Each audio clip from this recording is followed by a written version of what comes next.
എന്റെ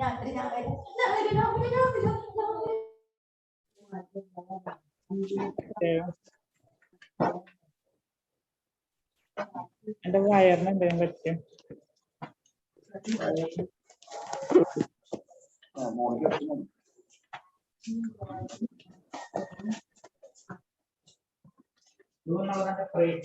പ്രേക്ഷിക്കണം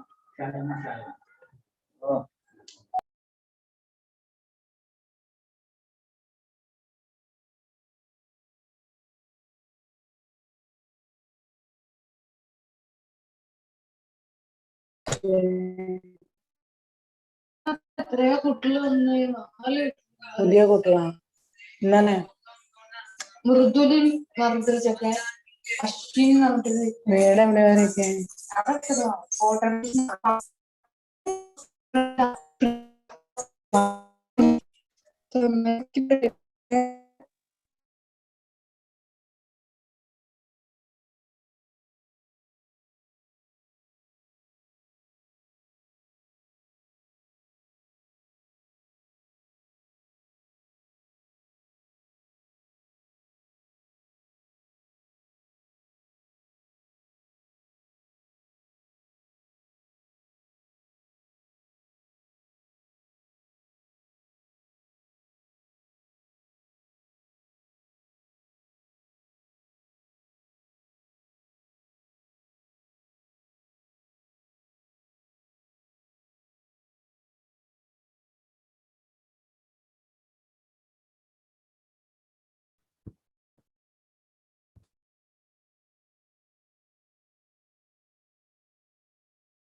ഓക്കെ, എന്നിട്ട് stop share click ചെയ്ത് കഴിഞ്ഞാൽ ഈ ഇമേജ് ഇവിടുന്ന് പോകും.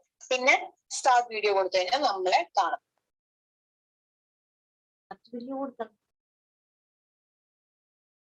നമ്മളെ കാണുമില്ല.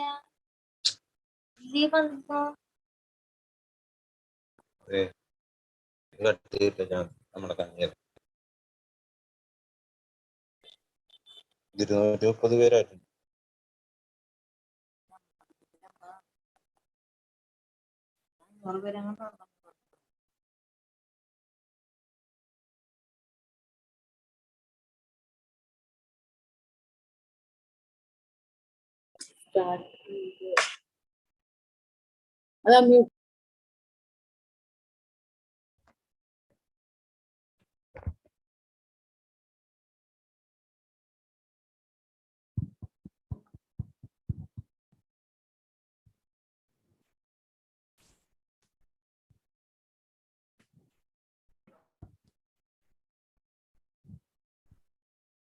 Good morning, everyone.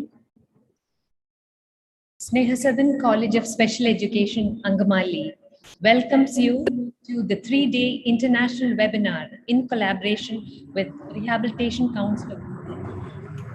Sneha Sadan College of Education is here with something new, but something which we have been helping with over the last couple of years.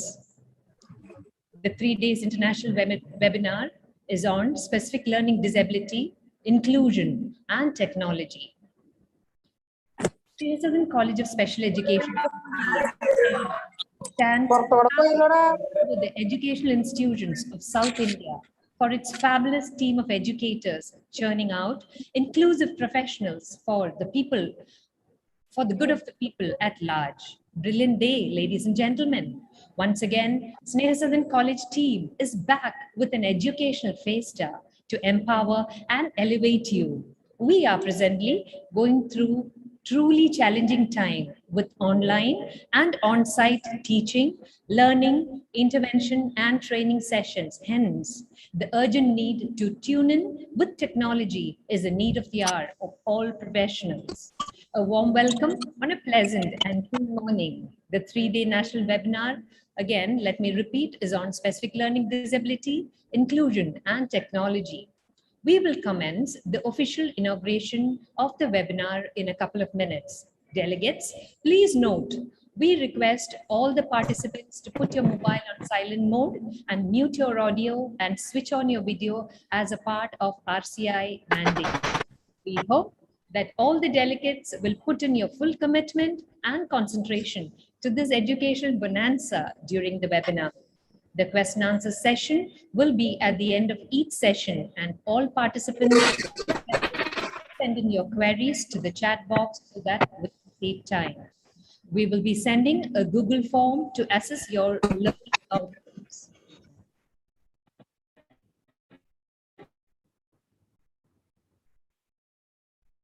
Let's all rise up for the invocation. Let us allow Sister Siji and Bonsi, B.Ed students of our college, to lead us in our supplication to the Almighty this morning to bless this webinar proceedings and all the participants.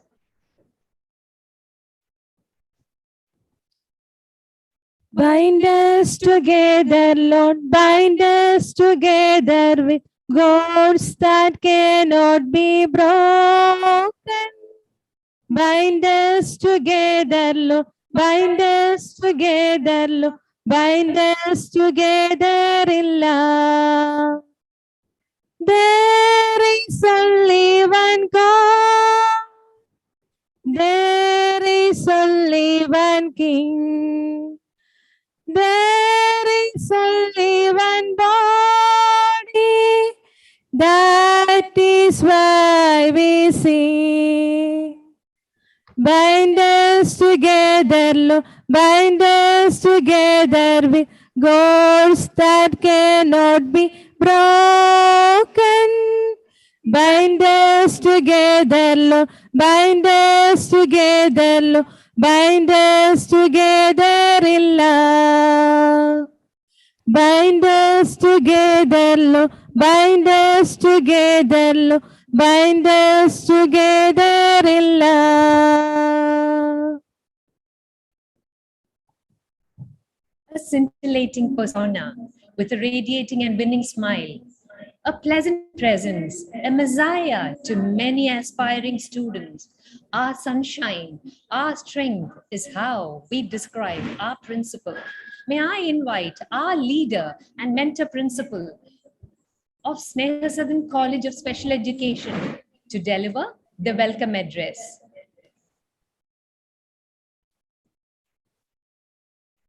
Good morning, eminent scholars, honored guests, dear delegates, my dear faculty and teacher trainees. As we all know, our world is gearing up for a revolutionary change in the entire educational system. Then the field of special education also has to be upgraded to international standards in order to ensure the well-being of the students with specific disabilities.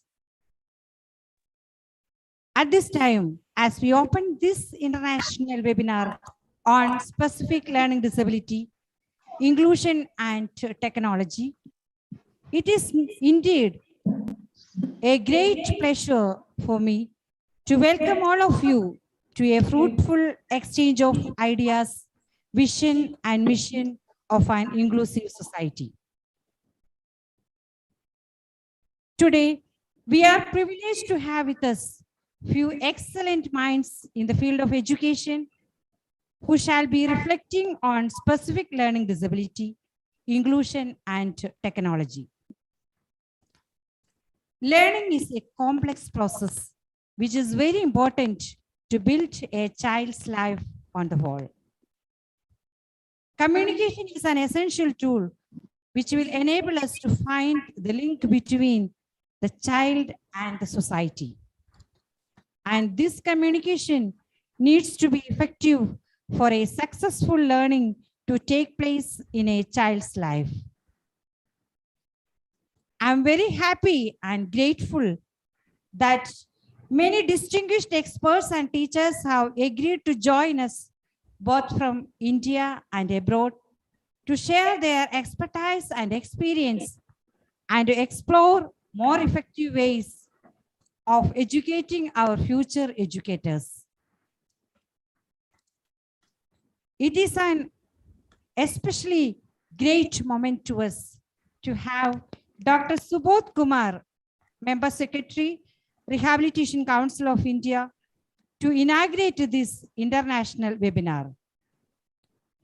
He is a well-acclaimed authority in the field of special education and rehabilitation.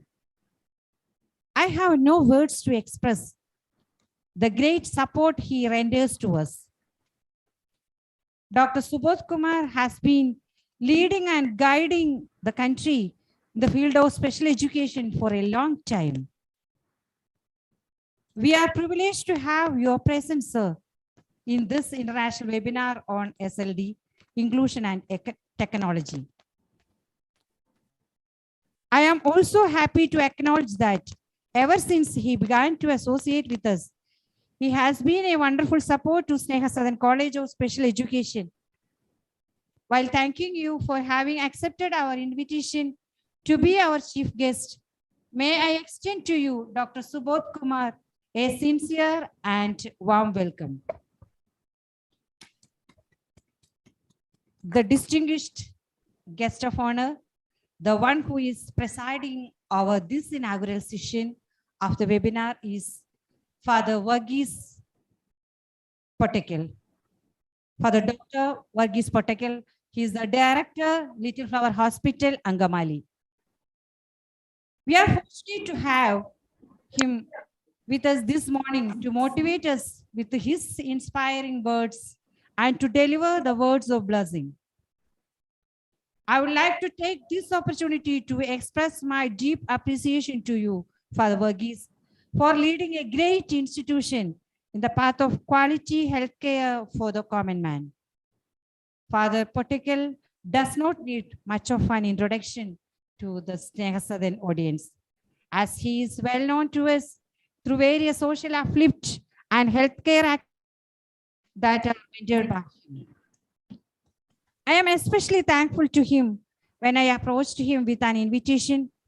He accepted my request and readily agreed to join us and bless our efforts. On behalf of everyone gathered, may I extend to him a warm welcome to this inaugural session. I heartily welcome Sister Annie Jo, Counselor for Education, CMC Merimada Province, Angamaly. After having secured Ahmed from St. Anne's College, Mangalore, with a special focus on special education, she had served as the principal of Teacher Training Institute, Karuti, for many years. She had been an instrumental in grooming generations of educators for our nation. She was elected as our provincial administrative team in the last month. As this is the first formal program that she attends at Sneha Sadan College, I would like to take this precious opportunity to congratulate in the new office and wish her all the best, God's abundant blessings. At present, she is shouldering a lot of responsibilities. Thank you, Sister Annie Jo, for your presence and support to Sneha Sadan College.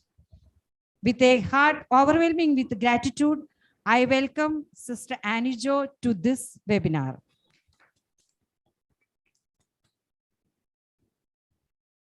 As India has recently introduced a new educational policy, 2020, to replace the 34-year-old policy, it is our duty to dig deeper into the new policy again and again, to be thoroughly updated and to understand our role in it and realize as educators the special part we all should fulfill in the nation building. I feel delighted to welcome Dr. Nitika Mendiratha, CEO and President, Society for Advanced Study in Rehabilitation, New Delhi, who is an expert on NEP 2020. We are eagerly waiting for your input session on the future perspectives in the light of NEP 2020. Most cordial welcome to you, Dr. Nitika. Ms. Elizabeth David is the Zonal Coordinator in Kerala for Rehabilitation Council of India. She is the course coordinator in St. John of God College of Special Education, Pampadi, Kottayam. She is an ardent supporter of this webinar and a great benefactor of this institution. Her presence during this webinar and guidance she offers are very much appreciated. On behalf of everyone gathered, may I welcome you here in this online webinar. A valuable teaching approach is that which recognizes students' diversity and uses this to ensure that all children receive equal treatment, opportunities, and respect. Indeed, that inclusive education. I cordially welcome an expert on inclusive education, Dr. Rupesh B.N., Professor and Consultant from NIMHANS, Bangalore. May I also welcome very respected Ms. Swani Mahadevan, Rehabilitation Consultant for Speech and Hearing from the Sultanate of Oman. We have also with us Ms. Geeta Kobi, Director of Programs, Cochin, to talk to us on the UDL and remedial teaching for SLD. May I wholeheartedly welcome Ms. Geeta Gobi to this webinar. Next, I welcome Mr. Ajit, HOD, Department of Empowerment, Inclusion and Wellbeing, NIMS Group, Dubai. May I also welcome all the delegates to this webinar and invite you to learn as much as you can from the presentations, discussions, and sharing sessions. A special warm welcome to all my Sneha Sadan family members too. I hope that you will have 3 most productive days of interesting and stimulating learning. I sincerely hope that this webinar is beneficial for all of us and that it will offer us a great opportunity to share the knowledge and experience. Once again, extending to everyone a very warm welcome and wishing all of you 3 fruitful days. May I remain. Thank you. May God bless you. You were listening to the warm words of Dr. Sister Jiza Grace, CMC, Principal of Sneha Sadan College of Special Education, Angamaly. Thank you, Sister. I invite Dr. Father Verghese Pottakil, Director of Little Flower Hospital and Research Center, Angamaly.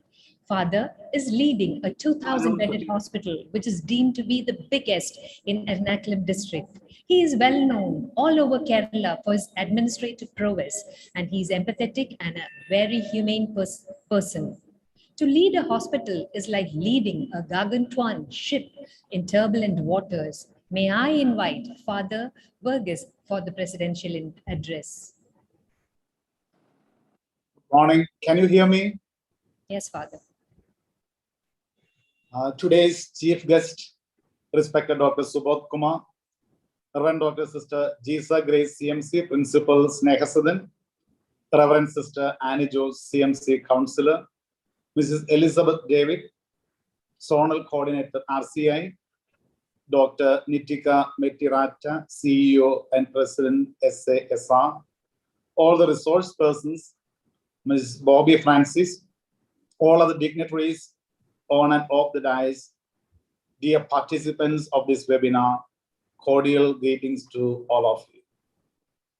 Sneha Sadan College of Special Education, Angamaly is hosting this international webinar on a very important topic entitled Specific Learning Disability, Inclusion and Technology.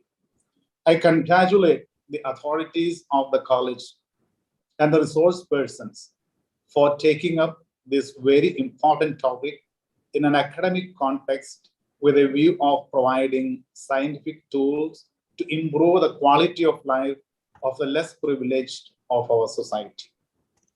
The prevalence of specific learning disability, despite normal intelligence, conventional schooling, intact hearing and vision among Indian children is not reported, or to say correctly, is underreported. As reported, around 5% or more than that, seemingly normal school children are believed to have this disability. These disorders that usually begin in an early age can be easily identified in their childhood itself. However, in our country, children with SLD often remain undetected because of a general lack of awareness. Non-identification of SLD among children naturally leads to their poor school performance and even dropping out of school. It is really noted that their academic problems also have an adverse impact on their self-image, peer and family relationships, and social interactions. These disorders may persist into adulthood, causing disruptions to both professional and personal life that may significantly affect the quality of their lives. Eventually, the quality of life of their parents and siblings also may be affected, causing serious disturbances in family. I believe that we have a special social responsibility to address this problem. We need methods and approaches by which we can detect early SLD cases and provide them opportunities to improve the quality of their life by the help of modern technology. Modern society has a responsibility to propose and frame inclusion principles by which children with SLD can be trained along with other children. Much needs to be done to ensure that each affected child gets an opportunity to achieve his or her full academic potential in regular mainstream schools. The presence of other children may positively influence children with SLD in improving the quality of their lives. I remember almost 30 years back, such an attempt was done in Chandpur, social service sector right now of Faridabad Diocese, in which I too was participating. There an inclusive approach towards education was taken, and that has really helped many students, children who are differently able. And I think that model is a classic example for us today also. And along with this, classroom teaching methodology also needs our special attention. It should be equipped with modern technology and systems that is suited to grasping capacity of children with SLD. New studies, researches, and orientations will help to open up new horizons. It will definitely improve the quality of life of children with specific learning disability. Academic world is to be SLD friendly and more sensitive to their needs. In order to achieve this ideal scenario, all regular classroom teachers should be adequately trained to screen specific learning disability among children at an early age. Schools should become proactive to set up resource rooms and employ special educators to ensure that these children receive regular and affordable remedial education. I am really delighted to see that Sneha College of Special Education that gives quality training to future teachers in the field of special education has taken a very special initiative for this webinar. This is an earnest attempt to open up new avenues of inclusive education for children with specific learning disability, coupled with new and modern technology. Once again, I congratulate the management of Sneha College of Special Education for proactively addressing this issue by hosting an international webinar that may bring the topic to limelight, equipping and inviting many to fulfill their social responsibility towards children with SLD. With these words of appreciation and great expectation, wish all the success for the international webinar. Thank you. Have a nice day. Thank you, Father, for your empathetic and motivating words. We will certainly allow ourselves to raise the bar in our work. Thank you so much. Our chief guest for the day is the Member Secretary of Rehabilitation Council of India and Secretary of National Board of Examination in Rehabilitation. He is the head of administration, and among a galore of duties that he performs is the appellate authority under Right to Information Act 2005. He is a person all people admire for his stellar leadership and helpful demeanor. He is none other than Dr. Subodh Kumar, Member Secretary of Rehabilitation Council of India. May I invite Dr. Subodh with great delight and happiness to inaugurate and be our chief guest for the 3-day international webinar on specific learning disability, inclusion and technology. Sir, the virtual stage is yours. Thank you very much, madam. Thank you very much. And first of all, good morning to all of you. And this is a very, important occasion for me. Right now, actually, I am privileged and honored to have here with all of you and to, inaugurate this international webinar. Dr. Jesa Grace is with us. She is the principal of Sneha Sadan College of Special Education. Dr. Father Varghese is also with us right now. I have also heard him. And Sister Annie Jo, CMC Education Counselor, Mrs. Elizabeth David, General Coordinator. Of course, RCI, Dr. Nitika Mediratta from SSR, Miss Bobby Francis, Sneha Sadan, she is a convener. I know I have gone through right now the number of participants for this, international webinar or conference. That is 235, I can see right now. And it is my warm greeting on behalf of me and on behalf of the RCI to all of you for this important occasion and this important webinar that is being organized by Sneha Sadan College of Special Education. And the topic, which is very, very important, that is rightly chosen because that is the SLD, inclusion and technology. This is a demand nowadays, and we have been observing this after the enactment of the RPT Act 2016. The focus of the entire community, all stakeholders, are now to promote and to just give a specific attention to the SLD persons with disabilities.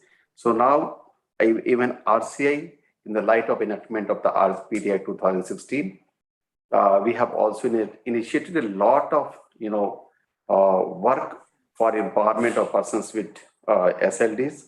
And recently, for this connection, we had a workshop earlier also in the RCI. We have invited a number of participants, experts from all over the country, and they have recommended for convergence of the courses, training program in a special education at diploma, degree and master level. And now, if we all are aware that from this academic session, we are going to implement. Earlier, we were not having a specific course on the SLD at the diploma level, but now due to the demand and the focus of this SLD courses, SLD requirement. So this committee has recommended to include the SLD, also include along with the ID and ASD. That is now, it is being considered as the DED intellectual and developmental disability. So the persons with or candidates, those who will undergo the course of the 2-year duration now at diploma level will be empowered or trained or groomed and having the adequate competency to teach or deal with the children with as not only ID, SLD, and the ASD. So that is the requirement, and we have been doing because ministry, our Department of Empowerment of Persons with Disability, also they have been motivating and they have been encouraging all the stakeholders, especially RC, because this is the mandate of the RC to develop or to provide the adequate number of the training program, adequate number of the human resources. And if you see that recently we had a judgment of the Supreme Court that actually they have also given a say direction to RC to provide the adequate number of the special educators to teach with the children with disability. And we are also working on that actually. And based on the recommendations, of course, in the RPT Act and the NEP 2020 also, we have initiated, the convergence of courses at one level is okay, that we have done at the diploma level. For the B.Ed level, we are all under process, and very shortly we are going to implement this B.Ed level also. But apart from this, to meet the the demand of the trained human resources, so the committee has also recommended the different short-term courses, that is the top-up courses of the 6-month duration with a different specialization, like 6 months courses in the ID, 6 months courses in the VI, HI, 6 months courses in the SLD, 6 months course in the deaf blindness, 6 months course in the cross disability, so that the person having diploma of 2 years durations, maybe the general education or the special education, they can be given the adequate chance to undergo the 6 months course. So after undergoing the 6 months course, the persons will be eligible or legally empowered to practice in the other area also. So apart from the existing, so this is the course we are doing in the light of the the recent decision of the Supreme Court and the NEP 2020. And at the same time, our mandate is also to implement, and that is the obligation to RC also to implement the provisions of different relevant provisions of the NEP 2020. We are doing also, we have conducted several meetings, not only the special education. If you talk about the other categories of the professionals that we are dealing with right now, the clinical psychology or rehab psychology, even the speech and hearing, we are also going to implement the provisions of the NEP 2020 that is in the process. And the main attraction of this NEP, as we all are aware that is the multiple entry and exit that we are also going to implement through our experts committee. So this is a very relevant information. And since recently we had a mandate, we have a direction from the Supreme Court. So we are going to conduct one big meeting, large meeting, where actually we are going to invite all the senior experts from all over the country.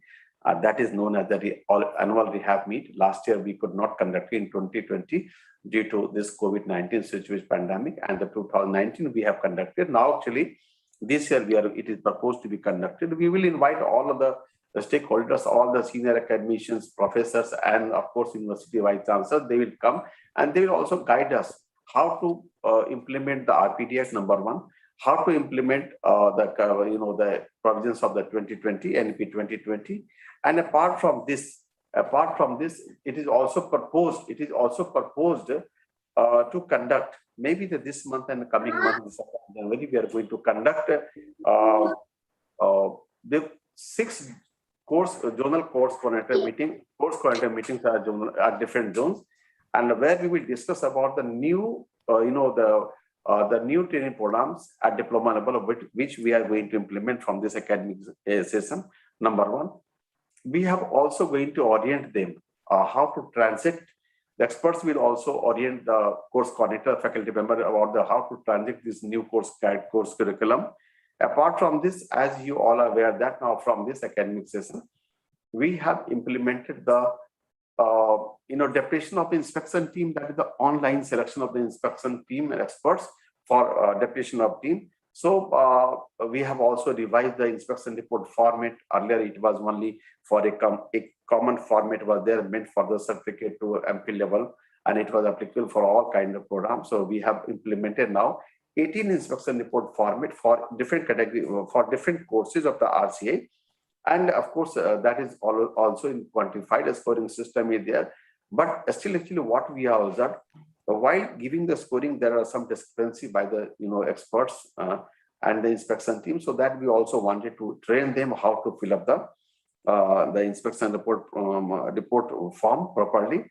And the more important thing is that earlier the inspection team now in the new inspection team system we have accommodated 2,400 professionals across the country, and we have all with this data we have obtained from the records which have been submitted by the respective training colleges for which, and that data, that faculty members list we have given the data bank of the software that and the software has a provision to select the experts from the respective area digitality, one from the same sheet and the from the within next adjacent states.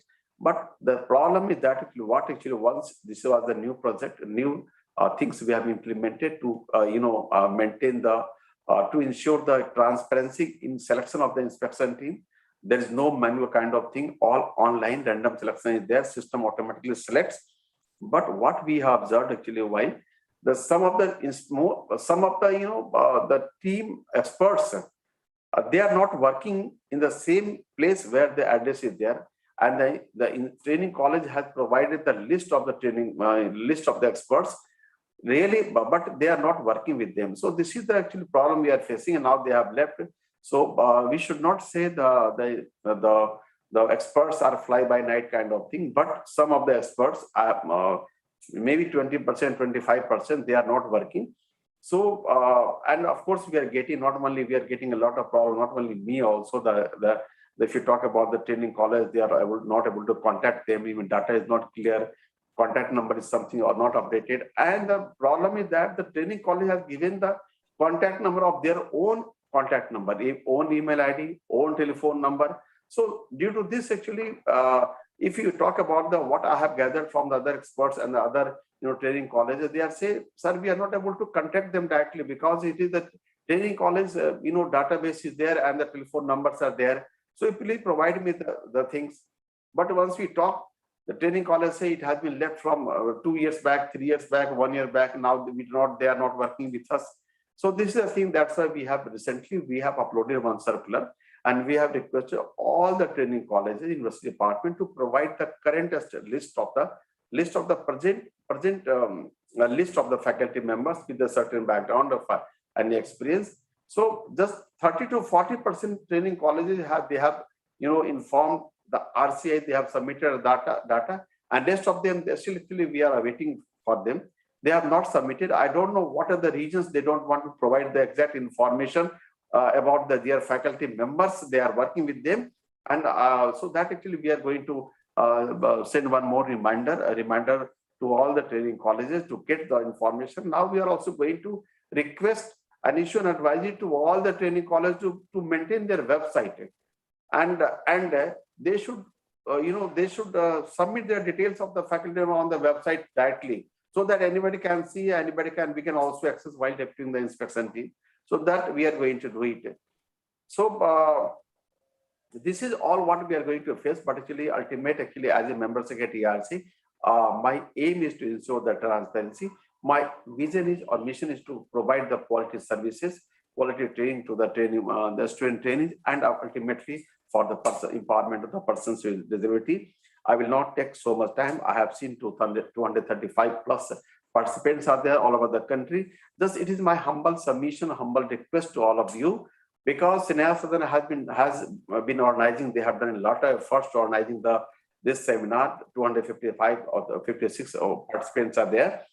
So please I will request all of the stakeholders and the participants, those who are attending the seminar, those who are listening me right now, you must ensure your attentiveness and you must ensure your presence during the seminar for the 3 days, because it has a great impact and value. And of course, actually, I don't think that actually only the CRE accreditation point is there. That's why we should attend for the namesake. No, We should not do like that. We should always in the mind that this is the important. The top class experts have been invited, resource persons are there. They will exchange your ideas. They will enrich your knowledge. This is the one of the best platform due to the COVID-19. Now we are able to connect through the ICT. The more number of the participants at one platform. Earlier through the offline, it's very impossible to travel, to sit, to organize everything.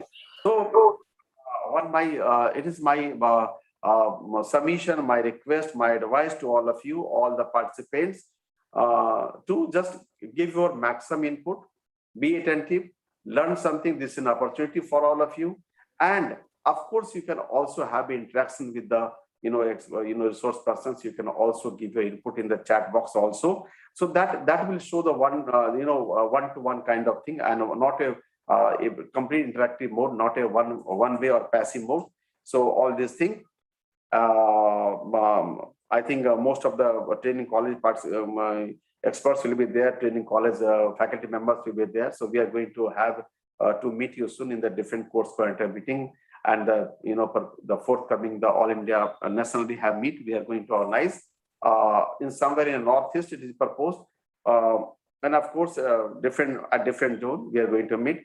So with this, I say once again, thank you, Sneha Sadan of College of Special Education, especially Dr. Jesa Grace, is a principal. I know Sister Jesa Grace for the last 22 years, and she has excelled herself in her own area of competencies, and she has now, I think she has working as a principal and got expertise in the LD also. So I once again thank to all the stakeholders, all the organizer, committee members, and the Bobby Francis, convener, Sneha Sadan College, and all the resource persons, and of course all our colleagues, those who are working, those are attending this seminar through the this VC. So once again, I thank you on behalf of RC. I thank you very much and wish all the success to all of you for this webinar. Thank you very much, Sister Jesa Grace, and all concerned, all stakeholders. Thank you very much. Thank you. Thank you, Subodh sir, for your capsular roundup of the new courses on offer by RCI and the impetus given to specific learning disability. We are glad that the power-packed new courses will make special educators jack of all trades. We are indeed honored by your presence and words of encouragement and wishes. Thank you so much, sir. Thank you, ma'am. Thank you all. Sister Anne Joe, CMC, Education Counselor, Mary Mata Province. She was the principal of TTC Karaguti. Sister Annie bestows all guidance in all educational matters to us. I invite Sister for the felicitation. Serving the best for the needed, how much brings back positive results. Respected chief guests and other dignitaries, this is a great day to have you all on this virtual platform. I am indeed honored and pleased to be with you all for this 3-day international webinar on specific learning disability, inclusion, and technology. Let's join hands together to ensure that we all will take with us something from this webinar.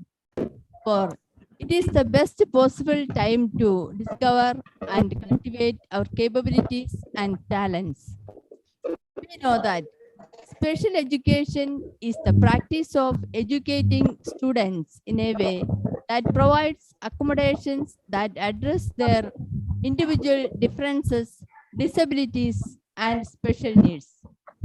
And we all, at some point of our career, realize that if we really make effort to update and equip ourselves with the new technological innovations, opportunities, artistic and creative disciplines, we have certainly innumerable ways and means to share our knowledge with these differently abled students. I hope This webinar will provide you and equip yourself with the needed tools, expertise, and experiences in order to face the challenges in the field of special education. As our Master and Guru, Jesus Christ, stood for the last, the least, and the lost in the society, we shall tread the path of compassion and empowerment towards persons with disabilities. Us, Saint Kuriakos Elias Chavara, whose proud daughters we are, design programs and institutions to animate and empower the social outcast. Sneha Sadan will always be committed to adopt its policies and programs that would support those who are on the margins of our society. Indeed, Sneha Sadan College of Special Education itself is the realization of such a noble vision, and we shall ever remain committed to this cause. Let me conclude by wishing each one of you a great, fruitful, and productive time here. And I am sure that you will take with you a bundle of knowledge and information to basically recognize and modify your talents, and thus to pave the way for a bright future ahead of us in the field of special education. Thank you all. Thank you, Sister Annie Jo, for your wishes and motivation. You have always and have remained our great source of inspiration. Thank you, Sister. We invite Ms. Elizabeth David, the Kerala Zonal Coordinator of Rehabilitation Council of India and the Course Coordinator of an eminent special education college in Pampadi, Kerala. Ms. Elizabeth David is our close guide and mentor, and she has always been a great support for us. May I invite Ms. Elizabeth David to felicitate us today.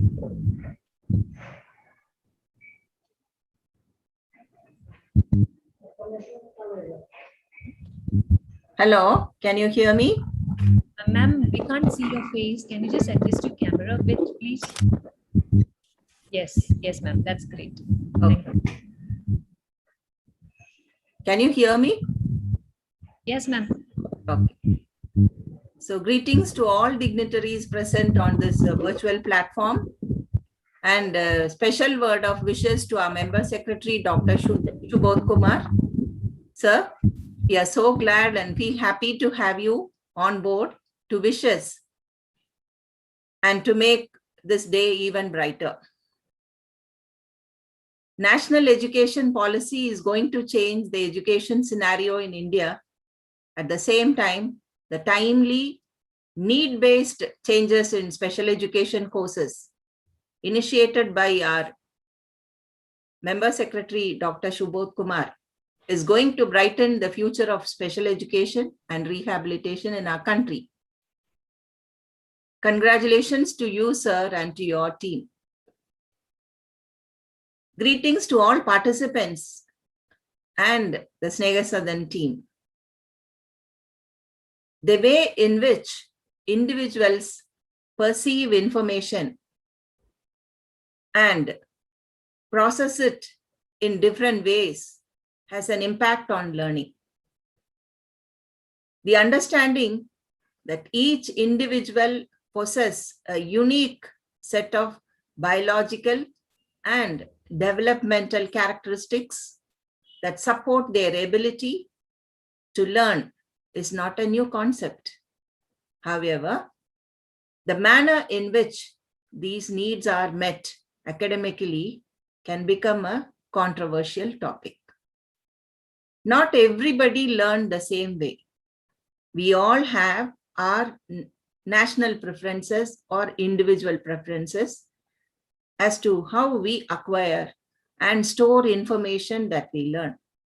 So, how are you, special educators, making it for all students, including those children with specific learning disabilities? Although the general idea for the existence of individual learning styles has become a widely accepted premise in modern education, there are a number of extensions and or variations, particularly in relationship to the nature of the specific types of learning styles and how the elements are assessed. It is with these variations that the questions of why students with various disabilities develop a preference towards some learning style over the other is posed. So by understanding why different students develop preferences towards different learning modalities, teacher can develop curriculum program that work with less trial and error and more success. I am sure definitely this platform on SLD, inclusion and technology will provide you special educators with new dimensions to create and new modalities to teach children with learning difficulties. Come together is a beginning, or coming together is a beginning. Keeping together is progress, and working together is success. Stay successful by staying together, by sharing your expertise, by acknowledging others. So sometimes one creates a dynamic impression by saying something, and sometimes one creates a significant impression by remaining silent. Participants, are you going to be silent or willing to say something or share something? So don't stay silent, be active. Reverend Dr. Sister Jisa, I was super excited when you expressed about the international conference on SLD. And now that you have finally set it in motion, I'm proud of you and I'm confident that you will be successful in this venture too. And I look forward to seeing you even more great things from your side. Best wishes to you and to your team on this awesome venture. Thank you for the opportunity given, sister.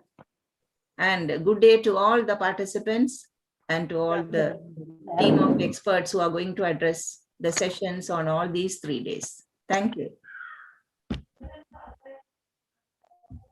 You were listening to Ma'am Lisbeth. She is the Kerala Zonal Coordinator for Rehabilitation Council of India. A touching felicitation, and ma'am, you always make it a point to empower Team Sneha Sadan with your warm words, and we are truly motivated. As you truly said, we are growing day by day with the blessings of wise and stalwarts in the field. You made our day brighter. Thank you so much, Elizabeth ma'am. Thank you. Dr. Nikita Menderita is the CEO and President, Society for Advanced Studies in Rehabilitation, popularly known as SASR New Delhi. She holds a doctorate in special education and is a postgraduate in psychology, social and intellectual disability. She has a PG diploma in hearing and visual impairment and a diploma in autism spectrum disorder. Presently, she runs a Rehabilitation Council of India accredited cross-disability teacher training institute along with a group of clinical setups. May I invite Dr. Nikita for a few words? Thank you, ma'am.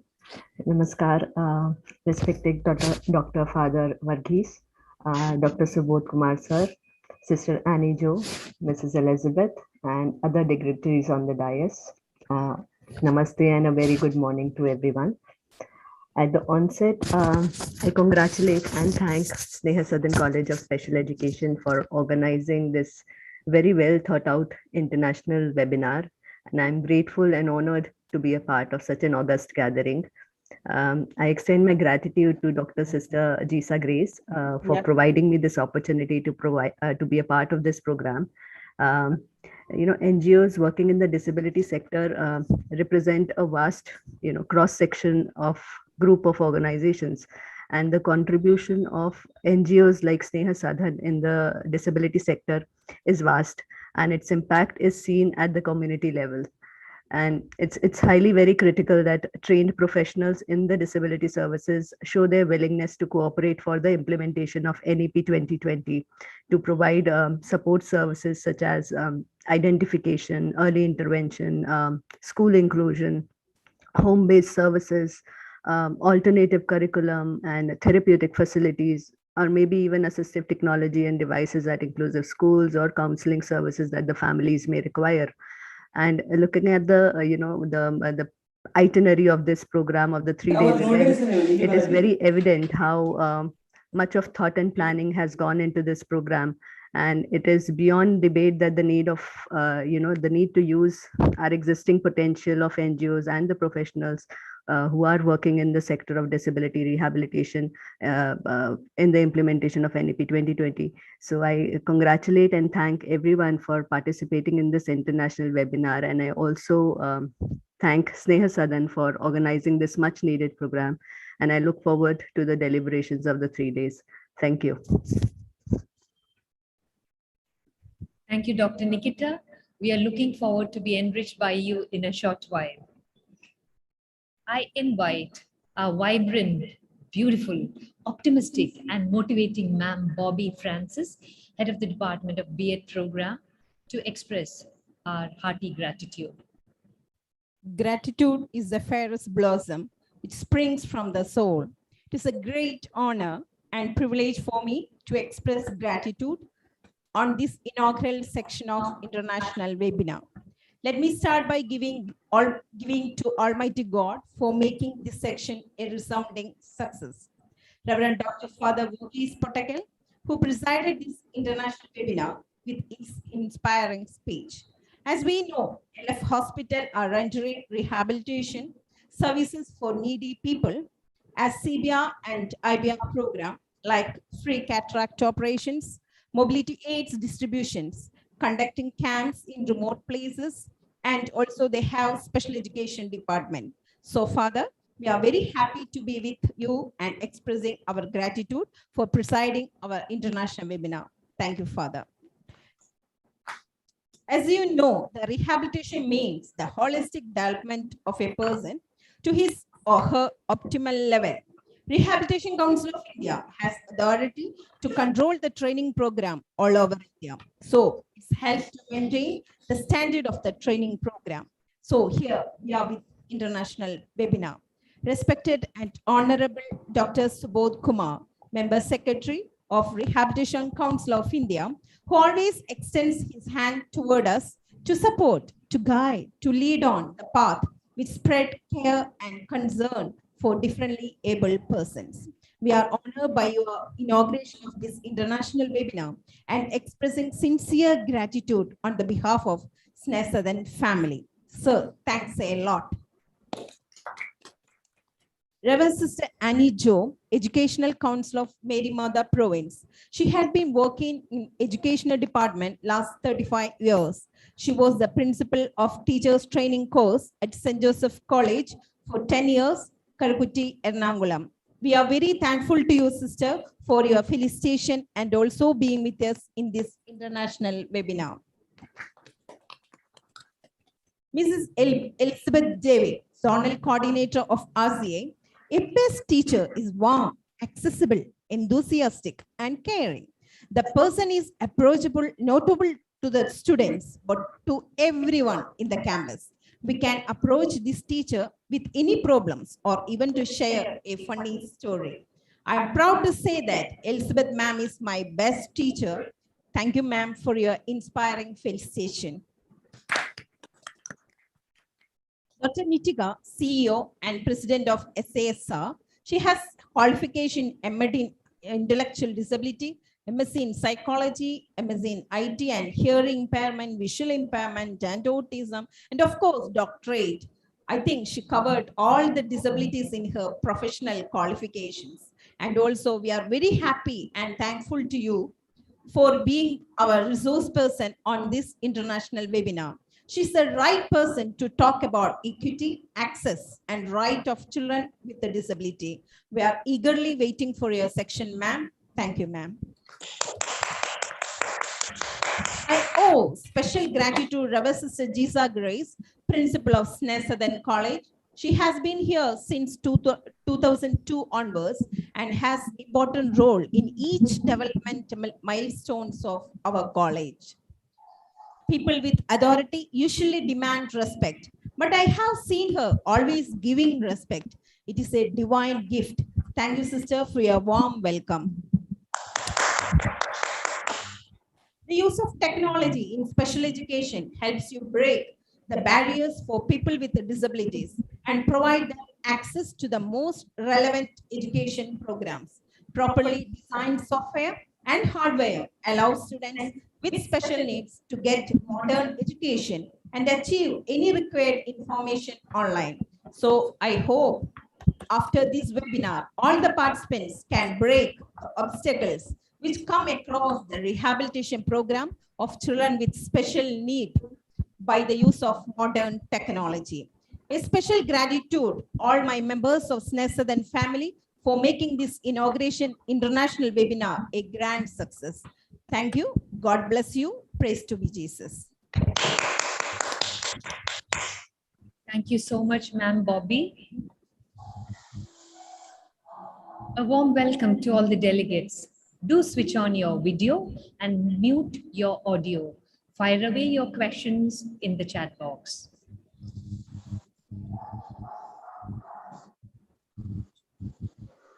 Dr. Nitika Menderata. Doctor, please excuse me. I think I made a mistake with your name.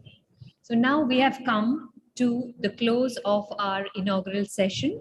And in a short while we will be moving over to the session from Dr. Menderata in a short while. Thank you everyone for being with us on this inaugural, during the inaugural program.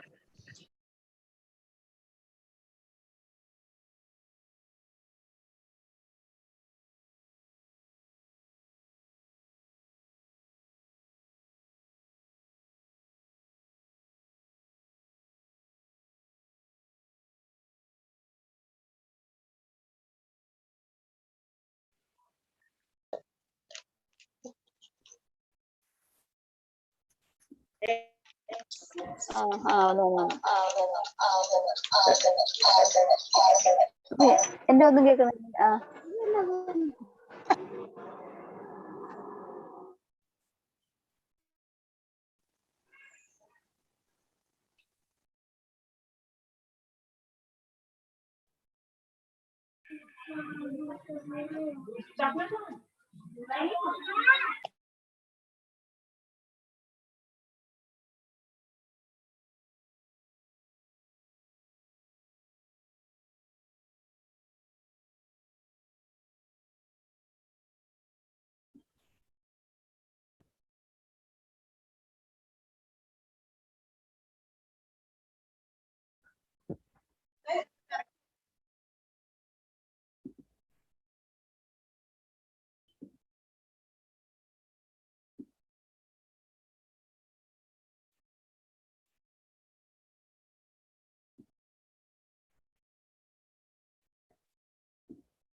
Ma'am, have you unmuted your audio? Namaskar, I have. I was not able to hear you, in fact, so I was just wondering, should I begin my session, ma'am? Sorry, I mean, you didn't hear us? No, I was not able to hear. I think you were on mute. Yours. Would you like me to read it again? Sorry, did I miss something important? Was it just an introduction? Then you don't need to repeat, please. Should I start my session now? Yes, yes, ma'am. All right, thank you. Please permit me to share my screen.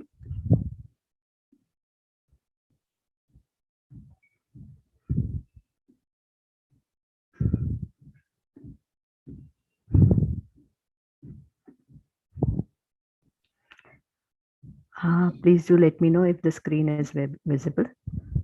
We can see it. All right, thank you.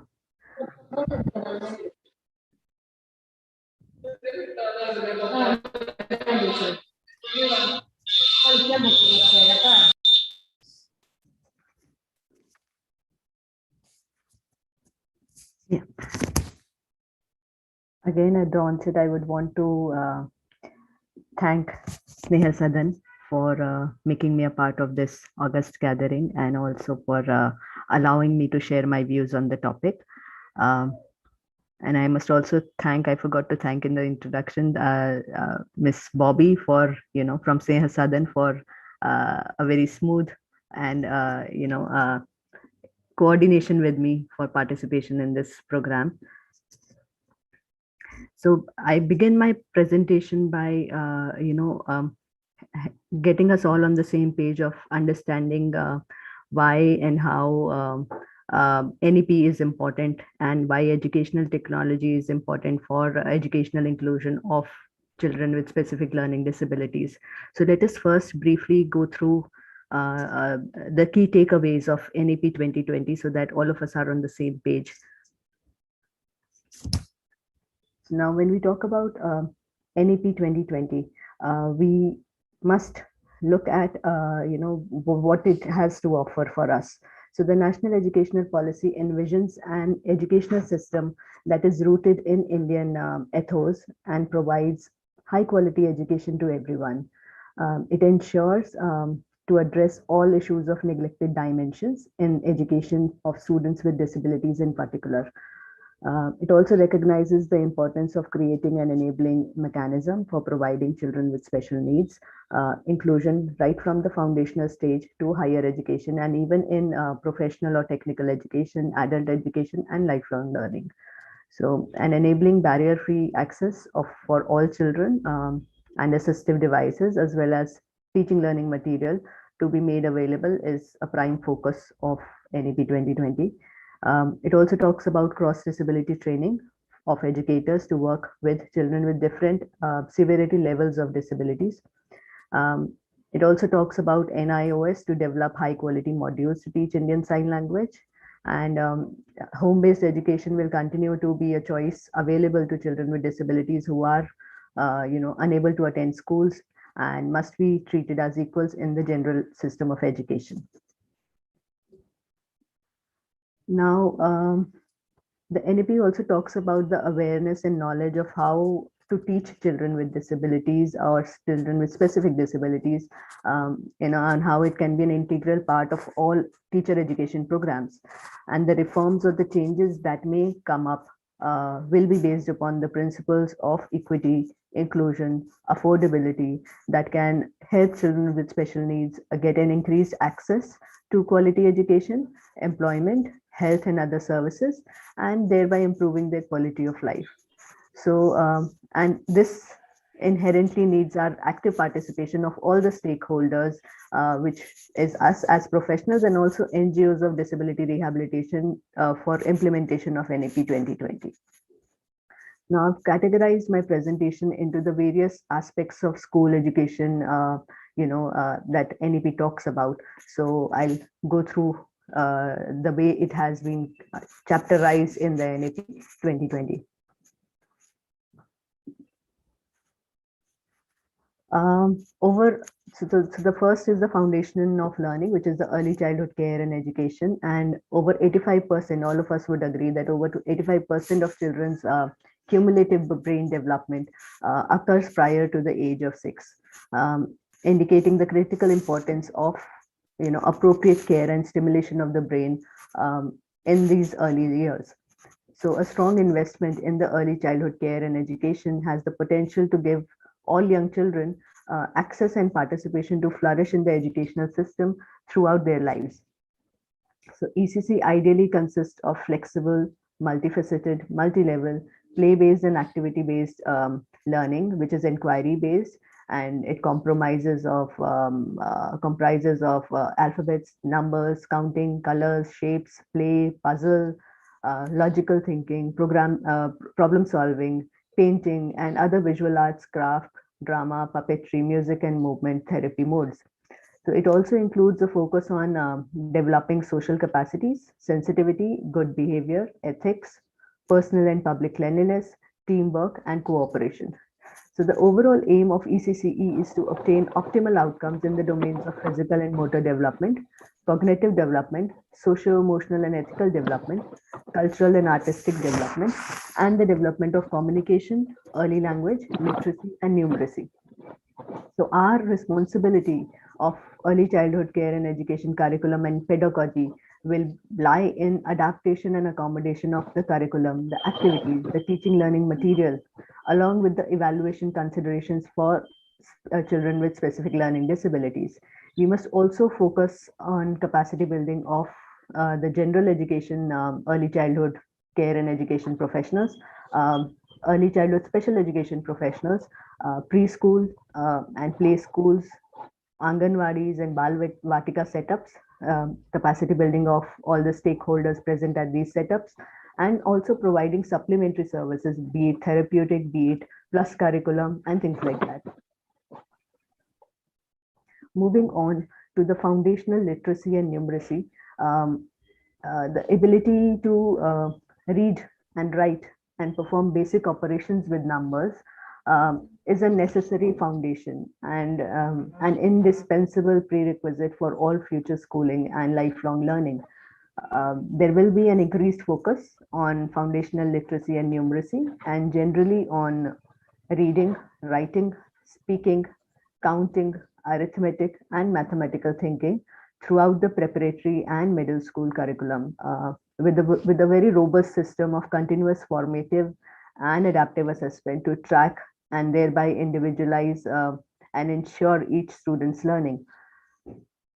And it was also has been mentioned in the NEP 2020 that a national repository of high quality resources on foundational learning, literacy and numeracy will be made available on the digital infrastructure of knowledge sharing, also known as Diksha.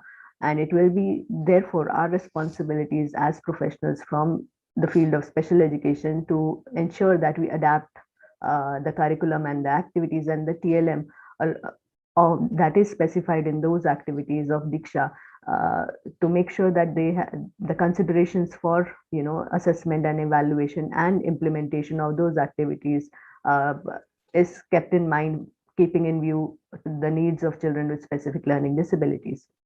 And also development of school preparation readiness module and the related resource material that will ensure not just early childhood inclusion, but also mainstream education of children with specific learning disabilities, right from the very start.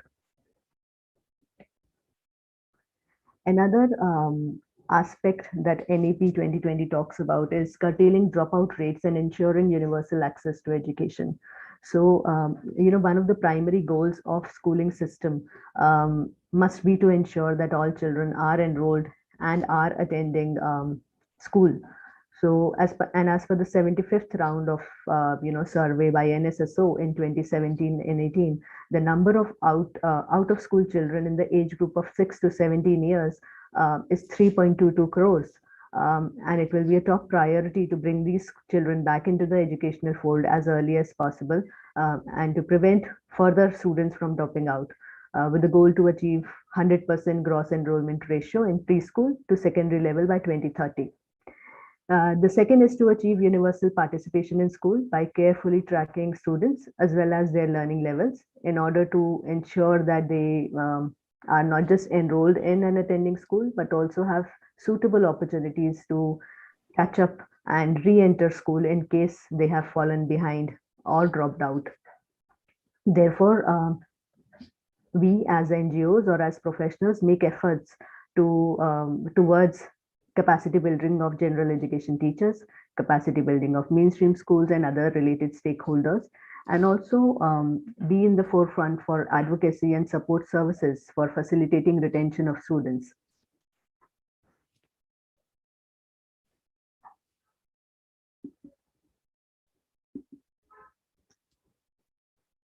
Now, when we talk about curriculum pedagogy at schools, NEP talks about, ensures that learning should be holistic, integrated, enjoyable, and engaging.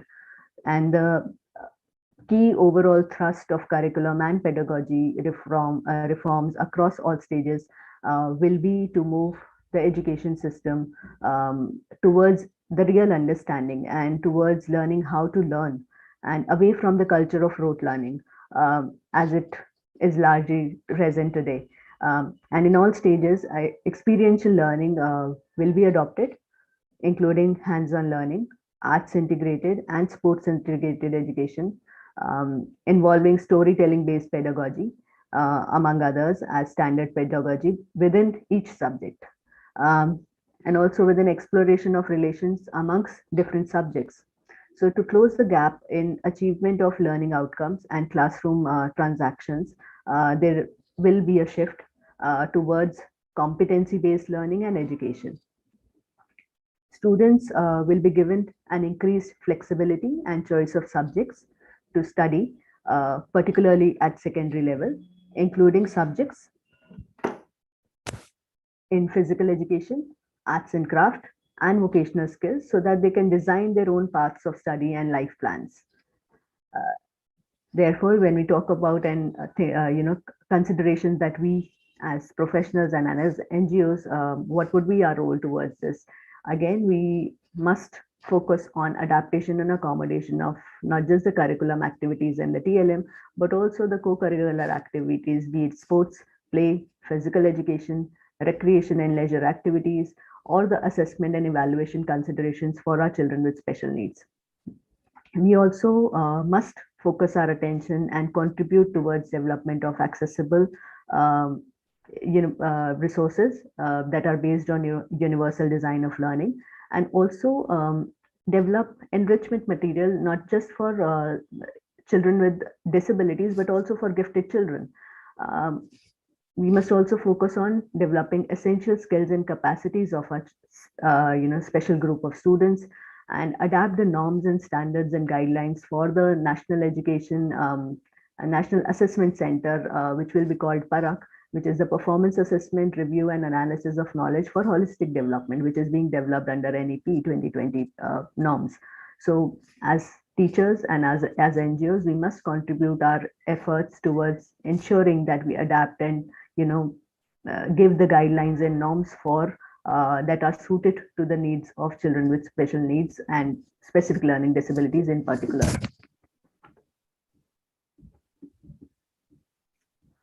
Now, teachers, we all would agree that teachers really shape the future of our children, and the motivation and empowerment of teachers is required to ensure the best possible future of our children and our nation.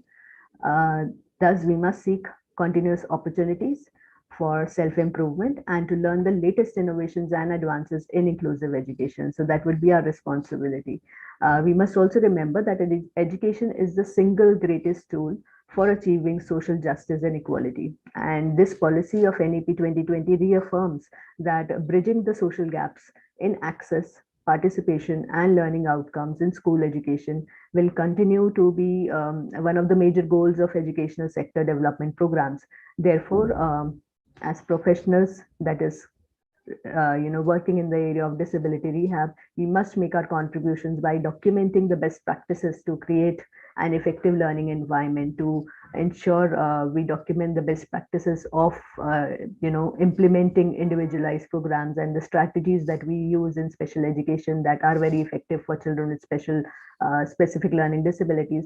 And we must also contribute our efforts towards capacity building of general education teachers, since we as special education teachers would not be working in isolation. In a mainstream school, it is highly imperative that we also build capacities of general education teachers, so all of us are working towards the same goal.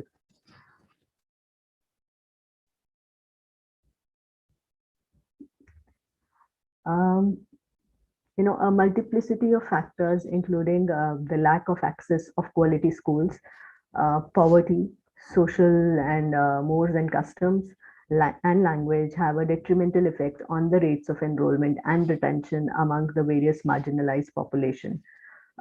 The policy NEP 2020 recognizes the importance of creating enabling mechanisms for providing children with special needs the same opportunities of obtaining quality education as any other child. And to bridge the gaps in access, participation, and learning outcomes, we must, as professionals, work towards developing parameters for access, participation, and learning outcomes, because many a times these are things that are not specified. And unless we as professionals document those and share those with the policymakers, it would be impossible for them, because we are the subject experts and we know the challenges and the needs of children with specific learning disabilities. So it's definitely essential that, and by access here, I'm not only targeting or specifying physical access. There could be systemic access, there could be technological access, there could be access to the curriculum, access to the teaching learning process.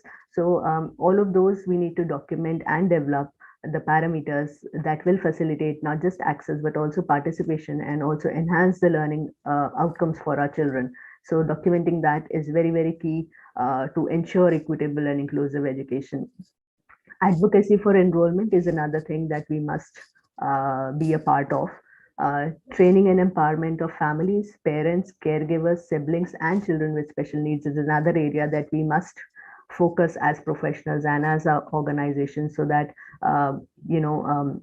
we empower all the stakeholders, and build their grit and build their resilience towards demanding an equitable and inclusive education. So that's another area that we must bring them at par with us, bring them, update them in all the knowledge, update them with all the latest laws and facilities that are available, so that they are able to access and they're able to demand that access to inclusive and equitable education. Facilitating home-based education, since NEP is also keeping the format open for home-based education for children with disabilities who are not able to attend regular school. So facilitating home-based education is also an aspect that us as professionals should play our role at. And then adapting and accommodating the support mechanisms and the resource material that is required for full participation and inclusion, not just in the curricular areas, but also in arts, sports, or vocational education, or the skill training aspects for children with special needs in particular.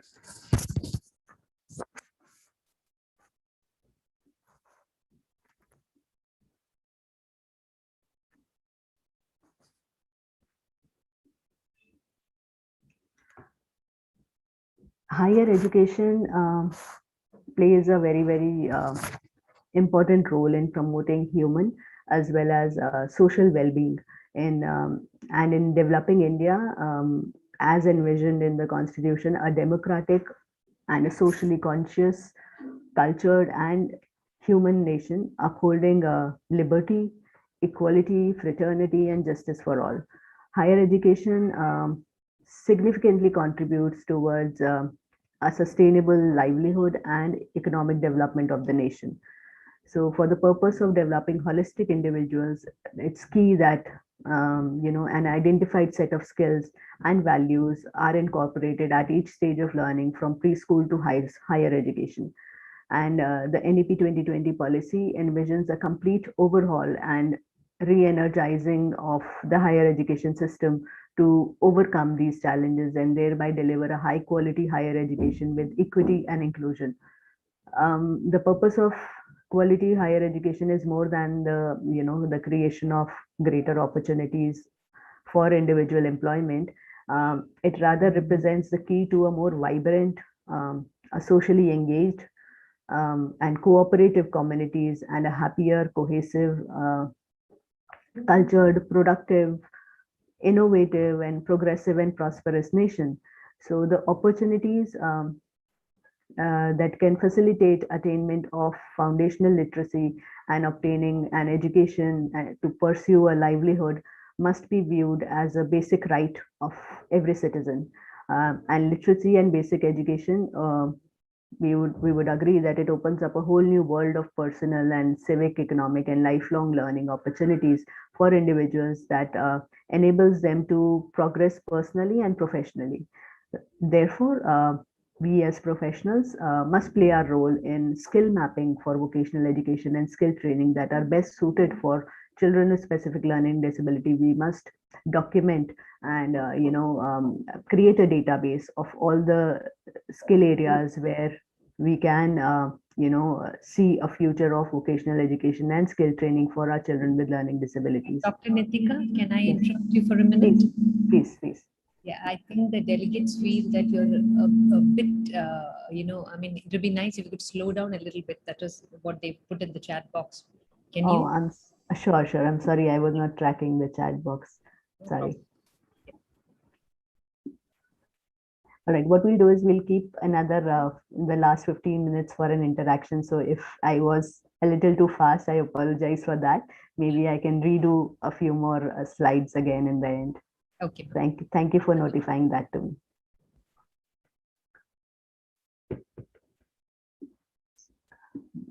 So yeah, so we were talking about how we can, in skill mapping, we can document and prepare a database for all the skill training aspects or the vocational education or the future employment of children with learning disabilities. What are the areas in the inclusive employment area set up where we can incorporate all the skills that are inherent part of our children with learning disabilities and their characteristics that can be utilized for their productive and gainful employment. Apart from that, capacity building programs for persons with disabilities for enhancing those skills, for polishing those skills, and for ensuring that they do grab those opportunities of employment in future. Also, development of parameters for recognition of prior learning. What happens is when the students are in the special education setups, they do go through that phase and transition of pre-vocational training. However, when we move to an inclusive education setup, that time period of pre-vocational training is not really there in the current education system of program. So it's necessary that we develop those parameters for the prior learning qualities and skills that are essential for different skill training and vocational education programs. So that would help us train in advance and ensure that we include those skills in the individualized curriculum of students so that by the time they are graduating from school, they are ready for any form of vocational or skill training program. And it will not just increase the employability potential of the children with disabilities, but also if we do provide them capacity building program that are focused on resilience building, that are focused on self-advocacy and empowerment, that would help ensure that the students and their families together are more equipped for gauging and gaining those opportunities that come their way. Also, further goes without saying that we must, there are a lot of areas that have not yet been touched upon for inclusion of disabilities at adult learning programs, adult education, and lifelong learning education programs. So that's another area that where we as professionals can, get into the adaptation of the curriculum and the learning outcomes for the adult education and lifelong learning education programs, because that's another that's an area that has not yet been touched upon for inclusion of different categories of disabilities.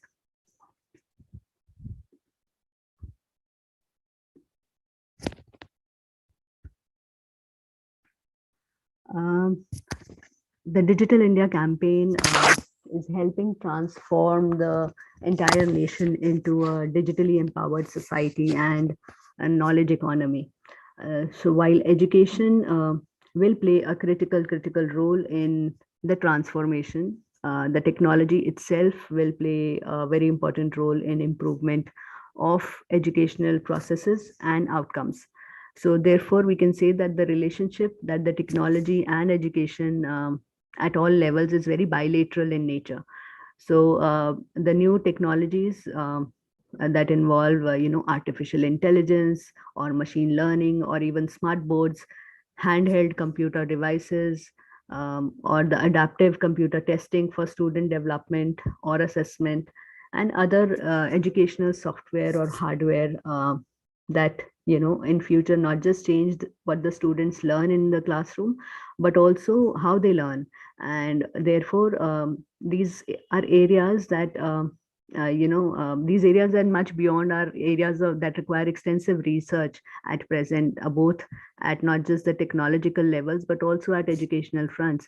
And unless we document the needs and the changes that these softwares and technology would require to suit the educational needs of children with learning disabilities, it would be a waste of research and energy. So therefore, it is mentioned in the NEP 2020 that a National Educational Technology Forum will be created for free exchange of ideas for not just enhancing the access and learning, but also assessment and evaluation process, educational planning, management and administration, teacher preparedness and professional development, and much more.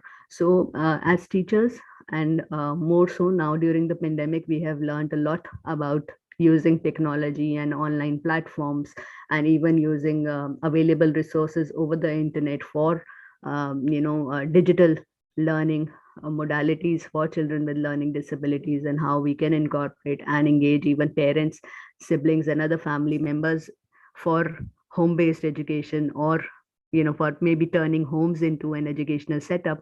It's imperative that we also, whatever ideas or whatever activities would be documented at the National Educational Technology Forum, we also make our contribution to it. We also ensure that whatever is being uploaded, we also offer our inputs for that free exchange of ideas. We also offer our inputs for adaptations or sharing of knowledge on how something that is already available can be further adapted to suit the needs of children with learning disabilities, or any other disability for that matter. So, and how we can continue to use, now that even though despite the pandemic in certain parts of the country being under control, and classes now being started offline apart from the online, and the students are coming back to school, let us continue to use the technology and continue to integrate technology in for the educational inclusion of students with learning disabilities.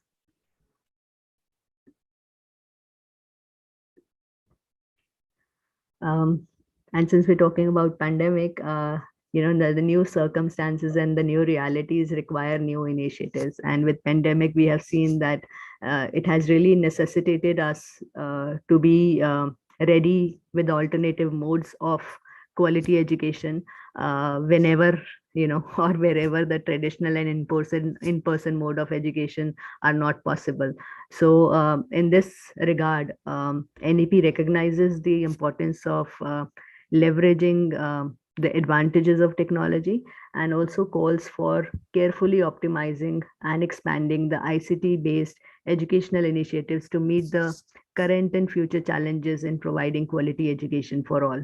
So we as educators must focus on how we can eliminate that digital divide. All of us may have different categories of children with special needs, be it in terms of the severity levels, be it in categories of disability, be it in terms of the different socioeconomic background that the students come from. So that's an area that we as professionals and as organization need to look into, on how we can eliminate this digital divide, on how we can build our capacities as educators for not just the pedagogy aspect, but also how we can change our view on online assessment and education examinations and planning to ensure that we're using the technology for digital education and also for equitable education of our students. We also need to not just build our capacity, but also build the capacities of our students and their families, because most of the times as organization, we have also faced a challenge, because this was a time where no one was prepared. People were only primarily using telephone devices for either communication purposes or for leisure purposes, playing games or social media or things like that. And then we saw that our students were also not prepared for using the technology for education, and even the parents were not prepared for it. So how we can build the capacity, and more so when the students are coming in from different socioeconomic backgrounds, most of them, they may not have the latest technology available at their disposal for undertaking the education. So how we can not just eliminate the digital divide, but also how we can build their capacity of using whatever is available at their end, and how they can still be part of digital education. Content creation is another thing that we as professionals need to focus. because at present we may have seen that all of us are using a lot of resources that are available online, not just at the national repository and national portals, but also international websites where a lot of special education worksheets, a lot of special education resource material is available for different disabilities. So but we need to, as professionals, need to develop and prepare a repository of resources and content that is best suited to our curriculum, best suited to our Indian context, best suited to the different regional and linguistic diversities of our country. So content creation is another area that we need to focus as teachers, and not just create content but also share it, disseminate it amongst our co-professionals, and ensure that we're able to all the students from different parts of the country are able to benefit from that, and all the professionals together create a pool of resources that is available for free sharing, and that is available for learning from each other, and taking best practices from each other. So because we must agree to the fact that all of us are in this together, working together for a common goal, which is empowerment and literacy of independence and inclusion of children with special needs. So we must create that common pool of knowledge.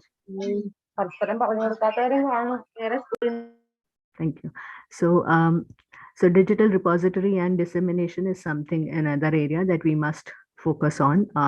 Also create virtual labs wherein not just experiential learning can be given an exposure to. We can use, I can see a lot of resources are uploaded by Sneha Sadan at their YouTube channel or at their Facebook platform. So that's another thing that we as professionals must also, and we as other organizations also must look into, because that will be like a lab for or a library. An online library is another area that all of us can together reach out to, because at present, if we have to look for learning resources, adaptations and examples of different resource material that can be used for a mainstream school or an inclusive school, we usually rush to international websites. We usually rush to international publisher and publication houses that have resources available.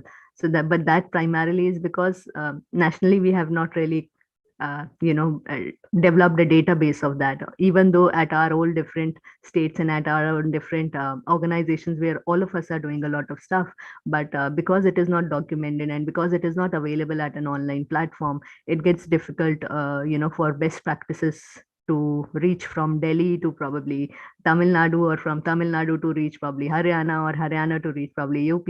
All of us are really working in fragments. So if we get together and at least make our contribution to documenting those things on the virtual platform, documenting those things on a common platform, maybe that would really help and benefit not just the professionals, but also in the long run also benefit the children with special needs, because having best practices at a common place would really give us an added advantage of utilizing the best modalities for our children.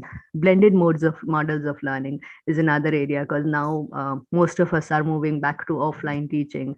So as I said, earlier before the pandemic, we were only in the offline mode of teaching, and it took us a month or so to transform or transition towards the online teaching. And now we're so habitual to online teaching that going back to offline seems like an alien concept.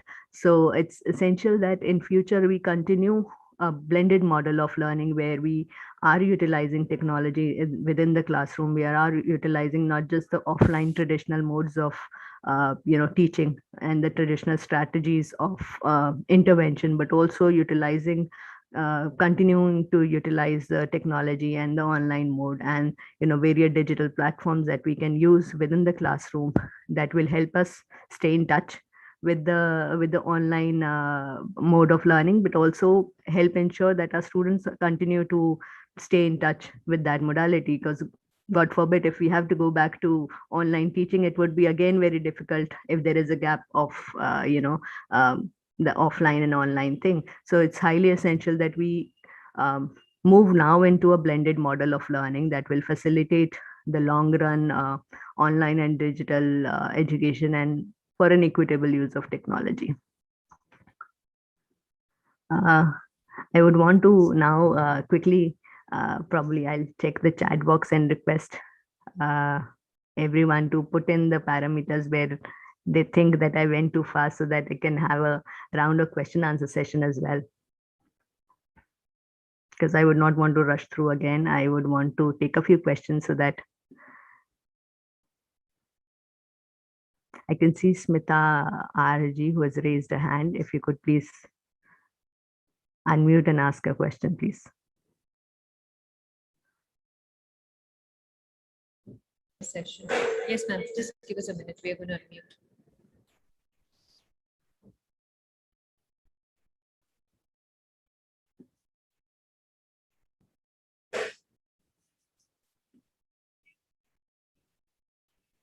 Participants, please note, you are supposed to ask your questions to Ms. Nitika. She's waiting for your questions. I think Sajita had a question.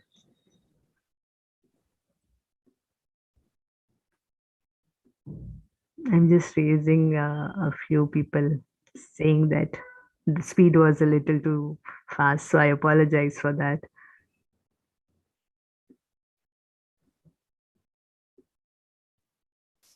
So what I'll do is probably the initial 2-3 slides that I feel that may have gone by a little too fast, I'll quickly go back and discuss, give a few more examples on how we as educators can contribute towards attaining the goals of NEP 2020. So, and meanwhile, I would request all the participants to maybe drop down their questions or drop down their remarks on what are the areas you would want me to focus again on.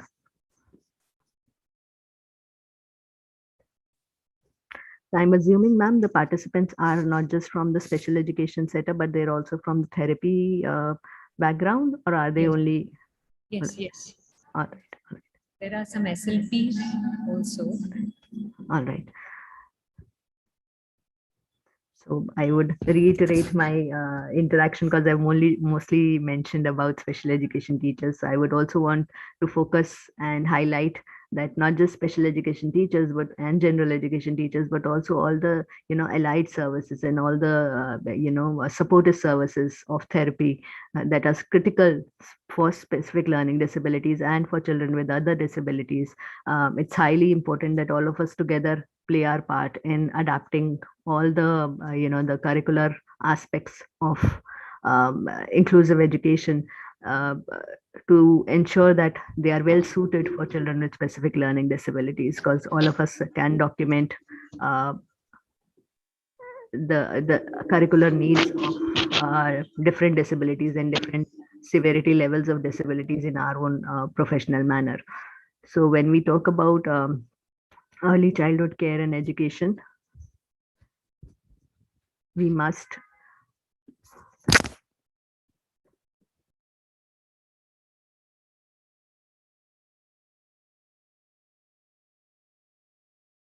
curriculum, but also how we can engage, since early childhood mainly utilizes the play-based and activity-based modalities or the inquiry-based learning. So how we can adapt, the different drawing, painting, visual arts and craft activities, or the movement activities, or the music therapy activities, to ensure that we're not just developing their different domains of development, that is the physical and motor development or the cognitive development, but or communication or speech development, but also on how we are gaining and gauging at the optimal outcomes when it talks about their positive behavioral support that we can offer, or when we could talk about developing their social competencies and social capacities, and the personal qualities or personal self-care activities, how we can ensure that they are able to attain that.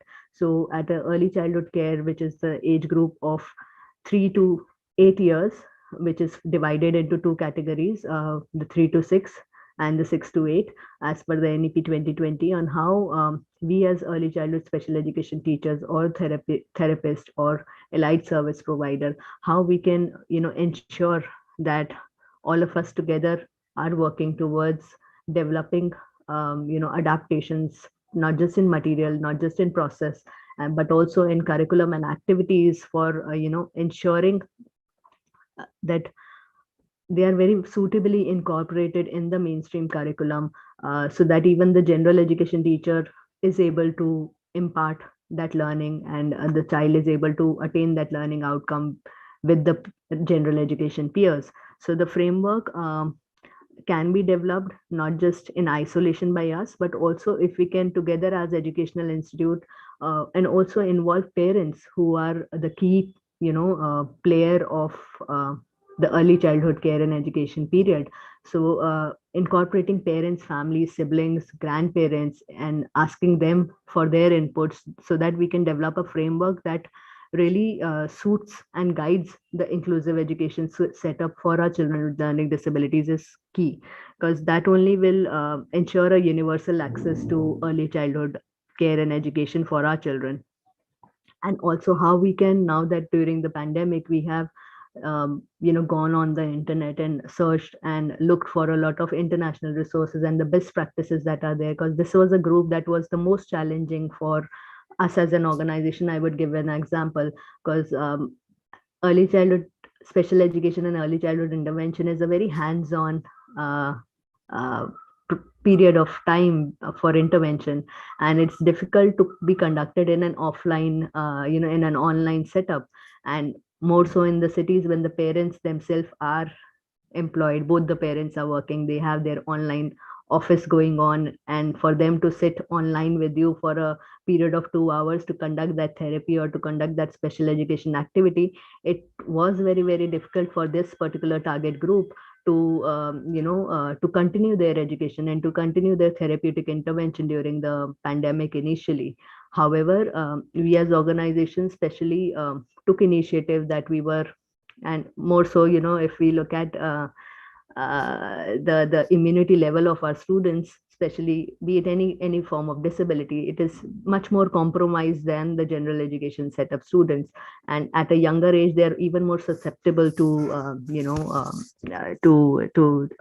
uh, to any form of disease or infection. So it was critical that we were not violating that norm of the the guidelines of the pandemic. However, we still, as it subsided and as the guidelines changed, we were trying to send our professionals at home once a week to make sure that we're helping the parents adapt the material at home. We're helping the parents create a learning room or a learning environment at home on what are the activities and how they can conduct the therapy activities or the exercises at home for the students, because a lot of times it was not really feasible for us to train them on the online platform. Even though we were circulating demonstration videos to them, we were recording, our therapists were recording videos on how they can conduct it, and they were being shared on their WhatsApp, they were being shared through our YouTube channel. But still, there were aspects that only a professional hands-on could, guide them on, that would suit the need of their child. So it was essential that, we would visit home and not just include the parent in the intervention aspect, but also include any other member of the family that was present, be it the grandmother, grandfather, or the elder sibling. So that's how, the role really, expands once we move into a digital platform. So thus it's very key that, when we are moving to an inclusive setup of early childhood care and education, we look into and take into consideration all these parameters for an offline education and also for online education. What are the key areas that we need to specifically that would suit the need of a child with learning disability or a child with severe form of disability, on how they can be included in a mainstream classroom or a mainstream early childhood education classroom. So because universal access can only be, as much as it is important to have a high quality infrastructure or a play equipment, it's equally important to have a well trained and a proactive educational professional or a therapy professional to ensure that not just the programs are well designed and the activities are well designed, but also they create a very enriching learning environment for the child. So thus transitioning from, just from a preschool or an Anganwadi or a Balvatika to a primary school could be made, really a smooth transition could be made only with the help of professionals from the field of disability that can not just ensure that all the peers and all the teachers and parents and professionals are participating, but also the schools are even more accepting, and they're giving that child an opportunity to have a preparatory class, or to have a qualified teacher, or a learning activities and material that is best suited to focus on developing their cognitive, affective, and other abilities for early literacy and numeracy. Now, when we talk about foundational literacy and numeracy, it's essential on many fronts, because with clear goals at different grade levels, it's high priority that we're able to achieve these goals at this age of schooling, because a larger portion of our students who are currently in elementary school unfortunately have not attained foundational literacy and numeracy skills, which is the ability to read and comprehend the basic text, or the ability to carry out basic addition or subtraction with the numerals. So it's relevant and important that through this policy, now that it has become relevant that our students must have this basic learning requirement, which should be focused for achievement first. It's important that we as teachers, in a time-bound manner, especially considering the high pupil to teacher ratios of our school, that we really focus on how we can adapt and how we can accommodate various activities and various teaching learning materials, and even the assessment or evaluation criteria for our children with special needs. Having a student from different socioeconomic backgrounds or disadvantaged groups, it's even more imperative that we as teachers train ourselves and support each other and develop resources for each other and for our students, and we invest continually in our professional development, for which today is an example that we are taking that initiative, that we would want to learn. So in future also, I would highly encourage all of you to ensure that, and we must together thank Sneha Sadan for organizing this kind of a forum and this platform for us to ensure that we are engaging in that professional development with the and keeping ourselves abreast with all the latest that is happening at the level of policy and the level of norms in our country. So on the curricular side, it's important that we as teachers focus on the foundational literacy and numeracy skills, which includes not just reading, writing, speaking, but also counting, arithmetic, and mathematical thinking, which could be focused right from the preparatory school to the middle school curriculum. And that's that only will help us create a very robust system of formative and adaptive assessment and evaluation to not just track the learning outcomes, but also individualize the intervention and the teaching strategies for our students' learning. Regular having an yearly plan, having an annual plan, and regular activities involving different subjects that would encourage and provide opportunities to our students to engage in such a literacy and numeracy skills will really help us attain that objective. So when we are creating teaching learning material, we can we at present, if you ask any teacher who has been in online teaching and working on individualized educational plans or conducting group activities for children at special school, they have already created a huge database of resources. They've already created a huge, pool of worksheets, pool of workbooks or activities around the individual IEP that they may be working with the students. So for all the activities or the workbooks that we have developed, let us try to organize those into the different aspects of learning of alphabets, learning of sounds, learning of, because what happens is at times when we're working on IEPs, and we have a specific goal, we're only focusing on that specific goal and the activities that we can, or the material that we can develop for that particular goal.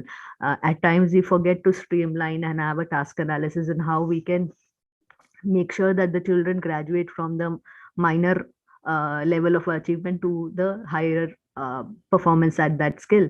So it's essential that we are, that now that we do have time, we can organize our material and develop material that is chronologically arranged for, not just learning of alphabet sounds or words or colors or shapes and numbers, but also we collaborate with our peer groups, we collaborate with our other professionals and parents and develop such material that suits the, that matches the level of NCRT or SCRT books. So, because most of the time, all of us are really, focused more on very micro level management and micro level teaching of a concept. So it's imperative that we also align our curriculum, align our interventions and activities as per the NCRT, CBSE or SCRT curriculum and their books of, early childhood or primary level education. So, and create a pool of resources for literacy and numeracy that will be a huge, digital kind of a knowledge infrastructure for all of us special education and general education teachers. So, and this will not only help in creating a very robust data pool, but also help us create a very inclusive data pool that is that may help us overcome a lot of language barriers, because that, maybe me sitting in Delhi would be more interested in developing material in Hindi or developing material in English that would suit the population that I serve. Maybe someone sitting in Kerala would be developing material in Malayalam. Someone sitting in Tamil Nadu would be developing material in Tamil. So that, it will help us move beyond the cultural and linguistic divide as well. And everyone across the country can share those pool, and maybe just by simply translating the available resources. Because a lot of enjoyable and inspirational books for students are already available. It's just that we have not really adapted them to suit the needs of our students. We've not really adapted them to suit the linguistic abilities of our students. So that's an area that we as professionals must look into for building those foundational literacy and numeracy skills. And most of our school libraries also have a huge pool of such books, and very high quality translated material may also be available. Very high quality, technological supportive material is also available, as we may have seen during the pandemic. It is just that we only need to, as professionals, need to look on how we can utilize that to ensure that, that material is available for our students in an inclusive setup, that material is accessible to our students as per his or her needs, and that we are able to bridge that graph of geography and bridge that gap of language or the level of disability. When we talk about dropout rates, the overall initiatives that are undertaken, by to bring the children who have dropped out from the school, or to prevent further children from dropout, is to provide an effective and a sufficient, not just an infrastructure to all the students for a safe and engaging school education, right from the pre-primary level to grade 12, but also it's imperative that we also invest in regular teacher training at each stage, so that a special care is taken that the school does not remain deficient of teacher proficiency or infrastructural support that is required by our students. So it's important that we as educators provide our input for alternative or innovative educational centers that can help us create and help in cooperation of NGOs like Sneha Sadan to ensure that even children from other backgrounds, not just disability, but other disadvantaged groups who may be dropping out of schools due to various circumstances are also brought back into the mainstream education. So universal participation in school can only happen by tracking all the students. So it's important that we as educators are focusing on parent satisfaction also, and tracking the learning levels of our students also. At times what happens is a lot of parents would come forward and share their challenges that they are facing, but unfortunately the school or professional may not give an immediate support for the kind of challenge they are facing for that. So a lot of times because of that also there is a student dropout because of the challenges. Maybe it could be in terms of the transport that they may need, it could be in terms of the financial support they may need, it could be in terms of a flexible, as I was giving an example of both the parents are working and the student is not able to, it's a severe student or a student with a very young age, he or she himself independently is not able to engage in an online education platform, and both the parents are working and they have their office duties at that time and they are engaging in online office duties. So if the parents bring forth such a concern, it's imperative and it's our responsibility as professionals and as organizations that we try to find a solution. We try to be flexible in our services, we try to be flexible in our rules and regulations, so that how we can ensure that the student continues with the education, because otherwise the only solution for the parent is to discontinue the education of their child, which for our students with special needs is the most dangerous, so to say, thing that would really further lead into exclusion of the child from here we're talking about inclusion, and that we are kind of forcing the child to be segregated from the mainstream. So that's another area that we really must play our role in ensuring that we're ensuring that the retention of the student is taken into consideration for the long term interest of the child in attending the school. So we may consider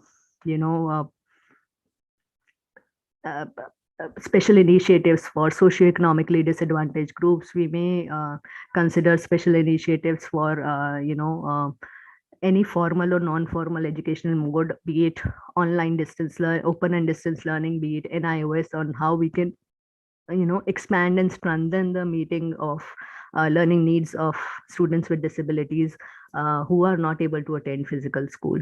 So these are certain opportunities in certain areas that we can explore and we can offer to our students with learning disabilities or students with special needs in general, and how to ensure that we take our voluntary efforts to enhancing not just their learning, but also ensuring that we're able to retain them in mainstream school for a long term. And by that, we would need to take an extra effort and go out of our comfort zone to kind of handhold them, to provide extra help sessions, or to mentor them and mentor their families for an active and healthy learning outcome for them.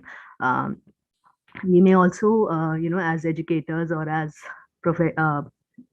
institutions, we can also look into, especially NGOs usually have a huge pool of volunteers who are willing to come forward and support during different needs of or different activities of an institute. So how we can mobilize such volunteers, how we can mobilize any a retired professional from our community, or maybe how we can mobilize any alumni, how we can mobilize any former retired educator from our organization to provide that flexibility of continuation or of education for our child if the child or the family is facing challenges in attending a mainstream education classroom. So that would help us not just in the retention of the student, but also in ensure that that we're focusing on the learning outcomes and we're not allowing the child to be segregated from the mainstream school.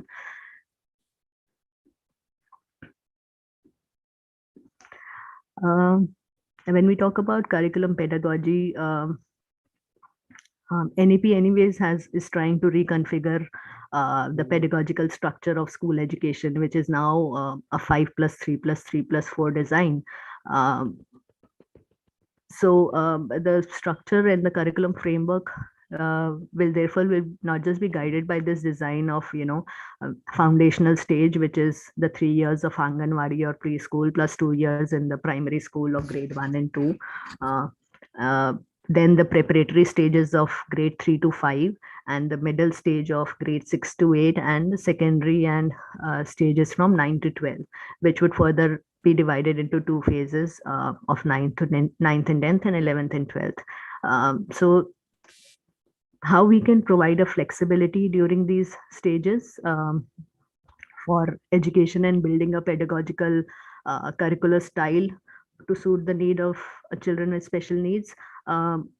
We need to, as subject teachers or as special education teachers, need to focus on not just the learning and how we can deliver concept abstracts of each subject through experiential learning within the subject, and how we can create relationship amongst different subjects, be it be it at the secondary level or at the middle level, how we can encourage greater critical thinking, or invoke a kind of a life aspiration amongst the student, provide a flexibility to the student for choice of subjects that we are offering. These are areas that we need to really focus on as educators, and as educators we need to advocate to our schools, to our mainstream schools, and how various curricular and pedagogical facilities that are available must be designed to optimize the learning of students based upon their cognitive development. So, and the teaching learning strategies at each stage, or the physical infrastructure that at each stage that is required, how it can be adapted to meet the need of our child in question. So that will not only help us in the holistic development of students, but also reduce the enhance the essential learning and critical thinking amongst our students by offering experiential learning. So, and whenever we're talking about development of an accessible or a UDL resource, we're only not talking about adaptation or limiting the content or modifying the content. We're also talking about a lot of our students with specific learning disabilities are also gifted children, who are much more ahead of the general education peers that they may have. So how we can also develop enrichment material for them is another area that we must focus on.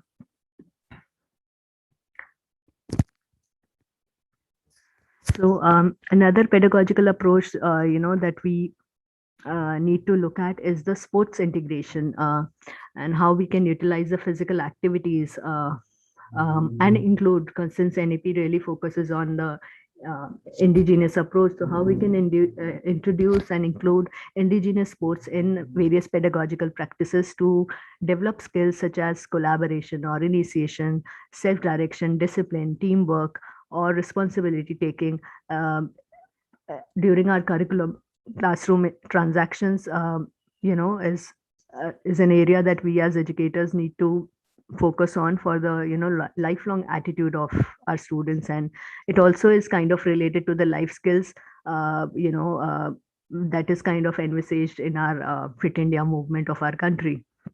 So how we integrate sports in education to foster a holistic development, and all, which not just promotes the physical but also the psychological well-being by parallelly enhancing the cognitive abilities of our students, is an area that we must look at.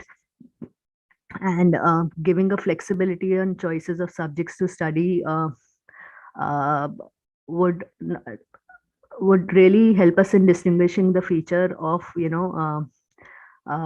since the NEP is no longer has a very hard separation amongst the curricular or a extracurricular or a co-curricular stream. So the subjects that are now shown, such as physical education, arts and crafts, or vocational skills, in addition to the science, humanities, and maths, are incorporated through the school curriculum. So so which is an interesting and a very safe option for our students at each stage. So at each stage of the school education, whatever is feasible for the child, whatever is possible for the child to undertake is something that that's a very innovative method that has been introduced by NEP. So that really offers a greater flexibility and exposure to our students. So that's an area again, as students, we need, as teachers, we need to update ourselves and what are the various subjects and the flexibility of choices that is being offered by our by NEP. Multilingualism is another thing that NEP focuses on. So it's research proves that young children learn and learn concepts more quickly in their home language or mother tongue. So, and mother tongue is usually that is spoken by local communities. So and at times in multilingual communities, various family members are using different languages. So wherever possible, the medium of instruction until at least grade 5 or maybe at least grade 10, if a local or a mother tongue or a regional language is as an option is approved and encouraged by NEP 2020. So if we follow that and provide high quality books and high quality material that is translated to their mother tongue, would really kind of enhance our learning outcomes for our students and improve the language of transaction of that academic achievement for our students by this bilingual approach. So that's another thing that we as educators must focus on. So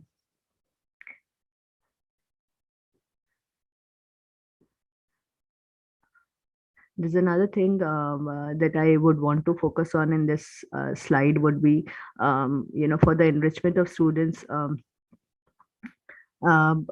it's important that, a lot of times if there is a focus on learning not just in English language or Indian languages, but also foreign languages. So how we can offer that for our students or secondary education, because it will not just enrich their global knowledge, but also their interest and aspirations, specifically when we're talking of children with specific learning disabilities, because it is research shows that teaching of languages enhances, which is enhanced through innovative or experiential methods.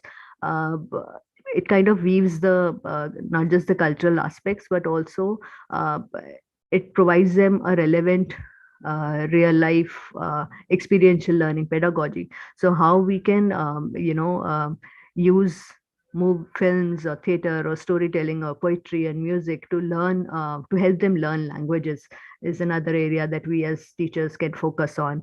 And now that ISL is being standardized across the country, and the national and state level curriculum material is being developed in ISL and Indian Sign Language that can be used by students with special needs, the local sign languages must also be respected, and they must also be taught wherever possible and wherever relevant. So that's another area of curriculum pedagogy that we as educators can keep in mind.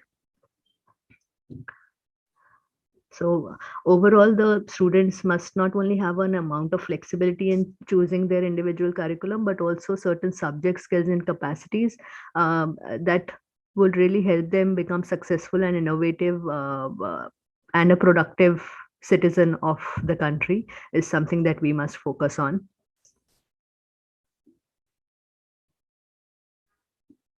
Because eventually these are the be it proficiency of language or proficiency of skills, these are the things that helps the students develop develop their thinking, their creativity, their communication, their physical and health, overall well-being.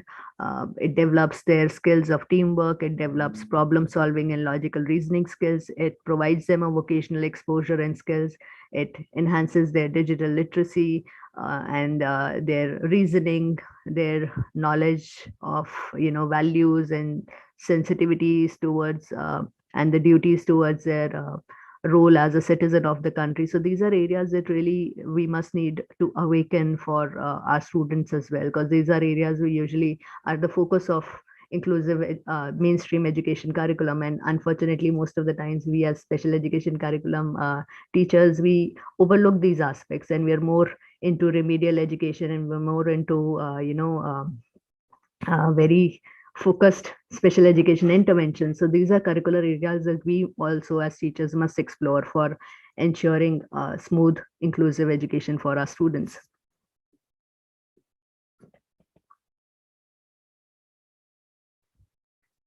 And when we talk about teachers, as we said, that we teachers really shape the future for our students. So we need to pass on our knowledge and skills, not just to the students, but also to amongst each other, and kind of motivate and empower each other to ensure the best possible future of our children. Therefore, as I have, it's very important me to reiterate this multiple times, that we must start documenting our best practices and that help us create effective learning environment for our students. And we must focus on, capacity building of other stakeholders in this general education system and of inclusive education. So, because once we've selected teaching as a profession, it's our duty to, that we need to really provide them the quality and provide them the motivation for attaining their best as a student.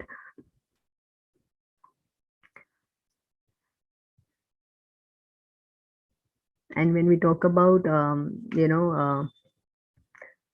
the equitable and inclusive education, we'd also must think and look into the alternative forms of schools that can be encouraged to preserve the traditions or alternative pedagogical styles, because that's an area that, be it the home-based education, be it any other form of alternative form of school, that's something that, most of these forms of, or the platforms of education usually have the highest level of awareness and knowledge of how to teach children with specific disabilities. So, and they usually have this as an integral part of their teacher education programs. So, or, for any other underrepresented groups.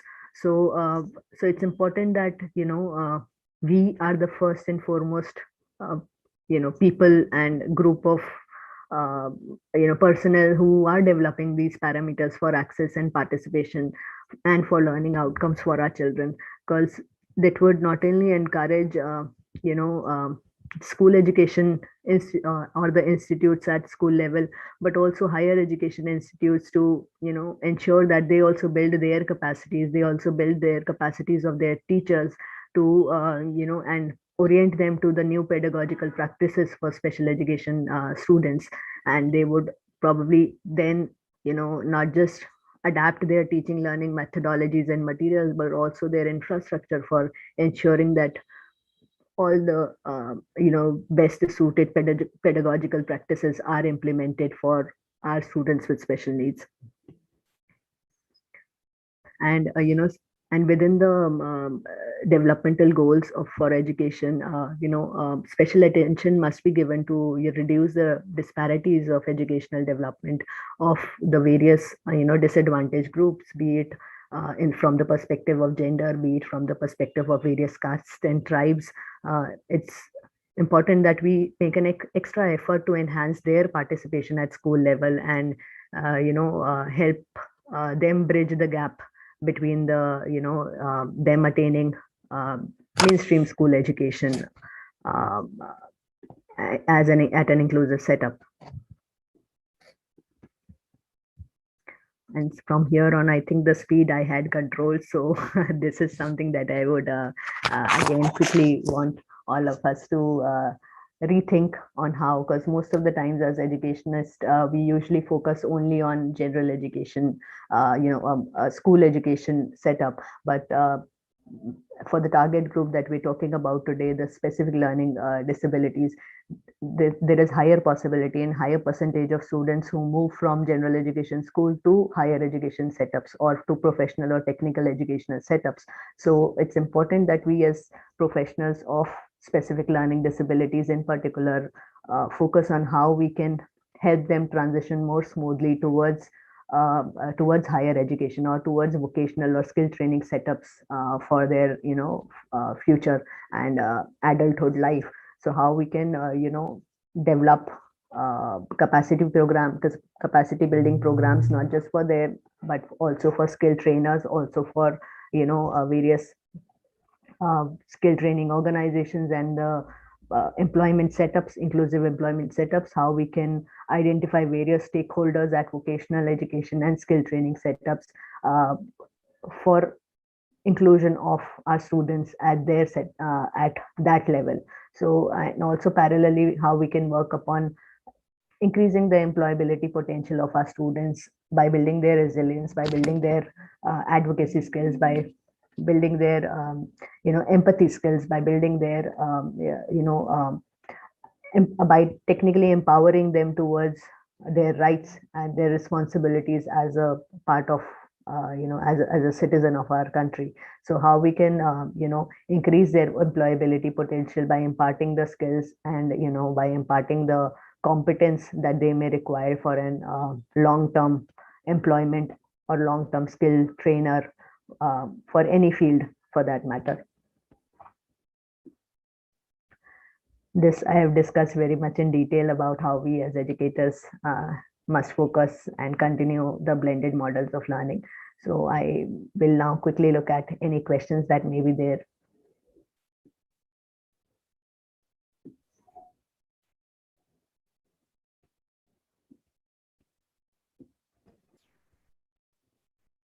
What is the meaning of TLM? TLM is, someone has already answered, so thank you. TLM is the teaching learning material.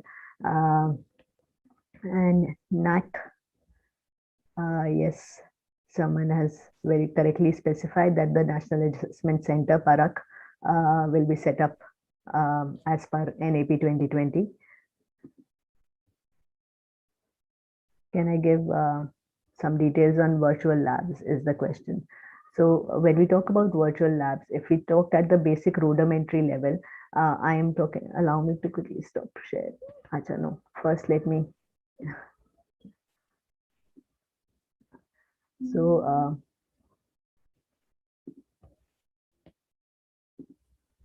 when we talk about virtual level, labs at the rudimentary level, I'm talking about, us creating a virtual repository of database or a virtual, something, a kind of a database that can be accessed from remotely, So at a very rudimentary level, to give you an example, let's talk about utilizing YouTube as a platform, creating our resources there, documenting our best practices there, creating a demonstration of how you can implement a particular activity for a particular therapy and creating a demonstration video for that, creating a demonstration video for various teaching strategies that we use for different disability groups, creating a strategy on how we can impart skill training, on how we can manage behavioral issues of a student at home, how parents can do that. So creating various subject knowledge areas, identifying the various subject knowledge areas, and or whatever skill set that I have or whatever area is of my interest, creating a pool of that. Maybe we can just start by documenting what are the curricular activities that we are focusing in the IEP of our students, documenting the goals of our students, documenting the different activities that we undertake for achieving that goals, and what are the different considerations we keep in mind while imparting those activities. Also documenting how we as organizations are practicing transdisciplinary model or cross disability model at our organization, so that it can be remotely accessed by different organization, it can be remotely accessed by different professionals, and there is a sharing of knowledge, there is a transfer of learning from one place. I sitting here in Delhi can learn from the best practices that Sneha Sadan is offering at Kerala. So that way eventually we're all together working towards rehabilitation and education and, independence, improving the independence level and the quality of life of our students. So together, how, if I see in Delhi that there's a particular practice that you are implementing, because, being NGO workers, most of us usually face a huge challenge of, the economic aspect of, professional development. So it may be difficult for, me, a professional like me, to travel all the way to Kerala to see your best practices. And it would also require me to invest a certain number of time, a certain period of time for traveling and learning and, getting an exposure to the kind of practices that you are implementing at your school. So having a virtual lab will really not just reduce the time that it reduce the time that is it the time of investment that will be reduced, but also the financial burden that it may have on my my end to learn that best practice. So it's essential that we create kind of a virtually accessible, remotely accessible kind of a lab that will document all the best practices. So, and also we can, another example, a rudimentary example would be utilizing Google Meet or a Google Drive, where we are, if we are adapting a particular lesson of CBSE or a NCRT book for a student with learning disability. For example, I in Delhi have adapted CBSE or NCRT English book, chapter number 1 and 2, and I upload it with the workbook or the work material or the worksheets that I have prepared for my student, that can be used by you sitting in Kerala, or you sitting in Assam, or you sitting anywhere in the country. So that's the kind of lab I'm talking about, that these are certain things that we, sitting at our home, sitting at our respective cities, can do from our own districts, whichever way it is possible. It could be, maybe just one worksheet in a month, but we need to start somewhere. So that's what I'm focusing on. And the larger end, the virtual lab, definitely the responsibility is more on the national institutes and the CRCs and the DPWD departments and the ministry at large to to invest on, to research on, and to develop the virtual labs. However, we as educators, that's what I said in the starting, my focus of the presentation would be on how we as educators can start contributing, and the role that we can play in implementing the NEP, and the way on how we can contribute in the future implications of NEP. So that's why I would encourage, and I would highly request all of you to make that contribution, take that effort. And you can just start by sharing.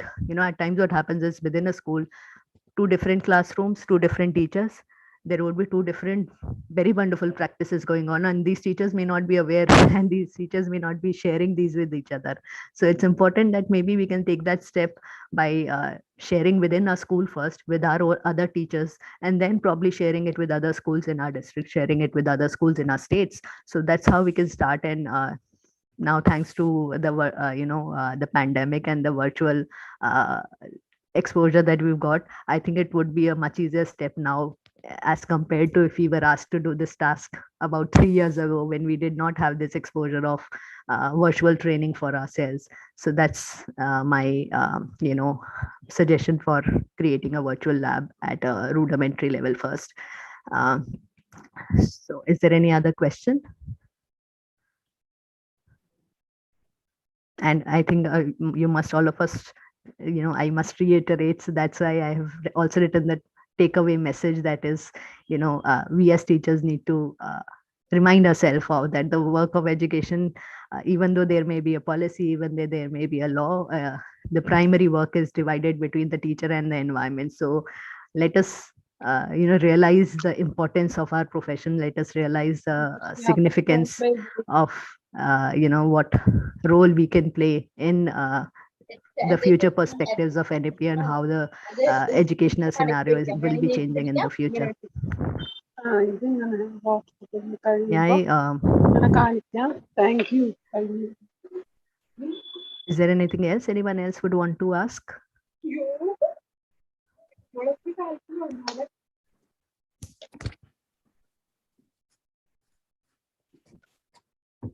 Thank you, ma'am. Participants, you all have any questions?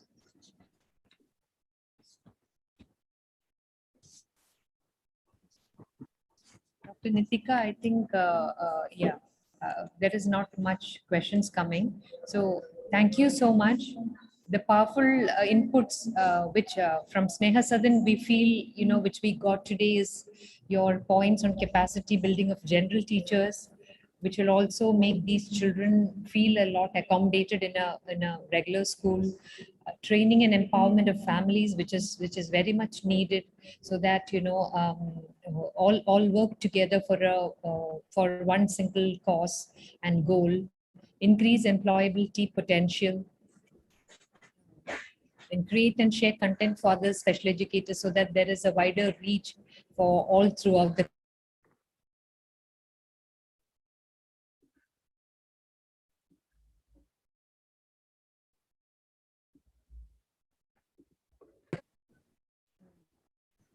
Can you hear me, Dr. Nitika? Yes, I can now. Yeah. I know you were frozen in between. Oh, okay. Maybe my network, I apologize. One thing I would like to ask you is, you have created a lot of resources. Where can we access it? Ma'am, the initial, I can share maybe in the chat box our YouTube channel and our Facebook link.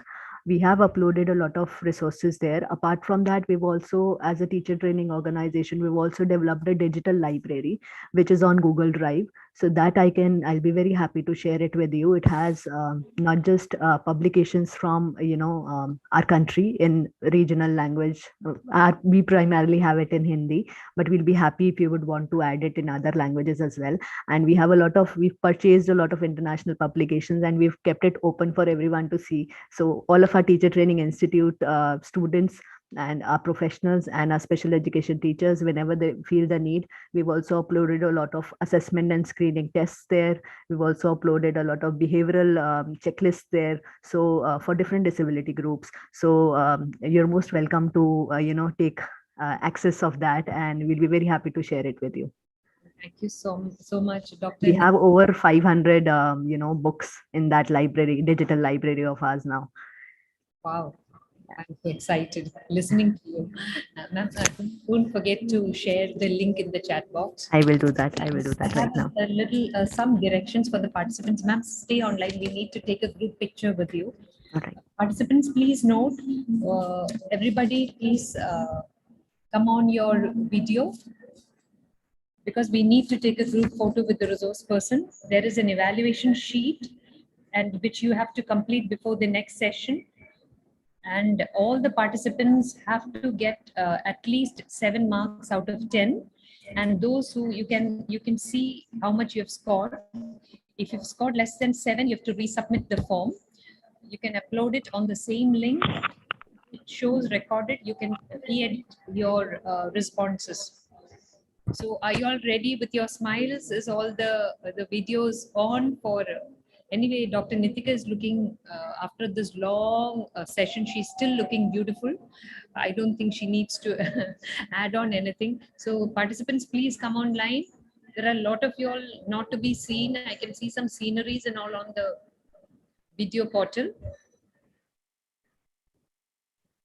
Sister Jinsi, we will get back to you. Do you have a question? Get back to you after the photo session. So everybody keep smiling. Okay, smile everyone.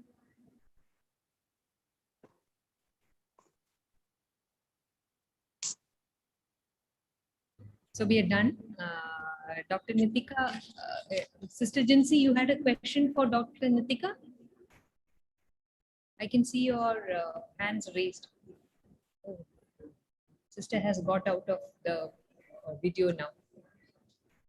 So thank you, Dr. Nitika. Thank you so much. It was a wonderful session.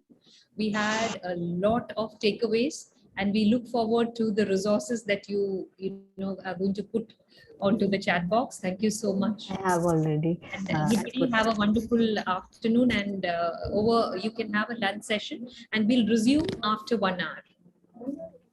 Thank you, ma'am. After 1:30, I'm sorry, 1:30.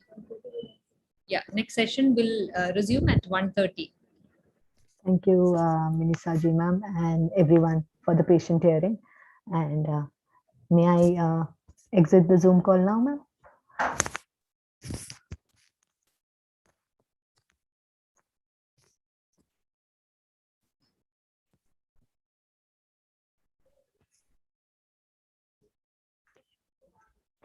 Thank you. Have a good day, everyone.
Good afternoon, everyone. All participants, I hope you have logged in. We are about to start our session. Our next session is Best Practices under Inclusive Education, which will be dealt by Ms. Srilata, Special Educator, Richland One School, Columbia, South Carolina, USA. Ms. Srilata has to her credit a decade of expertise in the field of diverse learning and is a member in School Improvement Council and Special Education Chair. May I invite the beautiful Ms. Srilata to enlighten and empower us with her knowledge. Ms. Srilata? Yeah. Yes, thank you. The stage is yours. All right. Good afternoon, everybody. I know it is like almost like a sleeping time right after lunch. I will try to make it more interesting to make you all awake. Let me share my screen.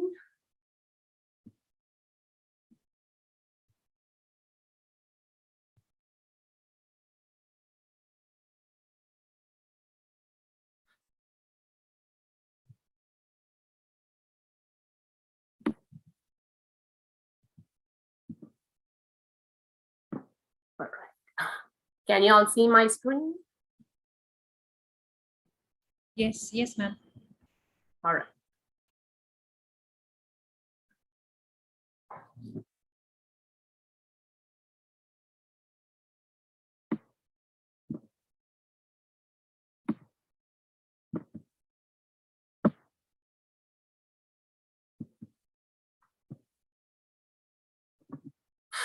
All right, so the topic which I'm going to share with you is the best practices under inclusive education.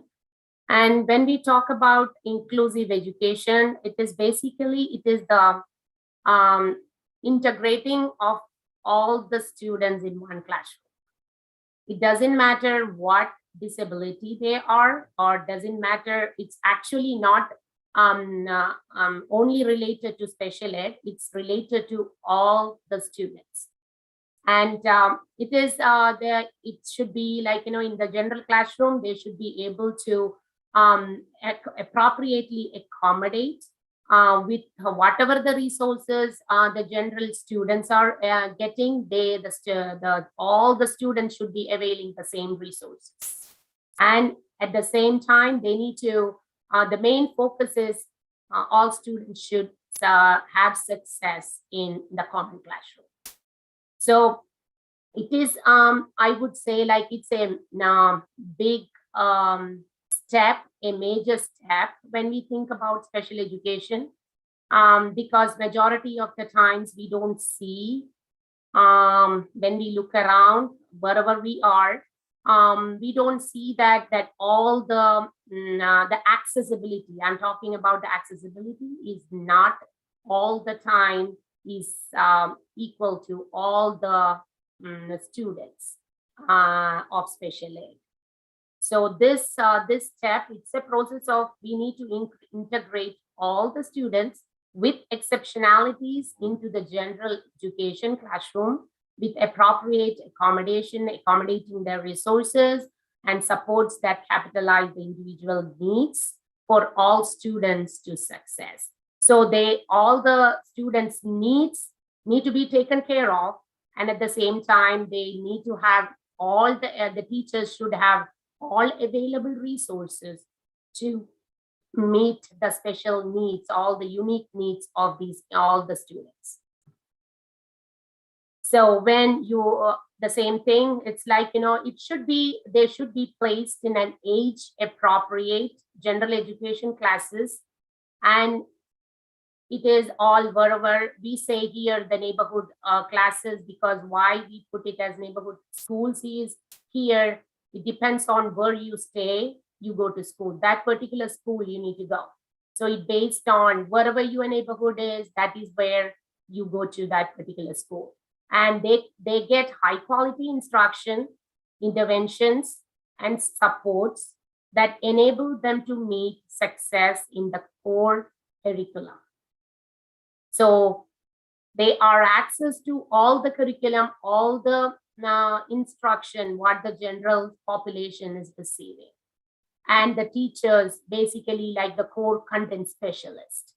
But the special ed teachers can accompany them and share their instruction, whatever model we talk about, the students, the basic structure of that, the basic intention is the students, also students of special education, and all students should have success. So I just want to, before we start, I want to show you a video.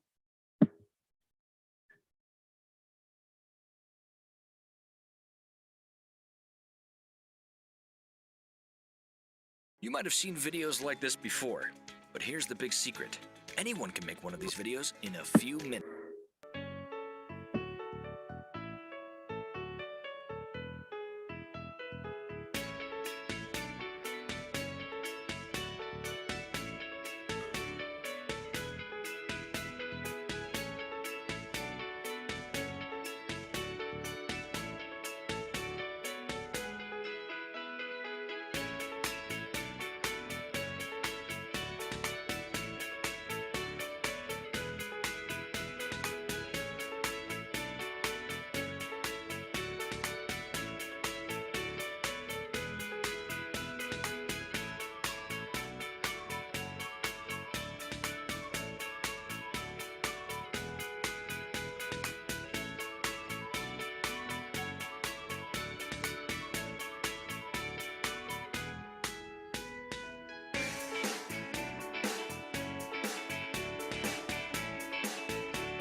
So even though in that, if you, even though it is a 2-minute video, we talk about a lot of concept in that.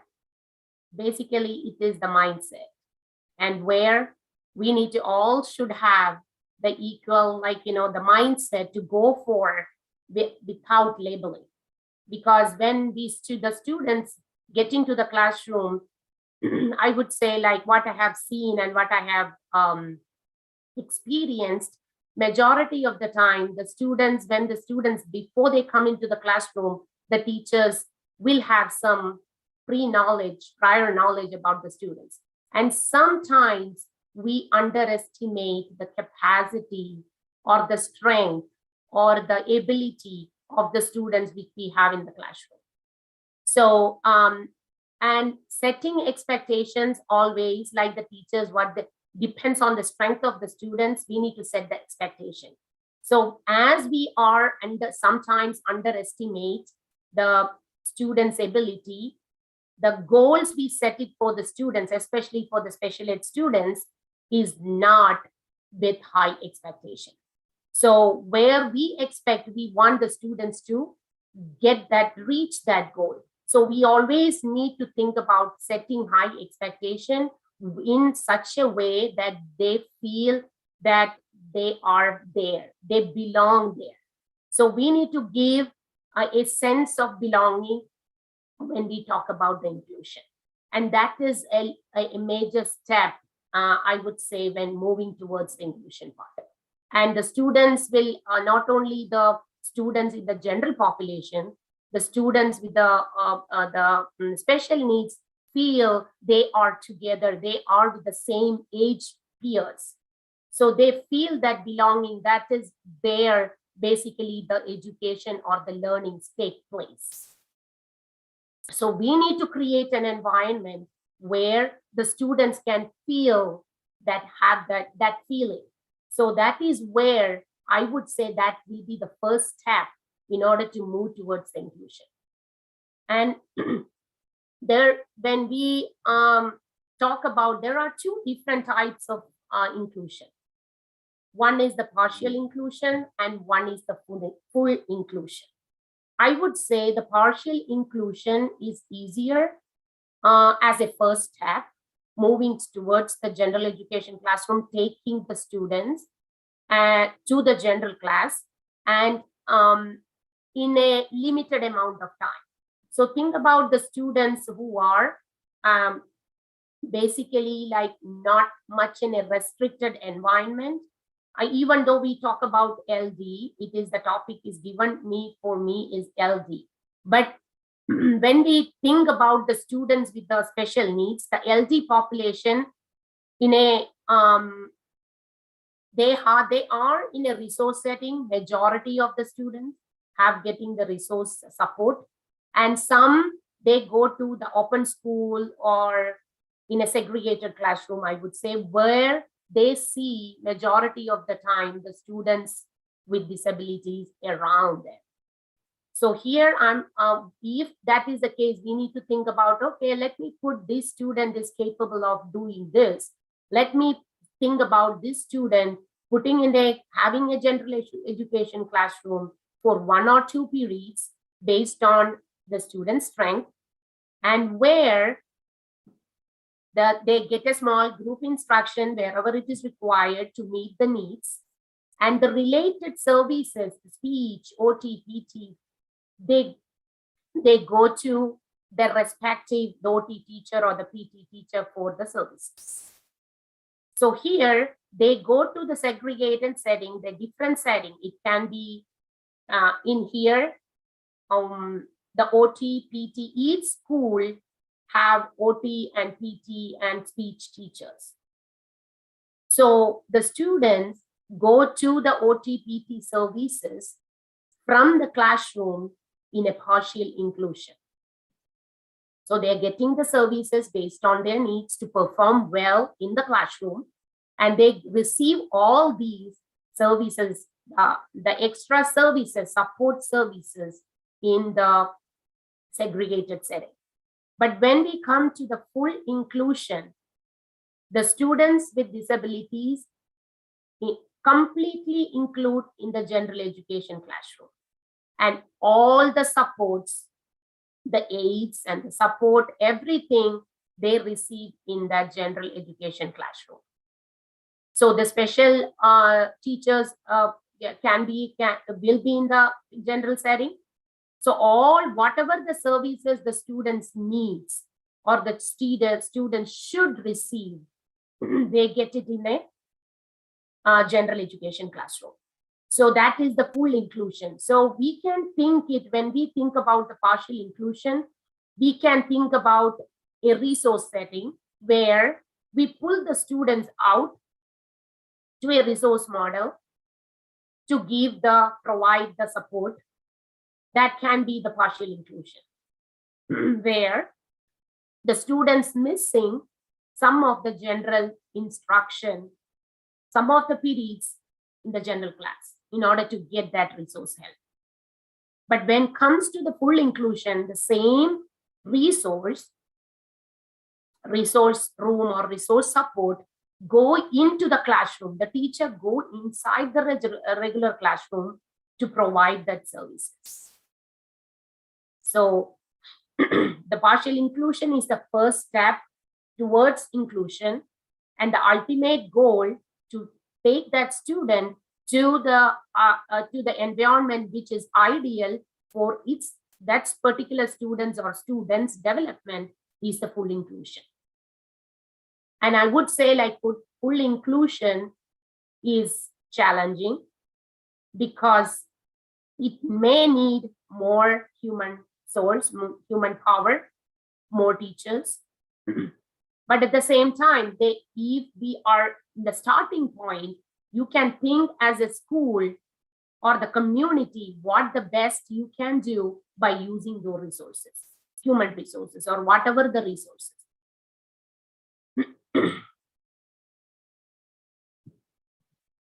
All right, and let's see the difference. As even though we said about the partial inclusion and the full inclusion, I want to differentiate both of this. When we talk about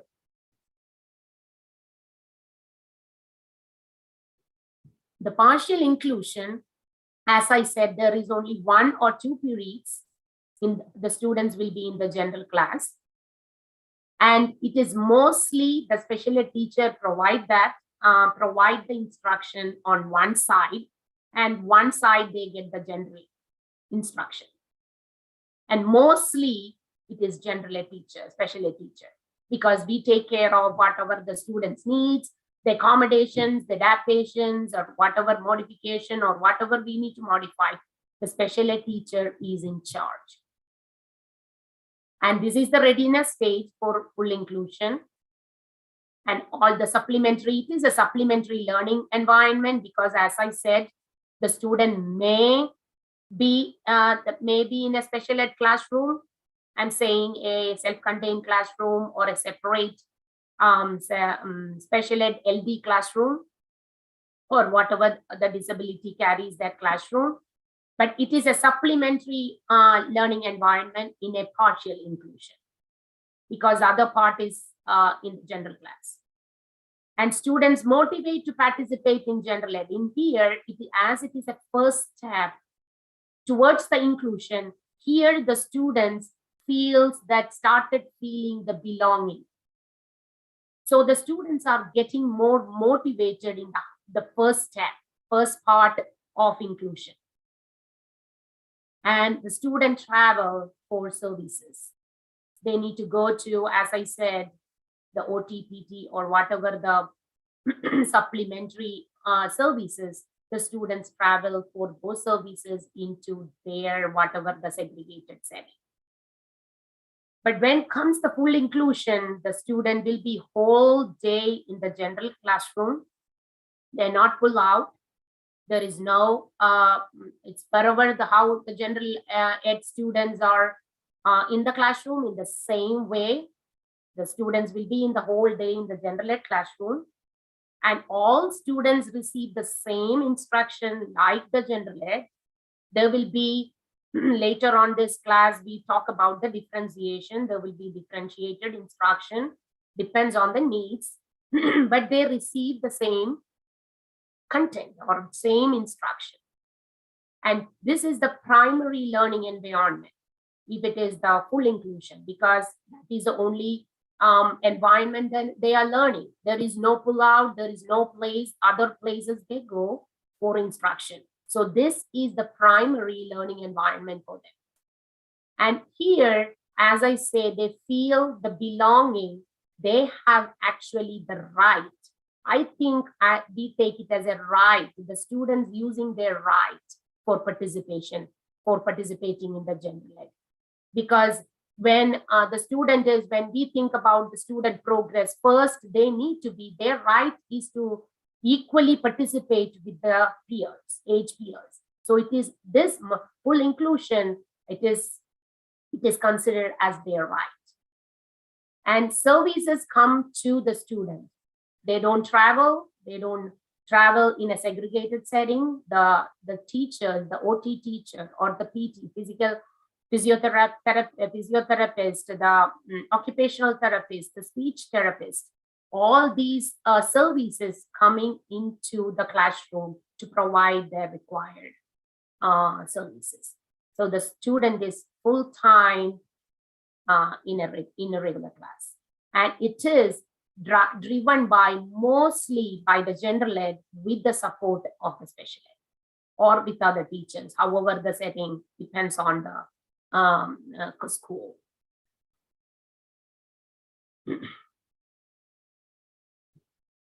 This is what the picture I want you to share.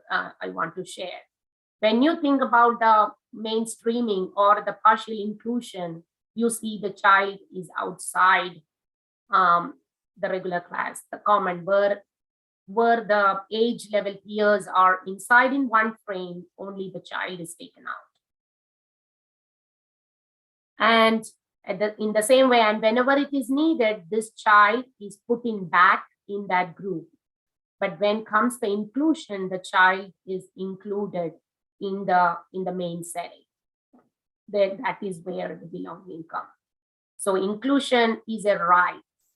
I don't think it is more than a privilege. I would say it is a right of each and every student, because we need to consider even though the students are unique, they have the unique needs, but all needs, majority of the needs can be met in a general classroom.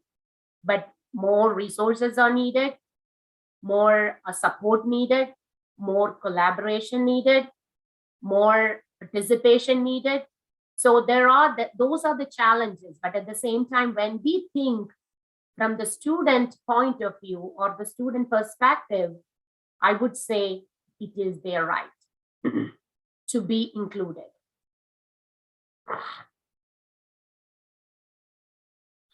Then let's see the effects of inclusion on students. The effects, when we talk about the effects, it is not only on the students with disability. The effects we can see this with the non-disabled students too.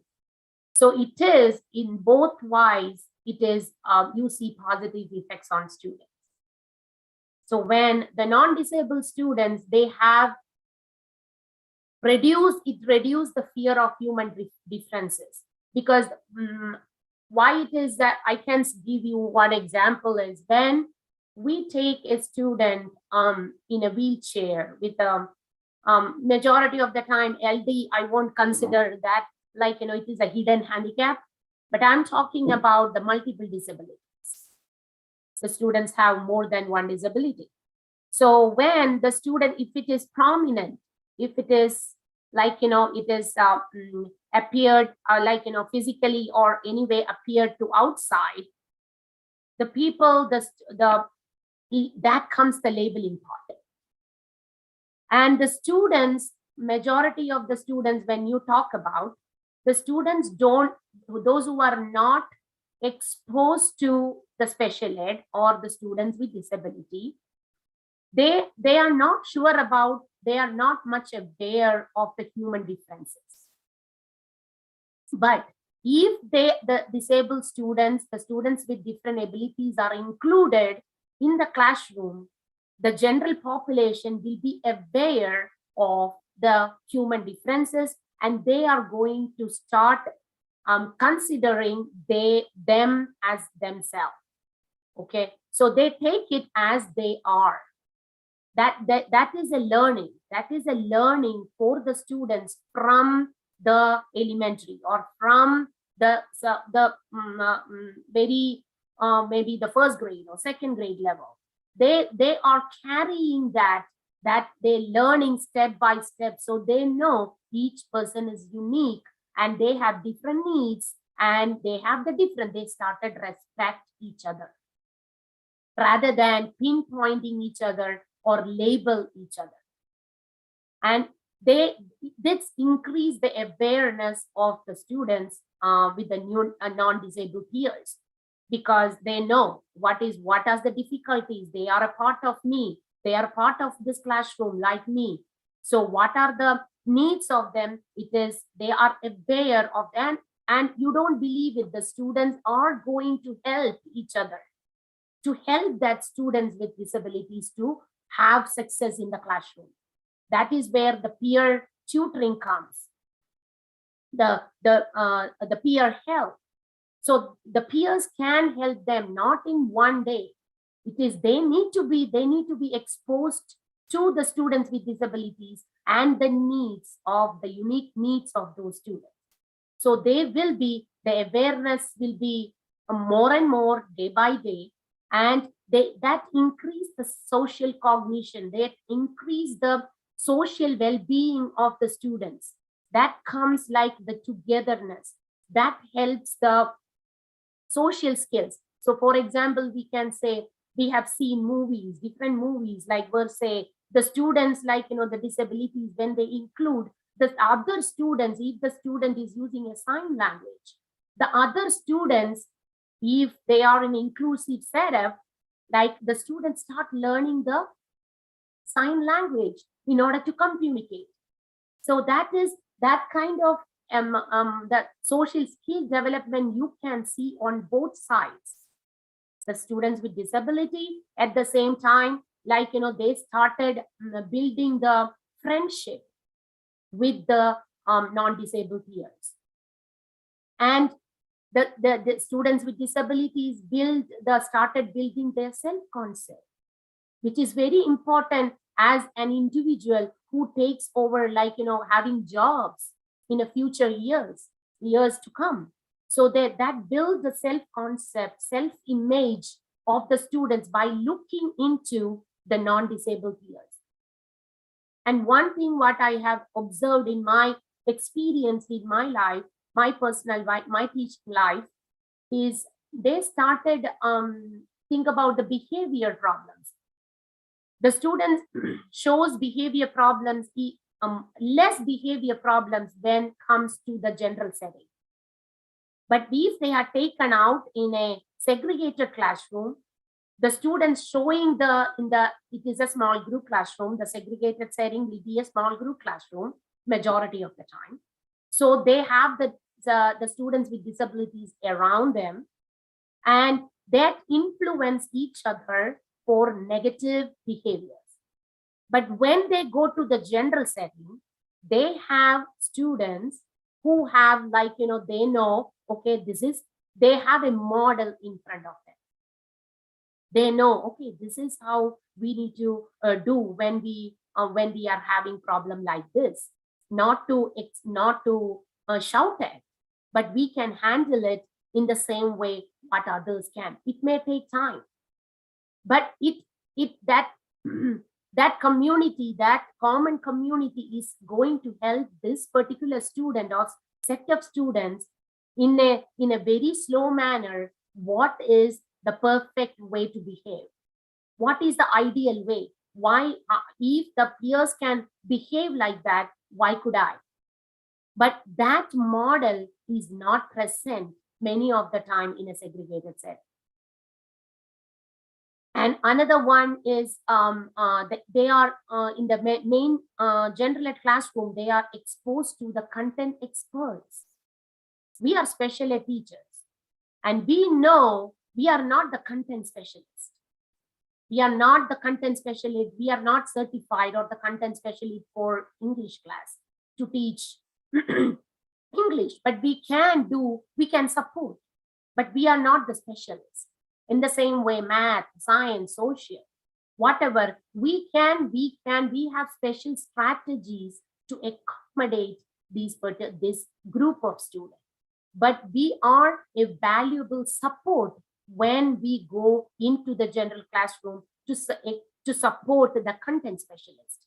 The students or the students with disabilities, when they are in the general classroom, they are getting the instruction from the content experts. And they are, as I said, they are refined. They started refining their behaviors along with the same age peers, especially the social skills.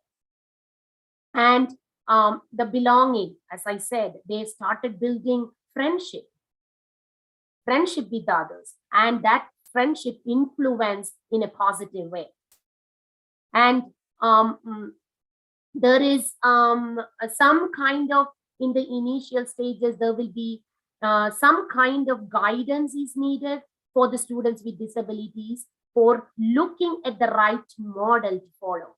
That is where the teachers become the facilitator. Teachers are acting like a guide for the students to show that this is the best way you can do, not following this particular student, but follow this particular student will help you to move better or behave better in the classroom. So I want to but when I talk about the different types of inclusion, I want you to particularly watch this video, so it may gives you some more input on what I have shared. So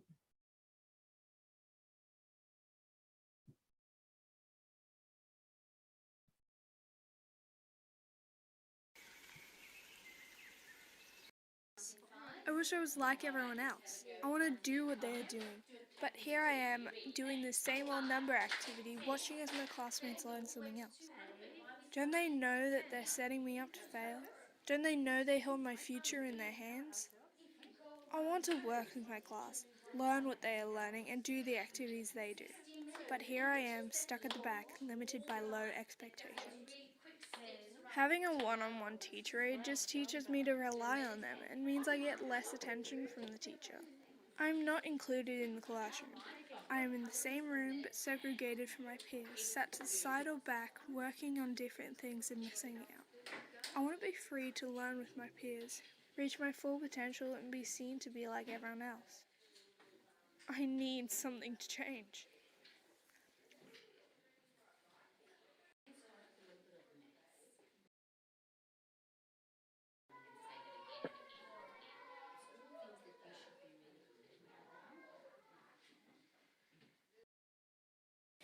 You may be wondering what was wrong with this picture.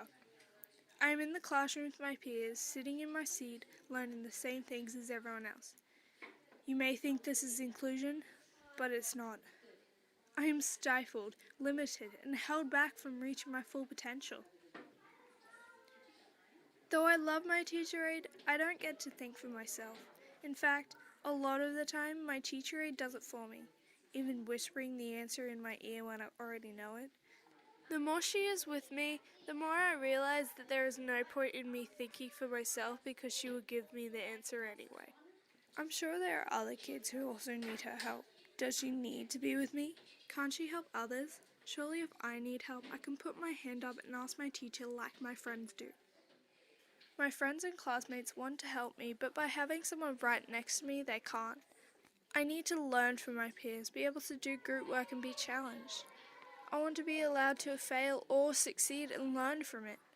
I need something to change.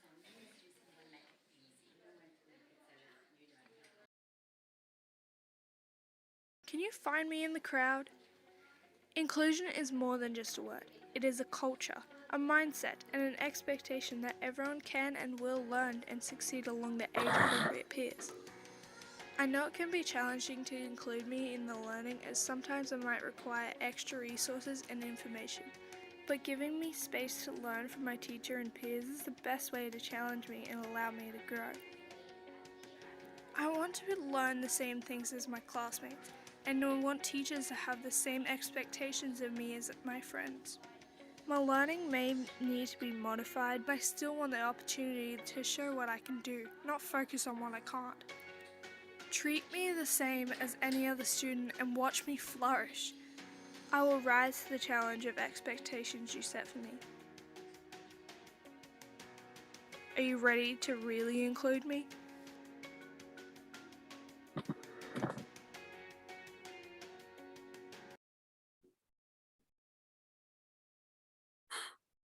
I hope that gives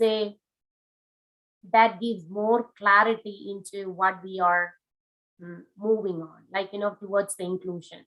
Because just in that video, just make the students sit in the classroom is not the inclusion. That's what the students' point of view. I like that video a lot because it talks about from the student side. Because as teachers, many of the time we don't believe, we don't think, going into when we help the students, we started doing something for the students, because sometimes our patience tolerance level, patience level, these all matter sometimes. So what happens is, in that video, how we show that the teacher was literally doing many things for the student.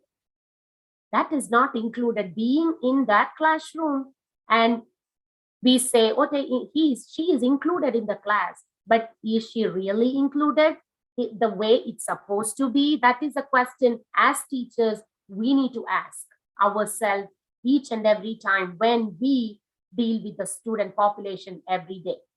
Are we doing the students, when the student was in the total inclusive setting, when we were when the student was totally included, the student started following her peers and started following the way they are doing. So in that way, the student is learning a lot. But I'm not saying it is easy, because it takes time. But that is a mindset. That is where the mindset, the practice, these are all comes. And inclusion, the step towards inclusion does not happen in one day. It takes step by step. So, but if we are including the student, we need to include that particular student just like the other students. But we can, as a teacher, there are many students, like in that video, the student was sharing, am I the only one need help? No. In each classroom, there are many students need help. So we, as a teacher, when we go to the general ed classroom to support, we can support not only the students with disability, we can support the population who needs help. In that way, the labeling won't be that much visible in that classroom. There is no labeling, because we are helping a set of students who needs help. The students can be with the students with disability and non-disabled peers. The students, whoever needs help, we are helping them as a support teacher. So I think that gives more clarity what I'm talking about, the real inclusion.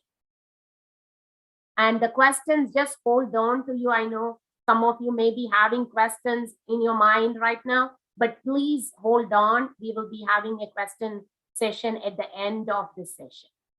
So please note your questions, so we can discuss that at the end of this session. Now we comes to the accessibility part. So accessibility means having a place, environment, or event that is set up from the start to be accessible to all individuals. We already talk about the accessibility from the beginning, because all the resources, accessibility part, I would say that as special ed teacher, it's many things are not in our hands. but we know that we are our students' advocate.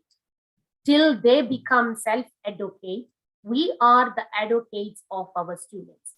So we may need to approach the administration for dealing with the accessibility part, mainly the resource, because there are different resources needed for the students to feel success in the classroom because they have different challenges. That is where the adaptations come. And the students, by keeping the goal in the mind, what all things we may need to think about for that particular student to have success, we need to try to grab those or make it accessible for the students in that classroom. So this is little more challenging because many of the things are not in our hands, because when we approach the administration, whoever the concerned person, the CRTs, the curriculum resource person, whomever it is, that we may need to approach them for more resources, whichever the child needs. Because as we always talk about, the students learn in multiple ways. We talk about the kinesthetic or tactile, all things, different modalities of learning we know. But when we think about in our classroom right now, we need to think, what are the learning modalities are we able to provide? Are we able to provide multiple ways of the same content to make all students learn? Because we all know that some of the students learn by doing it, learn by seeing it, learn by practice. So are we providing that?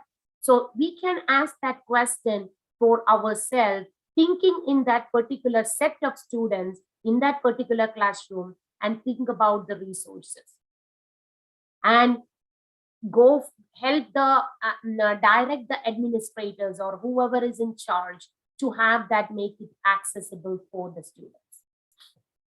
And this is a very critical part in the successful implementation of inclusion, because being included is not enough, because we need to meet the unique needs of the students in that particular setting. And these are the some accessibility factors. I just jotted out some. There are a lot when we talk about all disabilities, but I just put it something which is relevant for LD or multiple disabilities, I would say. So here, that is the accessible spaces. Here, that think about the LD students. Sometimes they have multiple disabilities. They need to use the wheelchair.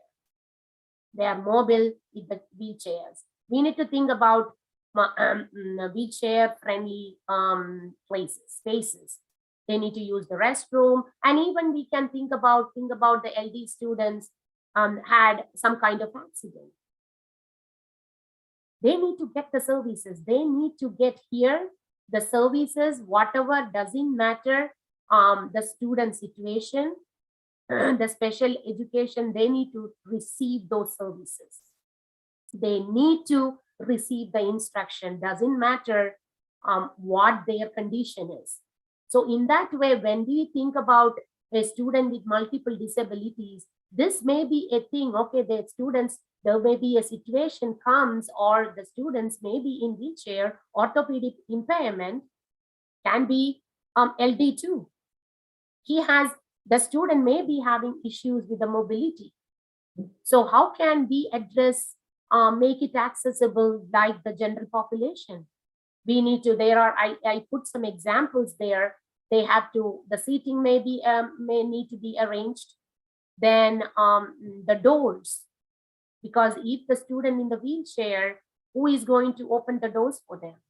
Or it can be like an automated doors, or heavy doors is very difficult for the student to push.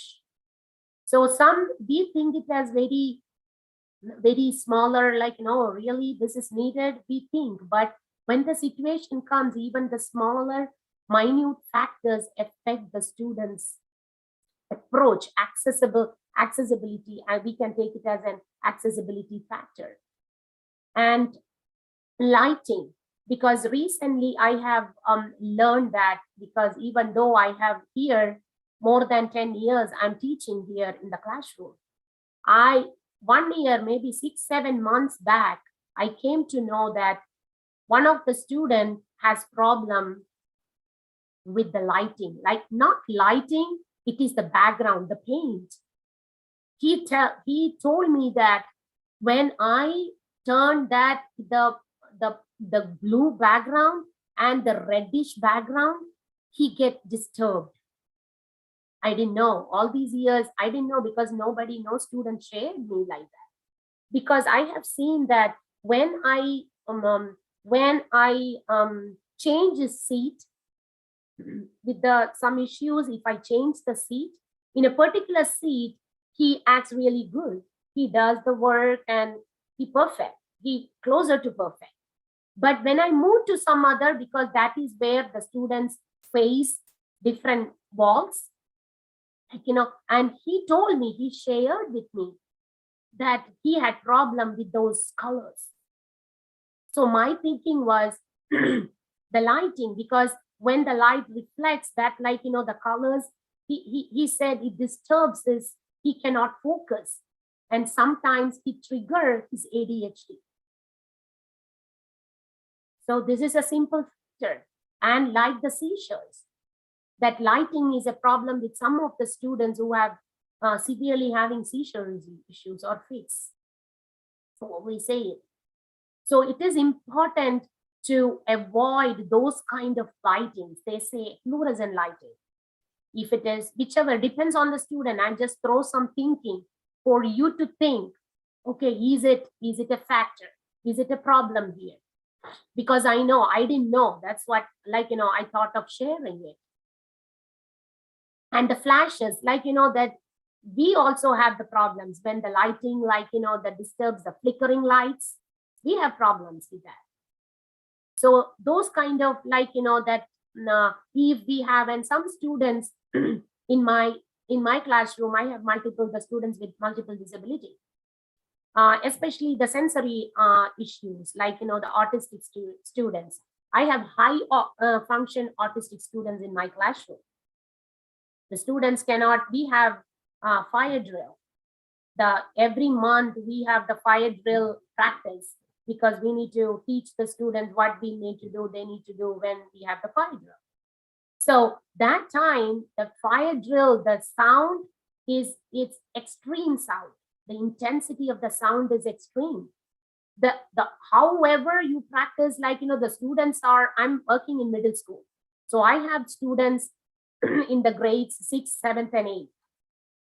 So they practice this from elementary school, from the younger, but still they have difficulty to take those sounds. When the fire drill comes, the intensity of that sound is very difficult. The student in my classroom, he screams like hell. He screams, and he don't even move from his seat. So and he goes outside. He goes for inclusion classes. So what we did is we let the administrators know that we need to know, we need to be informed when the fire drill is going to be happening.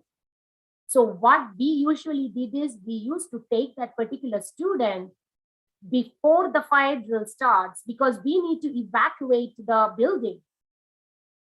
All the people will come and check.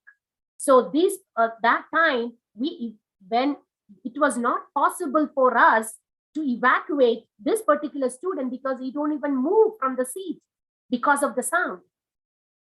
So we talked with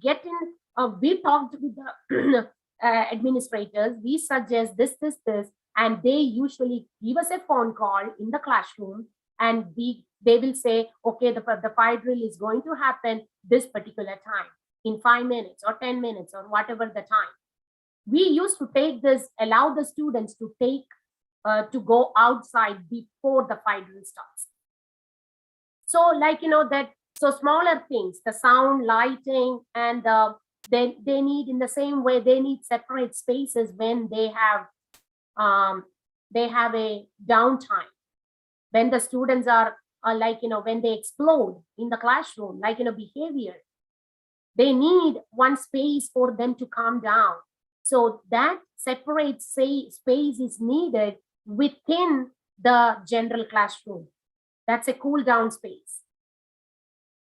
And the video options, why I put it is like, when they go, the students with multiple disabilities, when they go for a program,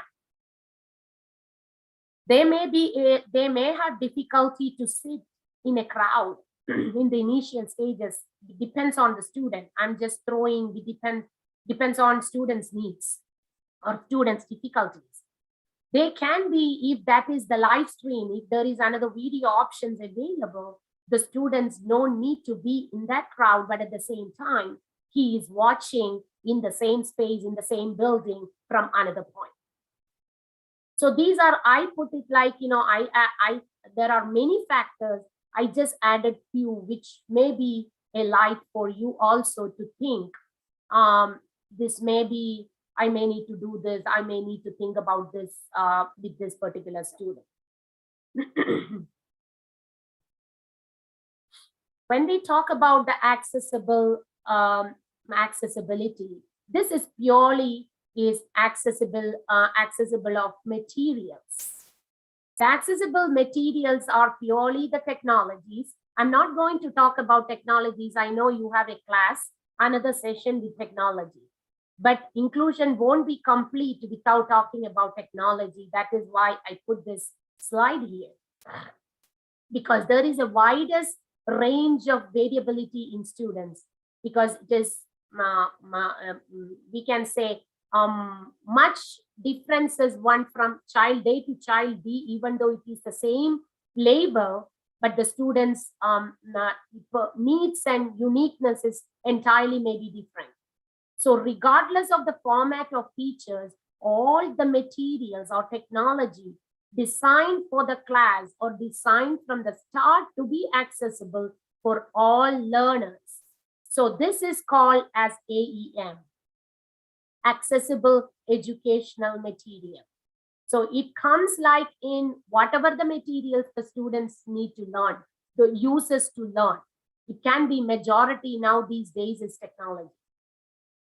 So the students with the learning disability, the students with learning disability, they use they use technology to learn better. And the students who have a scribe, I had a student 2 years before has really struggled.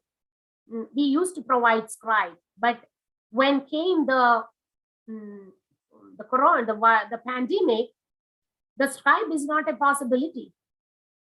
Then we started teaching the student the speech to text. The student can talk to the computer will type it. Then the problem is the student we need to give them practice. It won't happen in one day. So the technology, whatever the technology the general population is using, or in addition to that, the resources the student needs to have, those all comes under accessible of educational material. Let's watch this video. This one is a student with visual impairment, but I think this one will help us to understand, like, more, it gives light to inclusion again.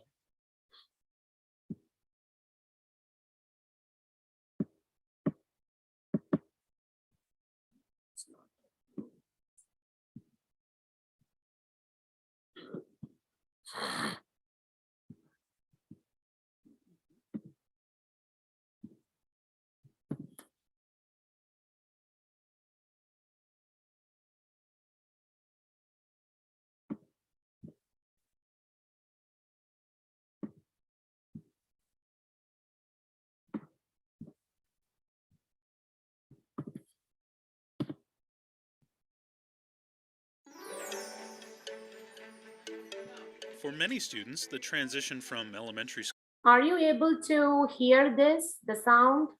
Because it was not opening from the link. Yes, yes. Are you able to can be hear the daunting. sound? Yes, For ma'am. students with disabilities,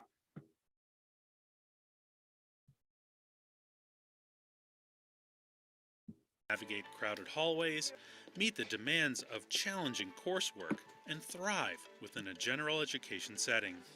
Meet Dea, a 7th grade student at Robinson Secondary School. Dea has an infectious laugh, a keen intellect, and loves to email her friends. Oh, and she's blind. But this doesn't hold her back. With support from specialists, Dea attends general education classes.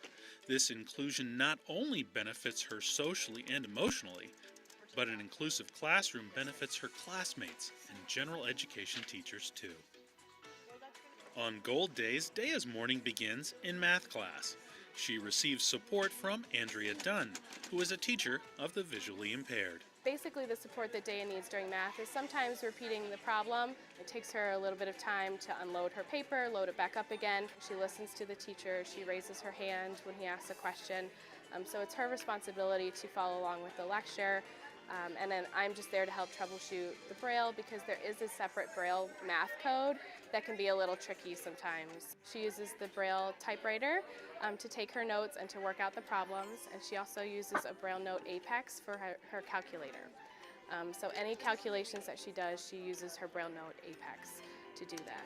Her teacher provides me with all of his notes ahead of time, which is really important for her because it takes time to Braille them on my end, especially if there are any tactile graphs or pictures, diagrams. I think it might be 5x plus 5. In this class, there's a lot of peer-to-peer working groups, and that's really great. It's great practice for Dea to explain her needs to her classmates, and it's also great for her to work with someone her own age instead of always working with an adult teacher. So she gets a chance to socialize and talk with her peers and also work through the problems with her classmates. After math class, Dea is off to meet with Andrea to learn new technology skills with her Braille Apex Note, which is similar to a computer tablet. Miss Dunn is my vision teacher, and that she could have had vision, and it surprises me that she's not more angry that the doctors messed up or something. She just accepts it, and then she goes on with what she can. So it really just makes me say well, if she's okay with that, then what are my problems? Very, very well said. I think Robinson overall for students with special needs, student body, faculty, very accepting of the students, and they just make their way around the building. Students see them, accept them for who they are, and creates a nice, diverse student population. And according to Dea's mom, Inda, being part of this diverse student population is a good reason for Dea to be at Robinson. At first, I feel worried because, this is the first time I've dropped her off within the school area, and then I don't know that she improved a lot with navigating herself, to here and there, and then I was trying to be next to her as close as I can, and then meanwhile she's trying to get rid of me. So it's kind of shocking to me, but also in other way it's giving me a warm feeling, that okay, now she's fine, she can do her own things, in this big school. Sooner or later she has to be on her own, and then to be able to be in the same equally the same with other students.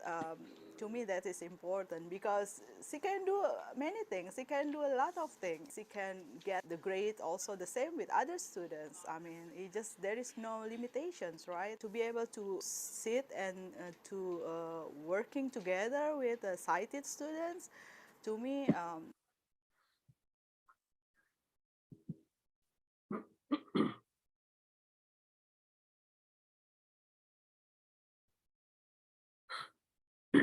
Hope that helped to know better of the inclusion, I guess.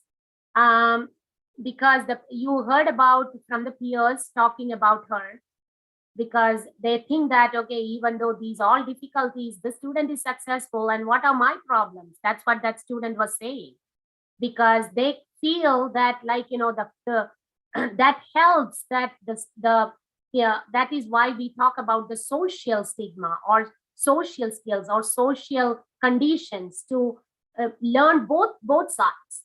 The students, the disabled side, the students with disability, and the non-disabled side. And you heard about the parents say, because the parent is extremely happy thinking about the student that her daughter is receiving the same kind of instruction, or is accessible, the instruction and all the things are accessible for her. And she said initially it was challenging because this won't come in one day or two, but that practice, that is where the special ed teachers come in place.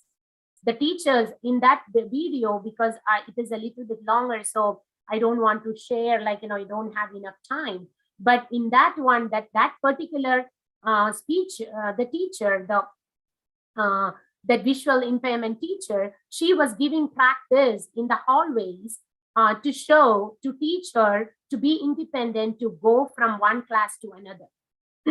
That all we can provide as a special ed teacher, and can be a support in the general classroom when the general teacher is taking the class and make it like when in accessible form, because she needs to get it in Braille, that the special ed teacher can make it accessible. So these are the materials. What I'm talking about here is everything needs to be the paper copy or the technology wise or whatever it is, the design to learn need to be accessible for the students with disabilities.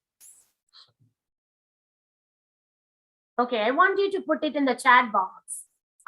We say this comes to, like, you know, think about a point like special education is not a place, it is a service.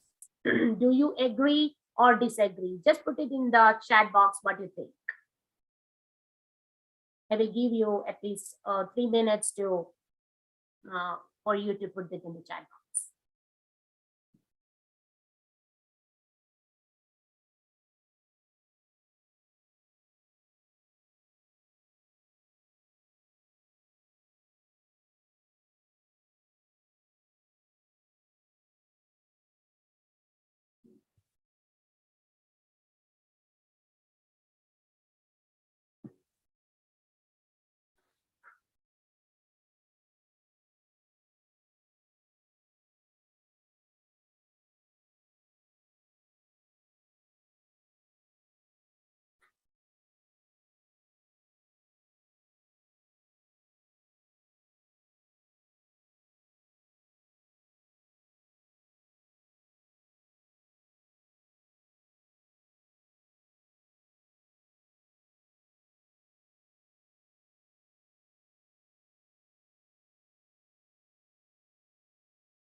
Okay, so I see that one major, all of you like putting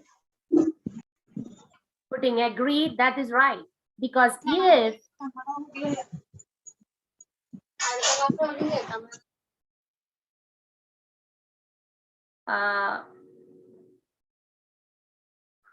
so special education is not a place, it's a service. So if it is special ed, we all agree that special education is a service, doesn't matter where the student is.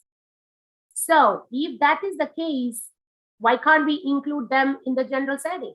What is blocking us to place the student in a totally inclusion class? So when you think about that as a service, then we can jot it down, the difficulties, the challenges, why we are not able to place the student in the general class. And what are the challenges comes in place.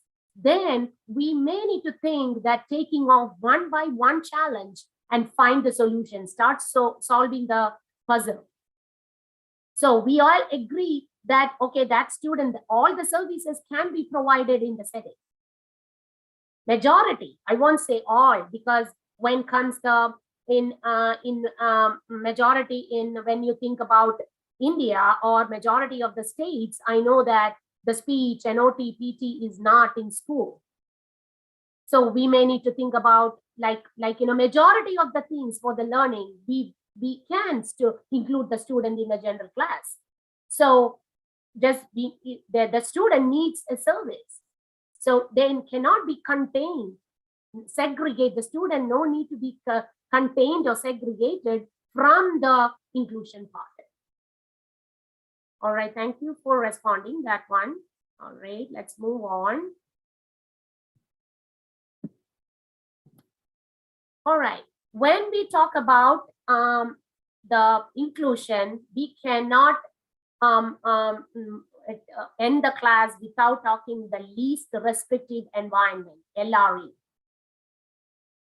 This one is a child with a disability must be educated within the same classroom as typical mainstream to non-disabled peers to the fullest extent possible in order to ensure that a disabled child is receiving a free and appropriate public education. This fullest extent possible is the term which we need to think about. It differs from student to student. It differs based on the student needs. So how can this particular student, how much can this student be a part in the inclusive setup? How much, what else if we provide this support to this service, the services to this student, how much he can be a part of the general ed? That is what the LRE comes in, the least restrictive environment. And this should be tied up with the student's functioning level, the needs, the instruction, the program, everything. This is where you all might have seen this, but I just put it here. It may not be nothing new, but without telling the LREs, we may not be able to move forward with the inclusion. So the least restrictive is the general education class, the least. And the most restrictive is the student is completely out of the setting, the educational setting. It can be a residential, it can be a special school. These are all most restrictive environment because the student doesn't have accessibility to the age level peers, interaction with the age level peers. The resource room, it can be the different ways. If you are pulling out, it comes in the middle, and if it is providing the in-class support, then he will be included. Then it is at least restrictive. So depends on the model, the LRE becomes different. So I just put it in a framework. What does that really talk about inclusion part? And this comes in the percentage of the minutes when you talk about 80 to 100% in the general class is the general environment. 40 to 79 if the student, I talk about the partial inclusion or the mainstreaming, that comes in the second. And if the student in a self-contained classroom going out for 2 classes in the general class, that comes like 40 to 79%. But if the student is a resource student, that comes like the first one, 80 to 100. And here, that's when we make the IEP, there is a box where we need to check this one. This exactly same thing, how much time the student will be in the general class when we make the IEPs here.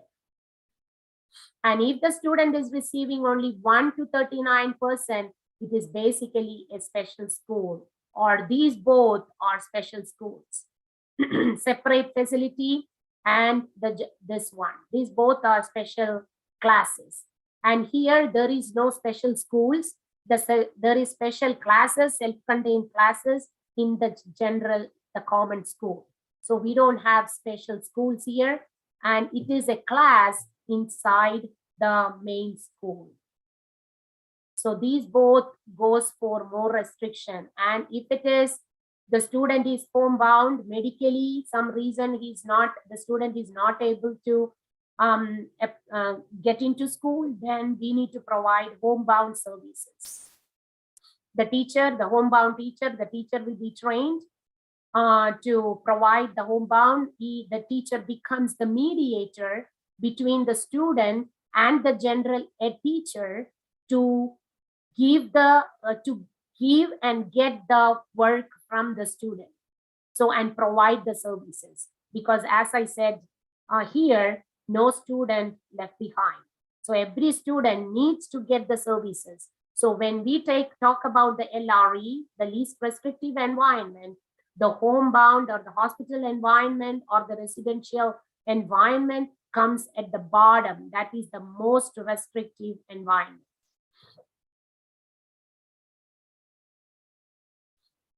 Now, when we talk about keeping the student in the general class, now we need to go on with the accommodations or adaptations. I'm not going to go in detail because I think you have a session coming up on this too, but without this, we may not be able to talk about much in inclusion. So here, you can go through this, whatever you see here, because you all may be doing some or the other adaptations, accommodations based on the student needs. I just put it some here, which we regularly use here. Notes, providing notes that we will ask the teachers in the general teachers to give the notes if the student have problem in writing. Then speech to text, text to speech. Magnifying tool if the student has some visual visual problem. Then show sound, that is for the student for the hearing loss, some hearing loss. Allow music, because this one I use a lot in my classroom. Allow music because here is to all students are drawn to the music side. So whenever they do independent work, I ask them to, I give them permission to use the music, to use the headphones and do the work to make sure, like, not other students are disturbed. That I use a lot of that accommodation because I see that one that is very effective for the students. They are least disturbed, least distracted from other sounds. They will be more focused to their work when we allow the music. So it depends on the students. Digital mapping, then recorded lesson, graphic organizers, differential seating, extended time, frequent break, study guide and study groups, that basically for the testing prep. We give the study guide with highlighted portions, like, we tell them you need to focus more on the highlighted portion for the test. Then it's the same modified text, because if the student has in a general class, if the teacher is planning to give 20 questions, we modify it and make 10 questions based on the DOKs that is coming on the coming slides. So then sometimes project better than the test. So it depends on the student again. Scribe, but only thing is for the scribe, practice is needed. We cannot give them the scribe all in once only for the test. We need to have them practice how to be a good scribe and how to narrate, how to dictate. These are again some of the accommodations. This is basically for testing. Retake option, give breaks. If the student is having ADHD, give them break. Modified question, then multiple questions, then writing written responses. Choose the MCQs, word bank. If we need to give the word bank and choose the answers from there, give a clue, we can accommodate them in the general classes. but we talk about the same content, same instruction, but we can modify.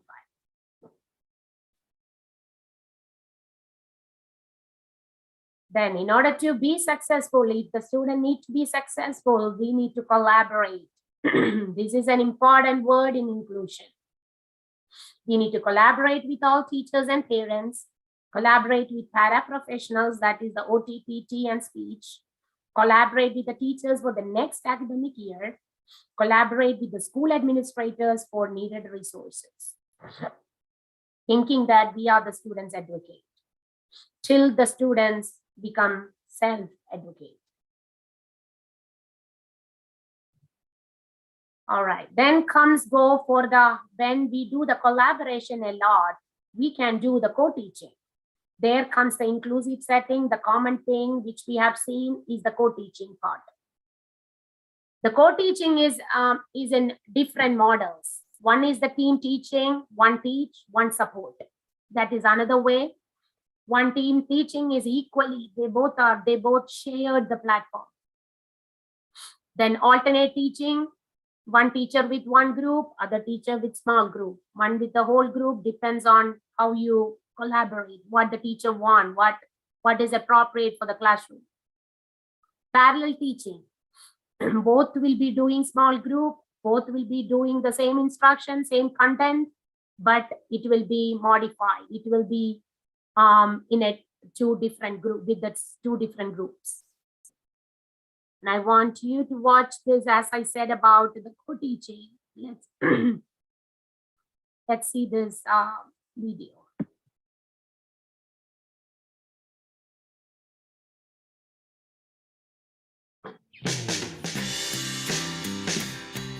The basic is, obviously, if you walk into a co-teaching classroom, you're going to see two teachers, what it appears to be, but it's actually a lot more than that.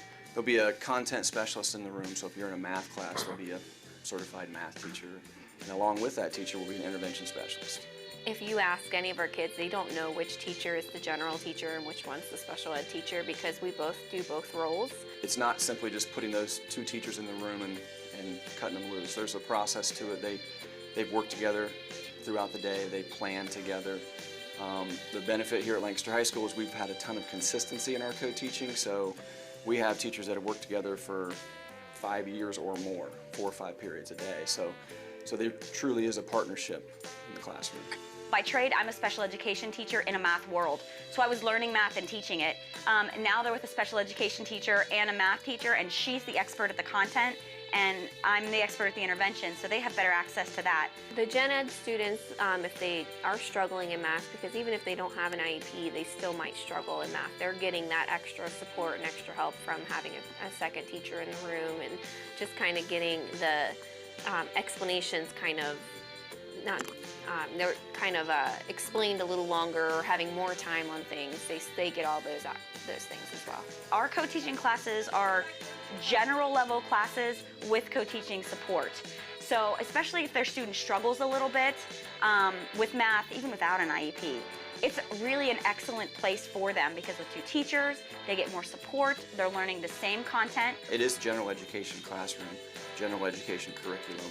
They're teaching the state standards, those types of things. My special education students have better access than they did when I taught resource to the general education curriculum. We have to mesh not only their content knowledge and their professional knowledge and their skill set, but then there's also a personality balance. I mean, a lot of times people say co-teaching is like a marriage, and it truly is. I'm more of a laid back kind of, I can go with the flow kind of thing. And I'm a little more high strung, I guess. The way we work together just kind of pairs up exactly how it should, I think. We have a few kids who we've noticed prefer to work with Mrs. McKinney or prefer to work with me. And it's kind of nice for them because they have two personalities to work with.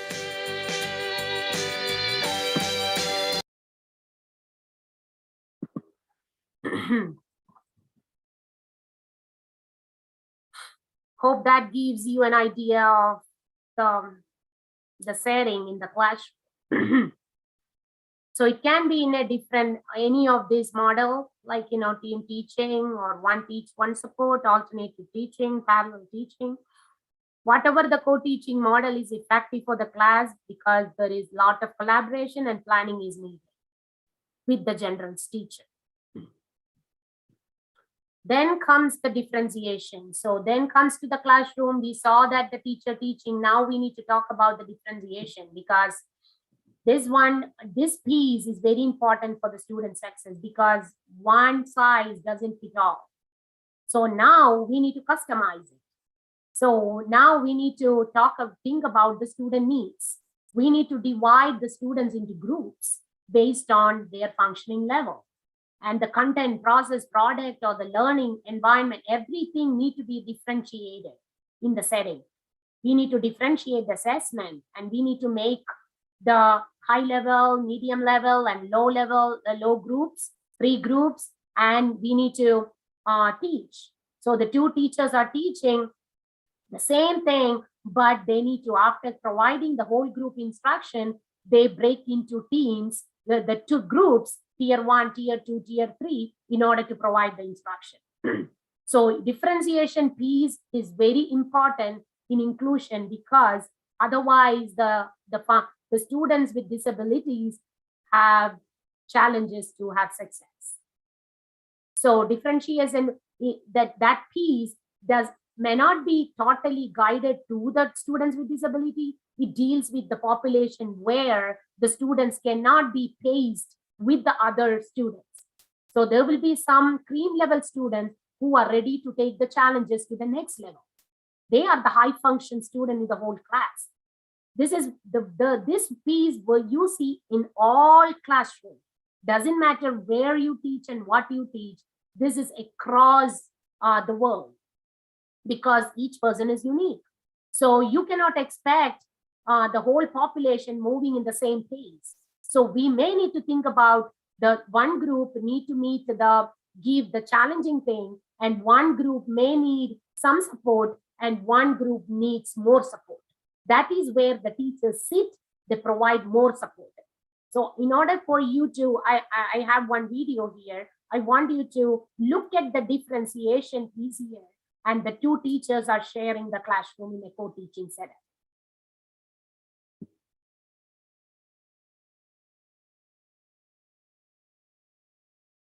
Everybody has a graphic organizer on their desk. We are going to be working on this together, filling this out, really getting into the definition, the meaning, in different ways of writing ratios. Okay, and I'll let Ms. Alton take it from here on what you created to kind of kick it off. Okay, perfect. All right, we have our Cornell notes. Okay, so our Cornell notes always are starting off very focused. Okay, we've maybe touched on the topic, but we want to teach you the concept and we want to teach you strategies to understand how to write them or how to solve problems. The model of special education I use is an inclusion model. We co-teach, so all of our special education students that are mild to moderate are in the mainstream classrooms, and so we have to be able to meet their needs in the general education classroom. I would say the reason we have a true team teaching model in her classroom is because we spend a lot of time planning. It's absolutely necessary if it's going to be a true team teaching model because we have to be on the same page. We have to both know what we're going to be doing in the classroom on any given day. I help her plan lessons, activities. She plans some lessons, activities. So it's a very, very collaborative effort in terms of the way that we team teach. All right, here we go. All right. How many push-ups did J. Kim do? Can somebody raise your hand and tell me how many push-ups did J. Kim do? Clayton? 17. 17 what? 17. I'm going to put PU for push-ups, not like PU. PU for push-ups, okay? Can somebody tell me how many jumping jacks did Adam do? Alfonsina? 18. 18. I'm going to put J for jumping. Ratios and fractions to describe the relationship between a part to a whole. Okay, that's what we've been working on for the last couple of days. Okay, so you are going to make that decision.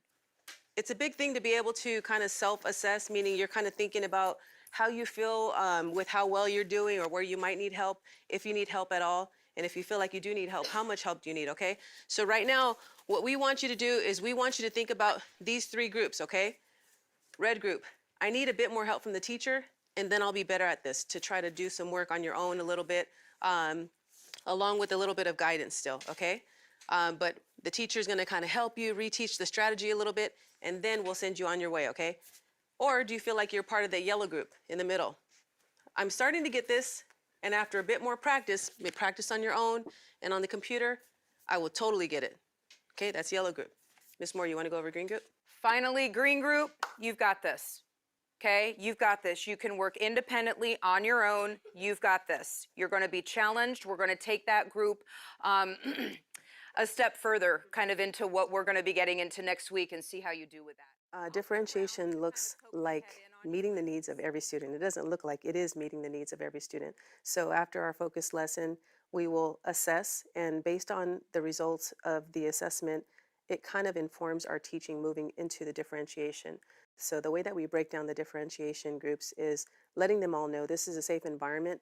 You can be in any group, and it doesn't mean that you're not a good student or that you're getting bad grades. It's just that you have to truly understand where you're at right now and what you need the most help with, okay, and what you're going to benefit from the most.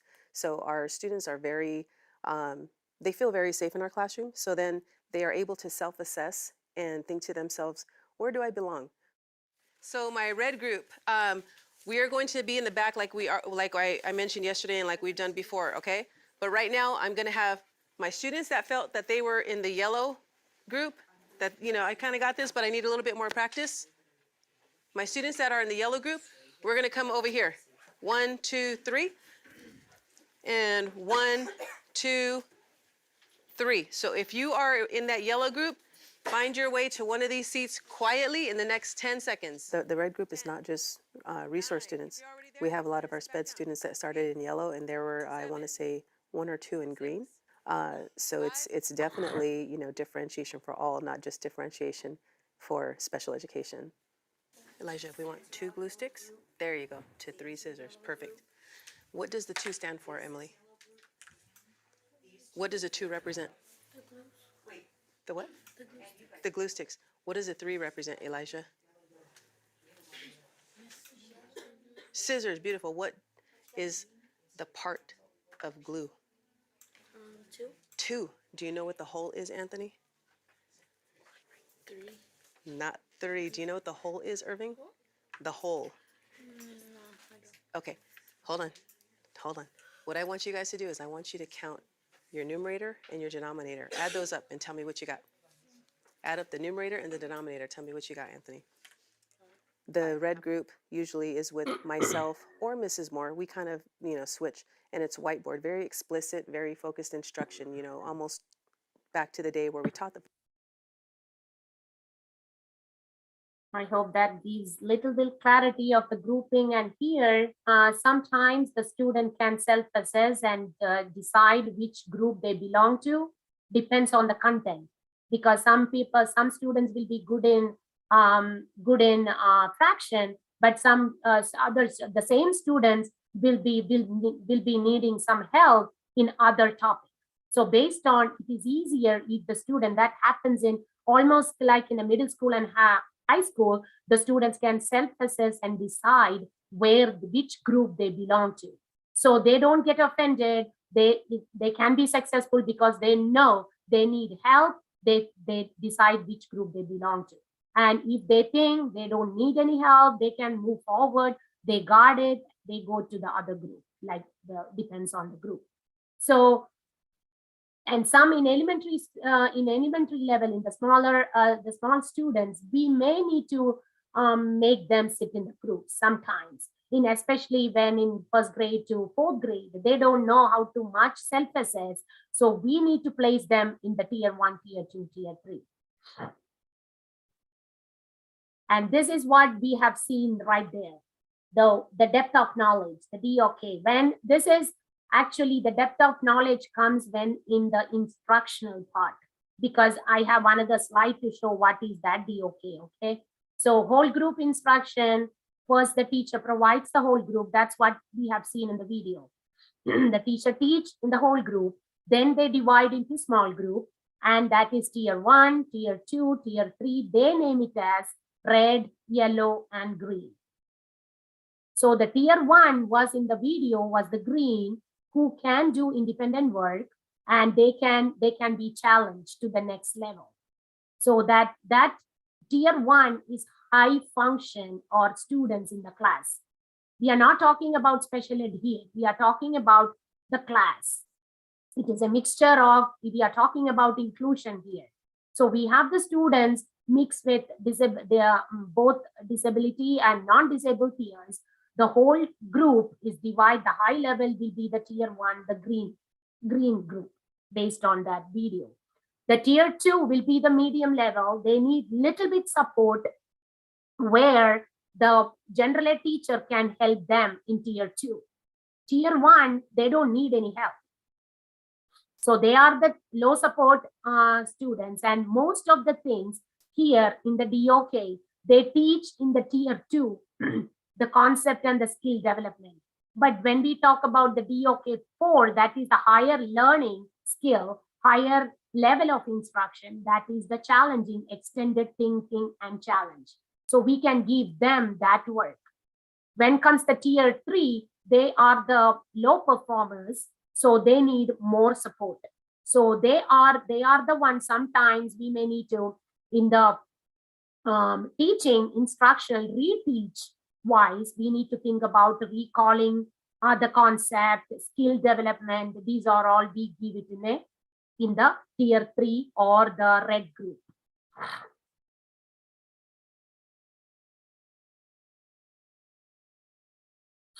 So this is where, so we talk about the differentiation, we talk about how the setting is. This is from the student point of view. So the student can be successful if when the teacher started teaching the student, the teacher need to know, connect to what the students know. That is where the connect to the prior knowledge. We say we do the pre-assessment. We can say the pre-assessment or the prior knowledge. Then after getting the prior knowledge, the students, we decide what instruction, what model of instruction the student needs. So it varies the instructional input. So different type of instruction. As we think about the modalities, that is where the modalities comes. And that is where the grouping comes based on the student's knowledge. Then we do the grouping. Then after we provide the instruction in the grouping, we constantly monitor the progress. When we do the ongoing assessment in the classroom, like it may not be like a 10-question quiz, even 1 question or 2 questions, or sometimes when you ask question, you know whether the students got it or not. So that is what the ongoing assessment is, or ongoing check, the understanding check, and immediately give the immediately giving the feedback. Be seeing, okay, this is wrong, this is right, you may need to think over, you may need to try again. Immediate feedback. So the student, that immediate feedback helps better for the students to think better. So then adjust the instruction. If you think, okay, my instruction is not effective for this set of students, then I may need to adjust the instruction. So the teacher can think to reteach. So when we reteach, we can think about how can I teach differently from the first teaching. So adjust the instruction, not the same type of instruction. We may need to modify our instruction because maybe the instruction which we provide may not be efficient for that particular group of students. So we may need to reteach. Then we do the design, we plan the lesson. Once we decide the instruction, then we design it, and it goes on and on. This goes on, and if we do this right, the student, every student in that class will be successful. So this same, as I said before, the grouping for math will be different from grouping for reading or grouping for social studies. So it depends, because it depends on the student's strength. This is the DOK, which I was depth of knowledge. This is where we interact, depends on the students, I would say the functioning level. If the student can process a lot, can absorb a lot, DOK 4 is the maximum. And you can see what all things like, that is why I said you can see what are the verbs we use in the question. This helps us to frame questions.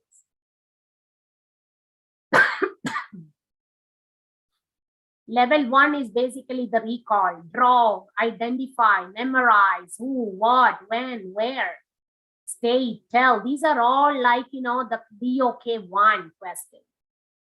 If your question has design or apply, create, analyze, differentiate, these kind of words in the question, that is a level 4. That gives that the student needs extensive knowledge to apply to the or create something new. He needs a lot of understanding of the concept, and he needs to have extended knowledge. That is the DOK 4. So this cycle, the circle which I'm showing you, that help us to basically structure our questions in the quiz or question paper. So when we say classify or cause and effect, compare, relate, these are all level 2, DOK level 2. The tier 1 and tier 2 can handle it. But if you give the same question to tier 3, they may complete it in 10 minutes because that is below their level. So they will complete it and they will be sitting idle. That is where we see behavioral problems sometimes. So we need to make them occupied with their depth of knowledge.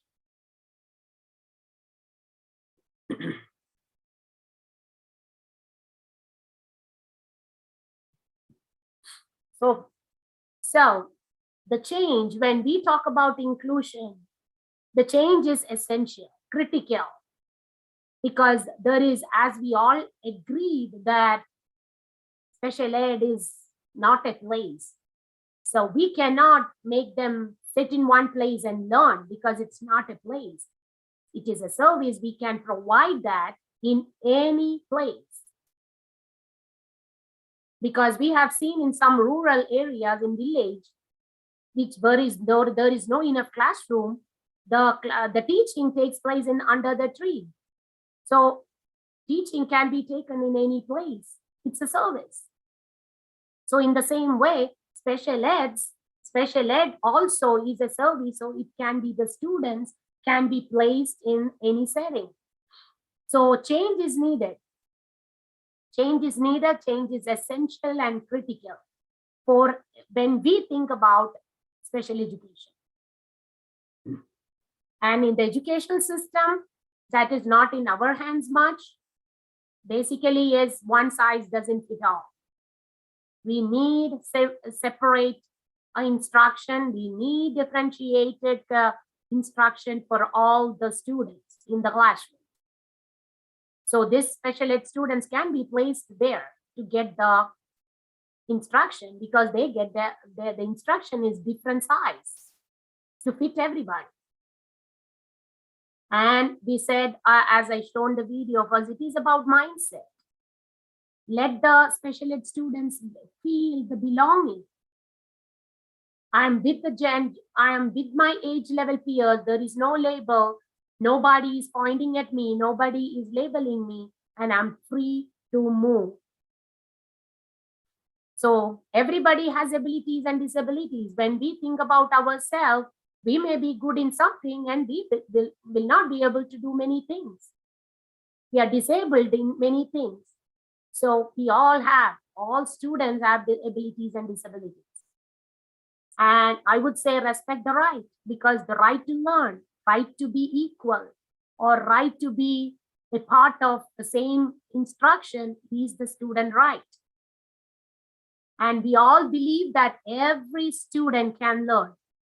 Every student can learn something or the other, but we need to give them opportunities to be exposed to different things, different ways of learning, so the students learn better. And I wind up my session with this one more last video.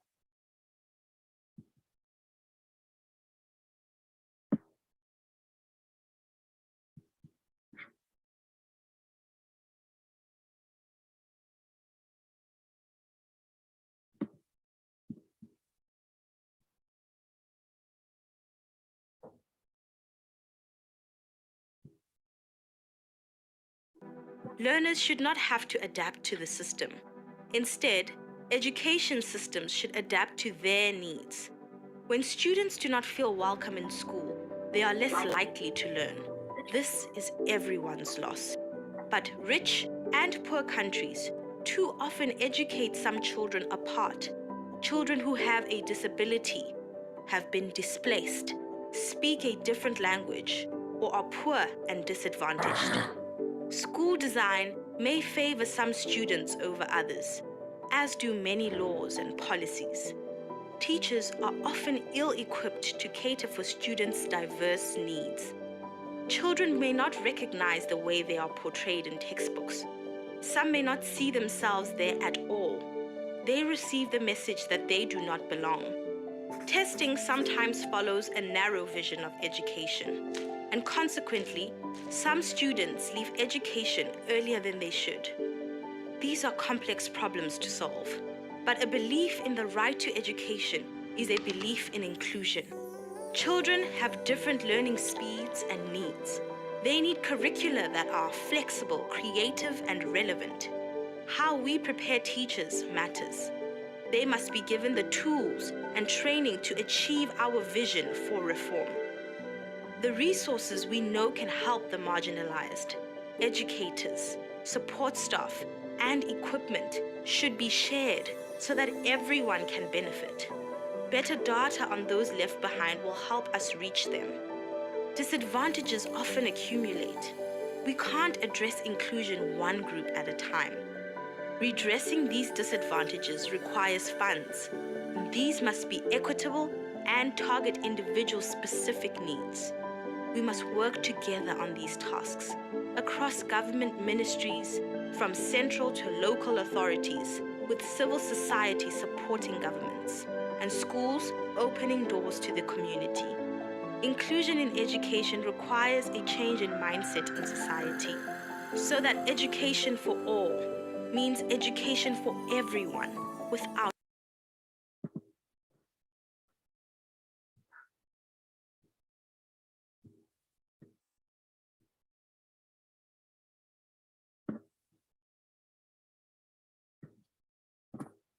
All right, it is question time. If you have any questions, we can discuss that now. Okay, participants, any questions?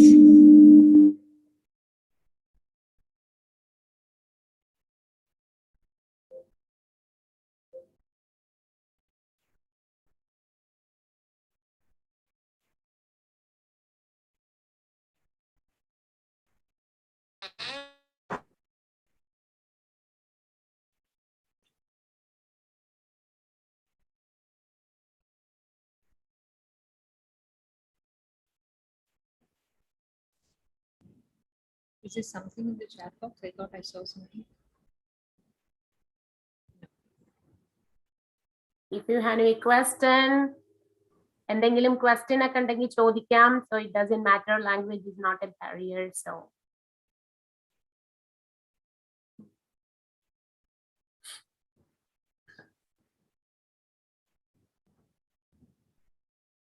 ഇംഗ്ലീഷിലോ ഹിന്ദിയിലോ മലയാളത്തിലോ ചോദിച്ചാൽ I can answer.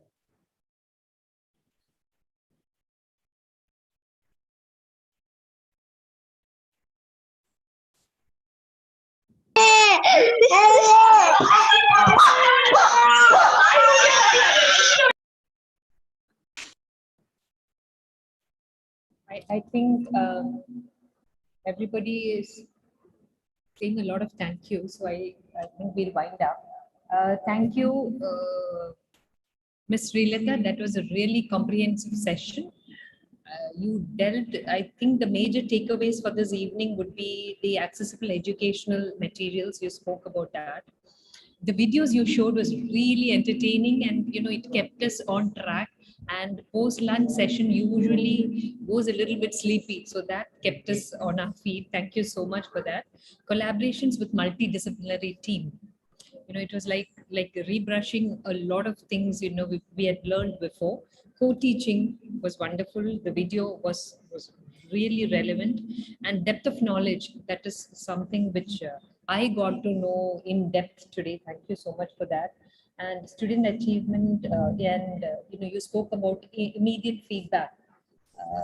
So those are the main things from your class, which are my personal takeaways. And web depth of knowledge was also fantastic. Thank you so much for your wonderful session. We really enjoyed it. And thank you on behalf of team Sneha Sadan College of Special Education. Now all participants, please come on video. Ms. Srilata, please stay online because we want to capture your beauty. Arsia is very particular about that.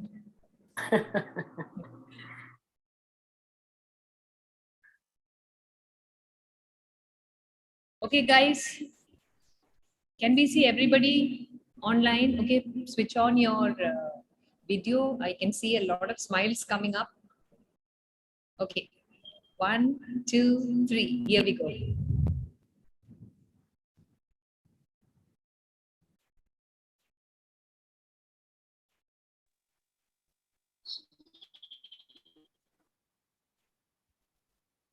I see somebody raise Saima.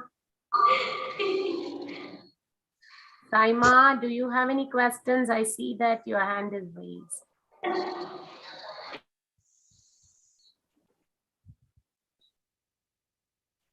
Maybe mistake. Yeah, participants, you also have to send in your evaluation forms. The first session's evaluation forms are yet to come. A couple of you all have not sent it. And please remember, your PRE points will be missed. Later, there is no questions asked to Sneha Sadan regarding, if you didn't do your part. So please remember that you got to do your part, answer the evaluation form. And if you didn't get a score of 7, you are requested to redo it and send your responses. Okay, we've come to the... Excuse me, I can leave the meeting, right? Yes, once more, Ms. Srilata, thank you so much for joining us. And we also hear that you are Sister Joffy's classmate. So that Yes. because of that, you are getting a big hug also from me. Okay, thank you. Thank you so much. And the Sneha Sadan, the team of Sneha Sadan, thank you for giving me this opportunity to share my whatever the knowledge I have or experience I have. So thank you so much for this opportunity. Yeah, it is wonderful to hear what you do on the other side of the globe. Anyway, thank you. Have a wonderful evening. Bye. Yeah, thank you. Thank you then. Bye. Bye. Participants, stay online. Those who have any queries regarding your evaluation form, quickly chat into the chat box. We'll help you. And you have 1 minute to do it.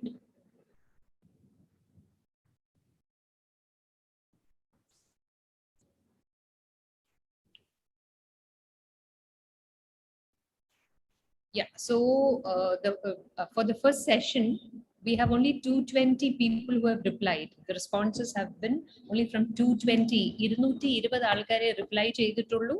So please make sure that you send in your responses. Later, otherwise it will become a big issue. You will miss on your CRE points. So please do it immediately. The second session's evaluation form has been sent to you along with the attendance form. Please make sure that you you send back your responses to us.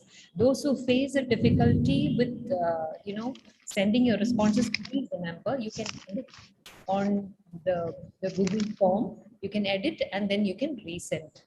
Okay.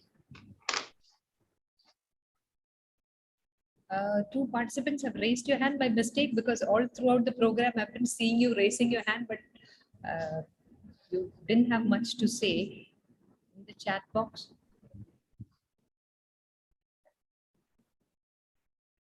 Should we send a screenshot to WhatsApp group? No, not required. You don't need to send.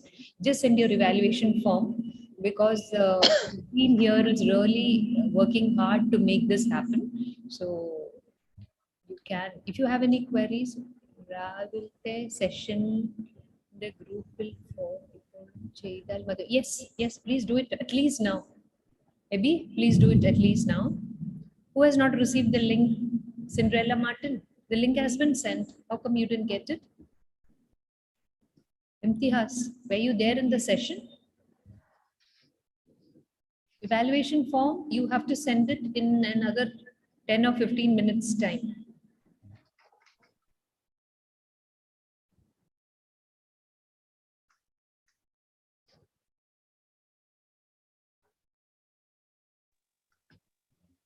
Ma'am, not received the link. Cinderella Martin. Okay, Cinderella, it has been sent to the forum. You have a forum, right? Yeah. Where all of you all are there. It has been sent there. Have a look. You can just click on that and directly go. Okay, thank you, ma'am. Where is the forum? Where is the forum? You have a group, right, on WhatsApp? Yeah, it is not there. It is there. It is there. I will check We have again. got 220 responses. Am I talking to Imtihas? Yeah, Imtiaz only. Yeah, Imtihaz I will check. I will check. I will check. See, the thing is, ma'am, we have not received the second evaluation form. It is the first talk only given by Dr. Nikita. Only that form is being submitted, isn't it? Just the a second minute. one we haven't got. Let me just check. Just hang on there for a minute. Yes, yes.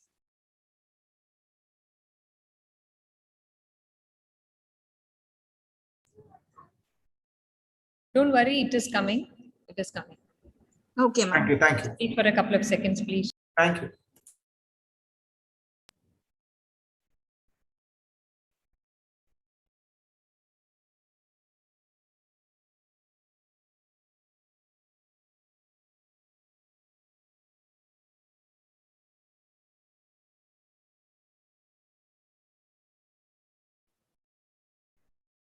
Please also remember, I think I should remind you to put your real name, the names which you have given to RCI for your certification, not മറ്റേ നമ്മളുള്ള ഈ pet names ഒക്കെ ഉണ്ടല്ലോ അത് ഇടാൻ പറ്റില്ല അത് വിട്ടാൽ ഞങ്ങൾ അങ്ങനെ തന്നെ വിടും നിങ്ങൾക്ക് പോയിന്റ്സ് കിട്ടില്ല അപ്പം so please make sure that you do it.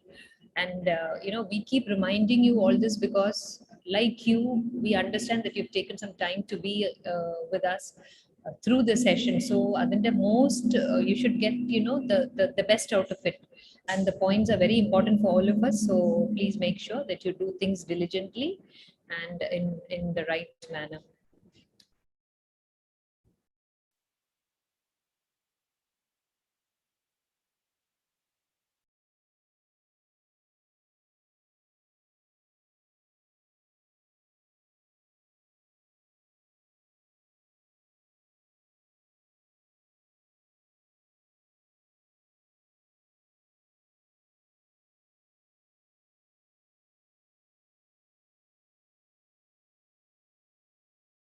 Okay, Galaxy A21s to everyone. Yeah, evaluation link.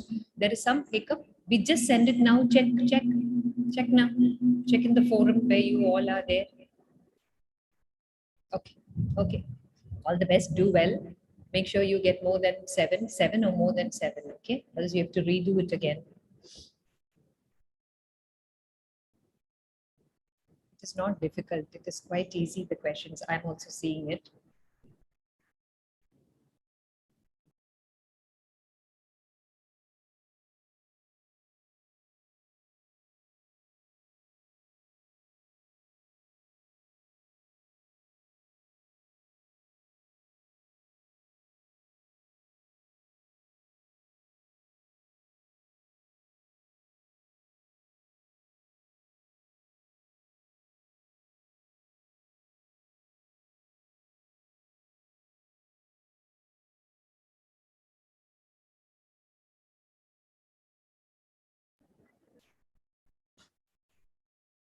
I guess everything is fine now. Ma'am, is there a separate attendance sheet? Yes, in the morning it was sent along with your Google Sheet. Just a minute. Yeah, only one evaluation was there.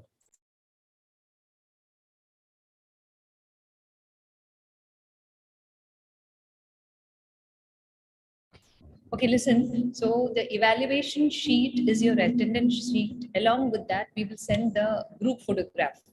So we have a responsibility to mark all your names and CRR number in the photograph. So what we do is we just write your names 1, 2, 3 like that. And so then RCI takes a look, and that's how the certificates and the points are given. All right. That's great. That's great. So we have done with 2 links, 2 sessions. We have done with 2 links. That's great. Thank you, ma'am. Yeah, you're welcome. And I think I bid adieu to you. So we'll see you all tomorrow at 10 o'clock. Sorry. Excuse me, ma'am. Ma'am, what photograph were you talking about? We had a group photo session, right, with the faculty. Okay. All right. Okay, thank you. You all are supposed to be there because this is a, what do you say, an online session, and we are all on a virtual stage. RCI is quite, strict on that. So that's why we keep reminding you to come on video and all that. Okay, thank you. You all Ma'am, have but a wonderful the evening. recordings have been done, no, ma'am. That whoever has been attending. Yes. Don't worry about that. We have done everything. You've been keeping a note of it, so that shouldn't be a problem. Be online and be, appear rather when we ask you to be on, on the video. Okay. Bye everyone. See you tomorrow. Keep yourself safe, happy and healthy. Bye bye from Sneha Sadan.